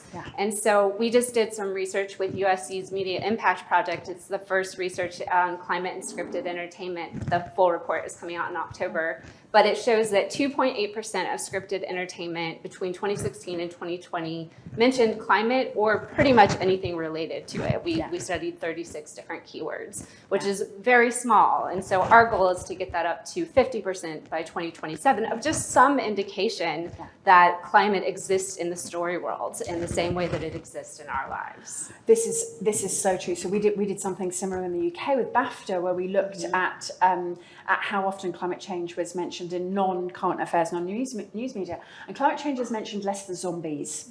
It's mentioned less than cats. It's mentioned less than cake. It was just extraordinary. But one of the things which I took away from that was, does the story always have to be about climate change? So when I look at the youth climate movement, all these amazing young women who are dedicating that, and they are primarily women who are dedicating their life to making this huge change, fighting this monster, overcoming it, So many of that I've talked to, a massive moment in their life was the Hunger Games and reading the Hunger Games. Now, Hunger Games is not a story about climate change, but it is a story about young people feeling that they are being exploited by older people and overcoming that and rebelling against it, which of course is an analogy for climate change. And so one of the things which I'm interested in is that take the work that you do. Do you feel like the best thing you could do would be to talk about climate change, or is actually telling your stories about your family, about overcoming challenges? Can we talk about climate change without talking about climate change? Yes, 100%. And also particularly because, if you're not a creator, or if you do not even earn your revenue from creating, you wouldn't know that it's important to have like a niche that you're known for in the space. So are you a family creator, or a fashion creator, a sustainability creator? So you already have these silos in, for the most part, in the digital space. So it could feel like you're an imposter when you feel like, oh, I'm gonna turn on my camera now and then talk about climate change. So of course, if I could talk about it without using those words, and I also, personally as a creator, I struggled with that. At the point where I realized, okay, I have kids now and I want this to be part of what they learn from a young age. And I want my audience to also connect with the way that I teach my children about climate change. But then I struggled with how to then talk about it on my platforms. Again, because I'm known for putting things about my career and my family. So does this make me a sustainability influencer? Yeah. And then I felt like, even though I am connected to it because we're all, like, this is all of our responsibilities, but then there is this reservation of, does it mean that I'll be perceived to be branching out of the niche that everybody already knows me for, to be going to somewhere else? And how would that then affect my brand partnerships and my revenue? Yeah. These are actual things that people worry about. But then through conversations, I've just learned that there is another way to talk about it. So even if when you do the research, you don't really see the word climate change, I think that there's so many other ways to talk about it, to show how you're teaching the children about it without using the actual two words. And I think that's one of the things which, again, perhaps the fact that climate change itself was mentioned less than zombies, but if we're talking about changing our diets, if we're talking about insulating our homes, if we're talking about recycling, if we're talking about how we travel, we're talking about climate change. When you're talking about trying to live a better life, trying to do things, when you're talking about voting for things you care about, you're talking about climate change. So one of the things which I'm really interested in scripted content is behaviours that we show. So we have product placement where companies pay to have their products shown within shows. We also have this concept of behavioural placement that NBC pioneered, where rather than talking about climate change, they just embedded people doing sustainable behaviours within shows, such as not showing people carrying water bottles, showing people walking rather than driving, making sure that in outdoor shots that all the cars who were on the road were mainly renewables. Is that something that you think that is being taken up in Hollywood, this idea that actually it's not just the words or the storyline, it's the world that we show and how we show what a desirable life is can itself be a climate story without mentioning the words?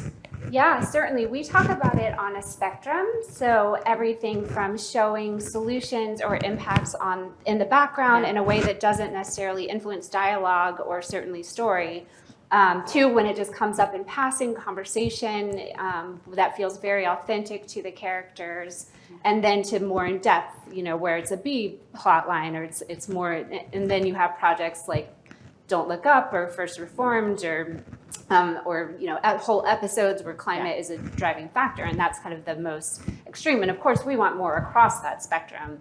But actually, when it shows up more subtly, we know that, especially when it is actually spoken about in dialogue, not necessarily the word climate change, or just like some clarity that you're referring to the phenomena of living in the age of climate change, it validates the audience, and it says, you know, this character that I'm attached to also is thinking about this, is also worried about it. And that's, they call it a psychological safety net. Like, we need that. We need to not feel alone and isolated before we can move to a place of action. And TV and film is exceptionally good at that because of story and because of their reach.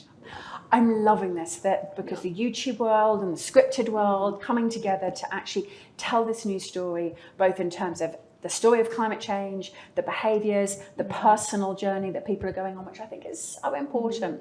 And I know that there'll be a lot of people watching who will be going, oh, okay, story, I've been doing this wrong. I need to dump all of my facts. I need to start telling stories. What stories am I going to tell? Oh my God, I don't have any stories. So for all of these wonderful climate solutionists and change makers who are going to be starting their journey to becoming better storytellers, because actually whilst we do need the amazing, wonderful, you know, millions of people watching YouTubers, and whilst we do need the script writers who are the story experts, we also need millions of people being storytellers in their daily lives and actually telling their own story. As an expert in that, as someone who's able to tell their own story, could you maybe close out by giving some advice to people who now want to learn how to tell their story? So I'll start off by saying we tell stories every day anyway, right? You're even in your house, even if you're with your flatmates or family members, the conversations that we're having, that story. So it might look bigger than it actually is. It isn't, right? To become a storyteller today or tomorrow, or actually to acknowledge that you are indeed a storyteller, doesn't involve you having a social media platform and having like millions of followers. You don't need a digital platform. Digital platforms are great, they get to people, but you don't need that to then be a storyteller involved in a conversation that impacts all of us on Earth, right? So my advice would be, whatever you're doing in your own little way, share it with your friend, share it with your neighbor. And if that conversation goes beyond that to a full room and a community and a platform and national TV, all great. But sometimes, actually I was in the goalkeepers conference a few days ago and I got a few pointers. Somebody said that we need little solutions to big problems. That's the first one. And then number two is, when we talk about climate change and everything that needs to be done, it looks so big, it sounds so big. But then when we change that conversation from a global level to a national level, to a local level, to a community level, that really, it breaks open another power that we then realize that we have, everybody has, right? So if we can think about just you as a person and your friend and your mom and dad and sister, that's the best place to start. I love that. And I think for so many of the people who are here and so many people who are watching online, just that validation and permission, you're already a storyteller. Yeah. You're already doing, as we heard, it's 65% of our conversations. Yeah. Just actually harness the power you already have. Thank you so much for that. So you work with some of the most amazing storytellers that we have, the people who tell us the stories that we all go to flock to the cinemas and see, and that we all sit and watch the box set up until 2 o'clock in the morning going, oh, I've got to go to work tomorrow, but just one more episode. That's me. Yeah, Yes, totally. Yeah, that's a story everyone can resonate with. For those who are hearing this and now want to become better storytellers, can you just tell us a couple of things which you've learned about how to tell a great story? Yeah, I would say I totally agree. I mean, it's the same thing I tell screenwriters. Start with where you are. Like I live on the Gulf Coast of Alabama. We're very threatened by climate change. So a lot of the stories that I'm most drawn to are rooted in the place that I love. And so I think that that's always a good place to start. Very rooted. Lean in, and I'm going to do that. Thank so we you. Can have your microphone. Thank you. And I would definitely encourage people. I feel like when I was a kid, or not a kid, a college student, when I expressed interest in climate change, they were like science, you know, like, and I kind of quickly understood that science is not my superpower. And so I went into communications. And so if you're out there and you love art and creativity and storytelling, that is a really valuable skill set to bring to the climate movement or just solutions, climate solutions. So please follow that path, and you can also be a great creative and storyteller, even if your day job is working on science. Brilliant. And then for me, the stories that always get me the most are the character-driven ones. So I just love. I love when you're just enraptured by, I particularly love flawed characters, and there's like a neuroscience reason that we feel attracted to flawed characters. It's actually one of the questions we got asked the most when we were studying the playbook, and it was from TV comedy writers, because, as you mentioned earlier today, a lot of movies, you kind of go on this journey, you're reborn, you learn, and you become better.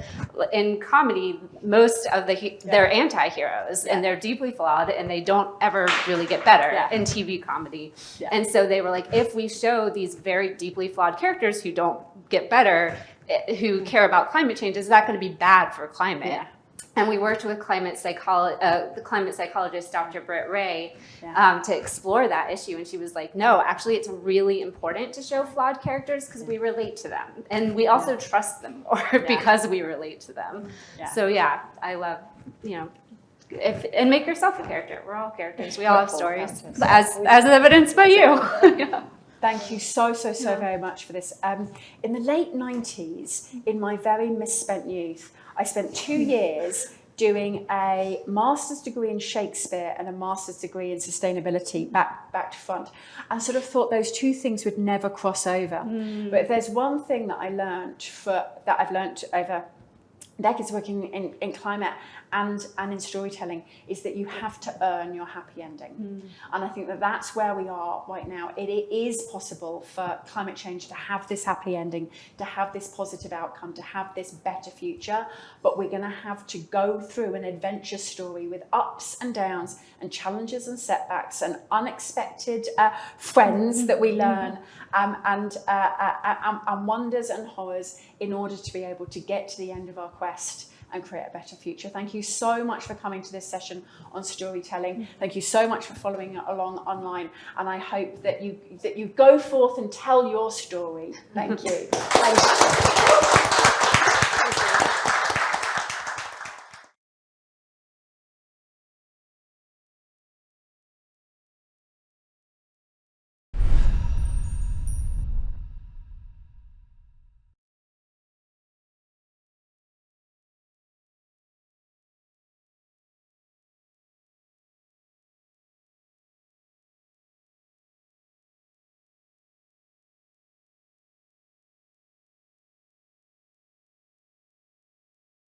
Ladies and gentlemen, thank you so very much for being here at the closing out of Solutions House that apparently was only 3 days. And I swear I've been in this building for at least 3 months. It's like I haven't seen the outside sky. I don't know what else has been going on. But Solutions House, as you know, has been co-convened by Futerra, by the Exponential Roadmap Initiative, and by Google. And we're so incredibly grateful to have been working with such wonderful partners. We have a little gift for you this evening, well, actually quite a tall gift for you this evening, which is who I consider to be the world's leading climate scientist, which is Johan Bockström. And just before we come to ask, what have you heard, what have you seen, how are you feeling after having been so central to these conversations here at Climate Week? I just wanted to take a moment of thanks and recognition to everybody who has made Solutions House happen, to the Exponential Roadmap Initiative team who has been here on the ground, to the Futerra team both here in New York and in the UK. I want to make a special call out to Mapem, who's standing just here, and to Karen, who's standing just here, and to Cara and to Sarah, who are hopefully watching online, to Laura, who I hope is in the room from Exponential Roadmap Initiative, and of course to all of the wonderful Solutions House Answers Only t-shirt wearers who have been helping us. I'll let you into a little secret. Johan and I decided to do this 8 weeks ago, 9, and we've managed to pull off an incredible event over that period of time.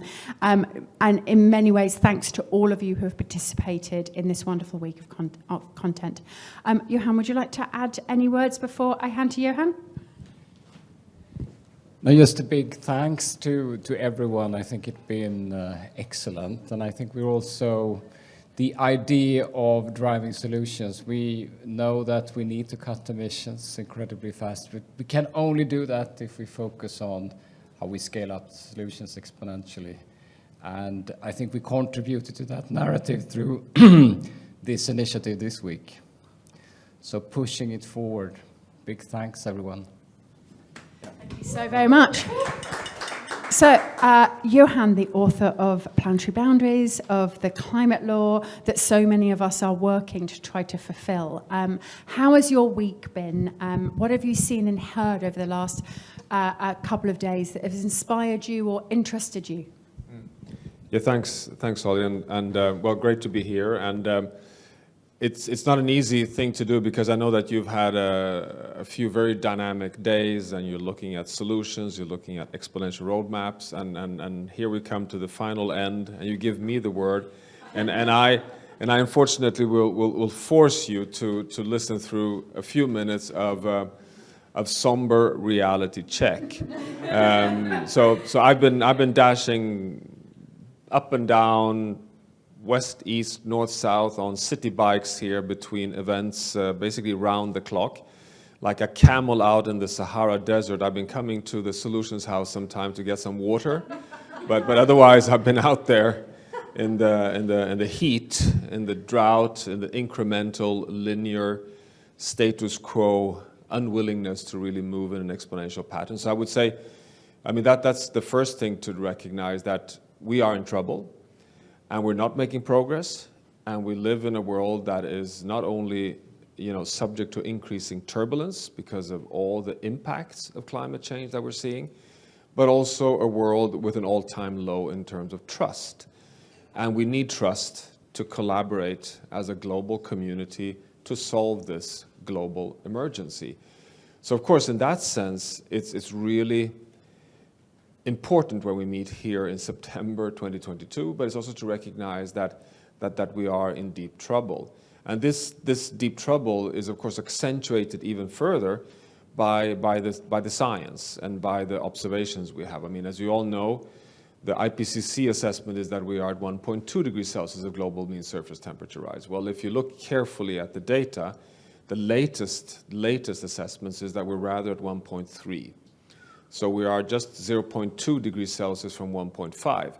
But even if you read the summary for policymakers, the IPCC, the conclusion today is that the short-lived climate forces, the cooling aerosols, cool the planet within the order of 0.3. And you know what these short-lived climate forces, what are they? Well, they are air pollutants. They are the smog that shorten the life of 8 million people per year in the cities and unsustainable burning of biomass across the world. So this is the massive paradox, that the only reason why we haven't crashed through 1.5 already is inequity in the world, because the poor people don't emit like rich people, and secondly, that we have so polluted cities that they actually cool planet Earth to the point that we are bluffing ourselves to believe that we're still far away from 1.5. And still the IPCC gives us a global carbon budget of roughly 400 billion tons of carbon dioxide, which enables us to follow the carbon law. But the carbon law is also becoming more and more squeezed, as Johan often reminds, because we're in 2022 when we burn 40 gigatons per year, so we already consumed 1/4 of that budget. We have roughly 300 left. But take the cooling gases, and there is research now showing that we are very close to having consumed the entire budget. So what do we do? Well, there's only one way in my mind, and that is what Solutions House have been focusing on, which is exponential roadmaps. It is about recognizing that we have to go from linear to non-linear change. And that is what is remarkable with this week, actually. You enter the UN space, you enter any official space, and you enter an incremental linear atmosphere. As soon as you go out of that space, you enter the non-linear transformative space. And you go down to the Javits Center, where we've had a phenomenal 3-day Global Futures Conference, where, can you imagine, we've had 200 participants. I mean, from heavy finance, the head of sustainability of Citibank, Sylvia Earle, Carlos Nobres, you know, a very, very wide indigenous community representatives from around the world, designing what we call the 10 must-haves. So what is this? Well, this is, on the one hand, very, you know, it's the first time, and it's quite a dark entry point, because the story goes as follows. We are, scientifically we know this, you know this, coming too close to you know, unmanageable climate risks. But not only climate, too close to unmanageable nature risks. Now, what happens if the world one day, perhaps even very soon, wakes up and realizes, oh shit, this has gone too far. This incremental linear approach did not work, which we know it hasn't so far. Then you have to have a plan B. And what is that plan B? And all resilience research shows that the way to take yourself out of a crisis, I mean, or let's put it this way, if you are in a crisis, if you are successful in transforming out of that crisis, it's only if you have a plan.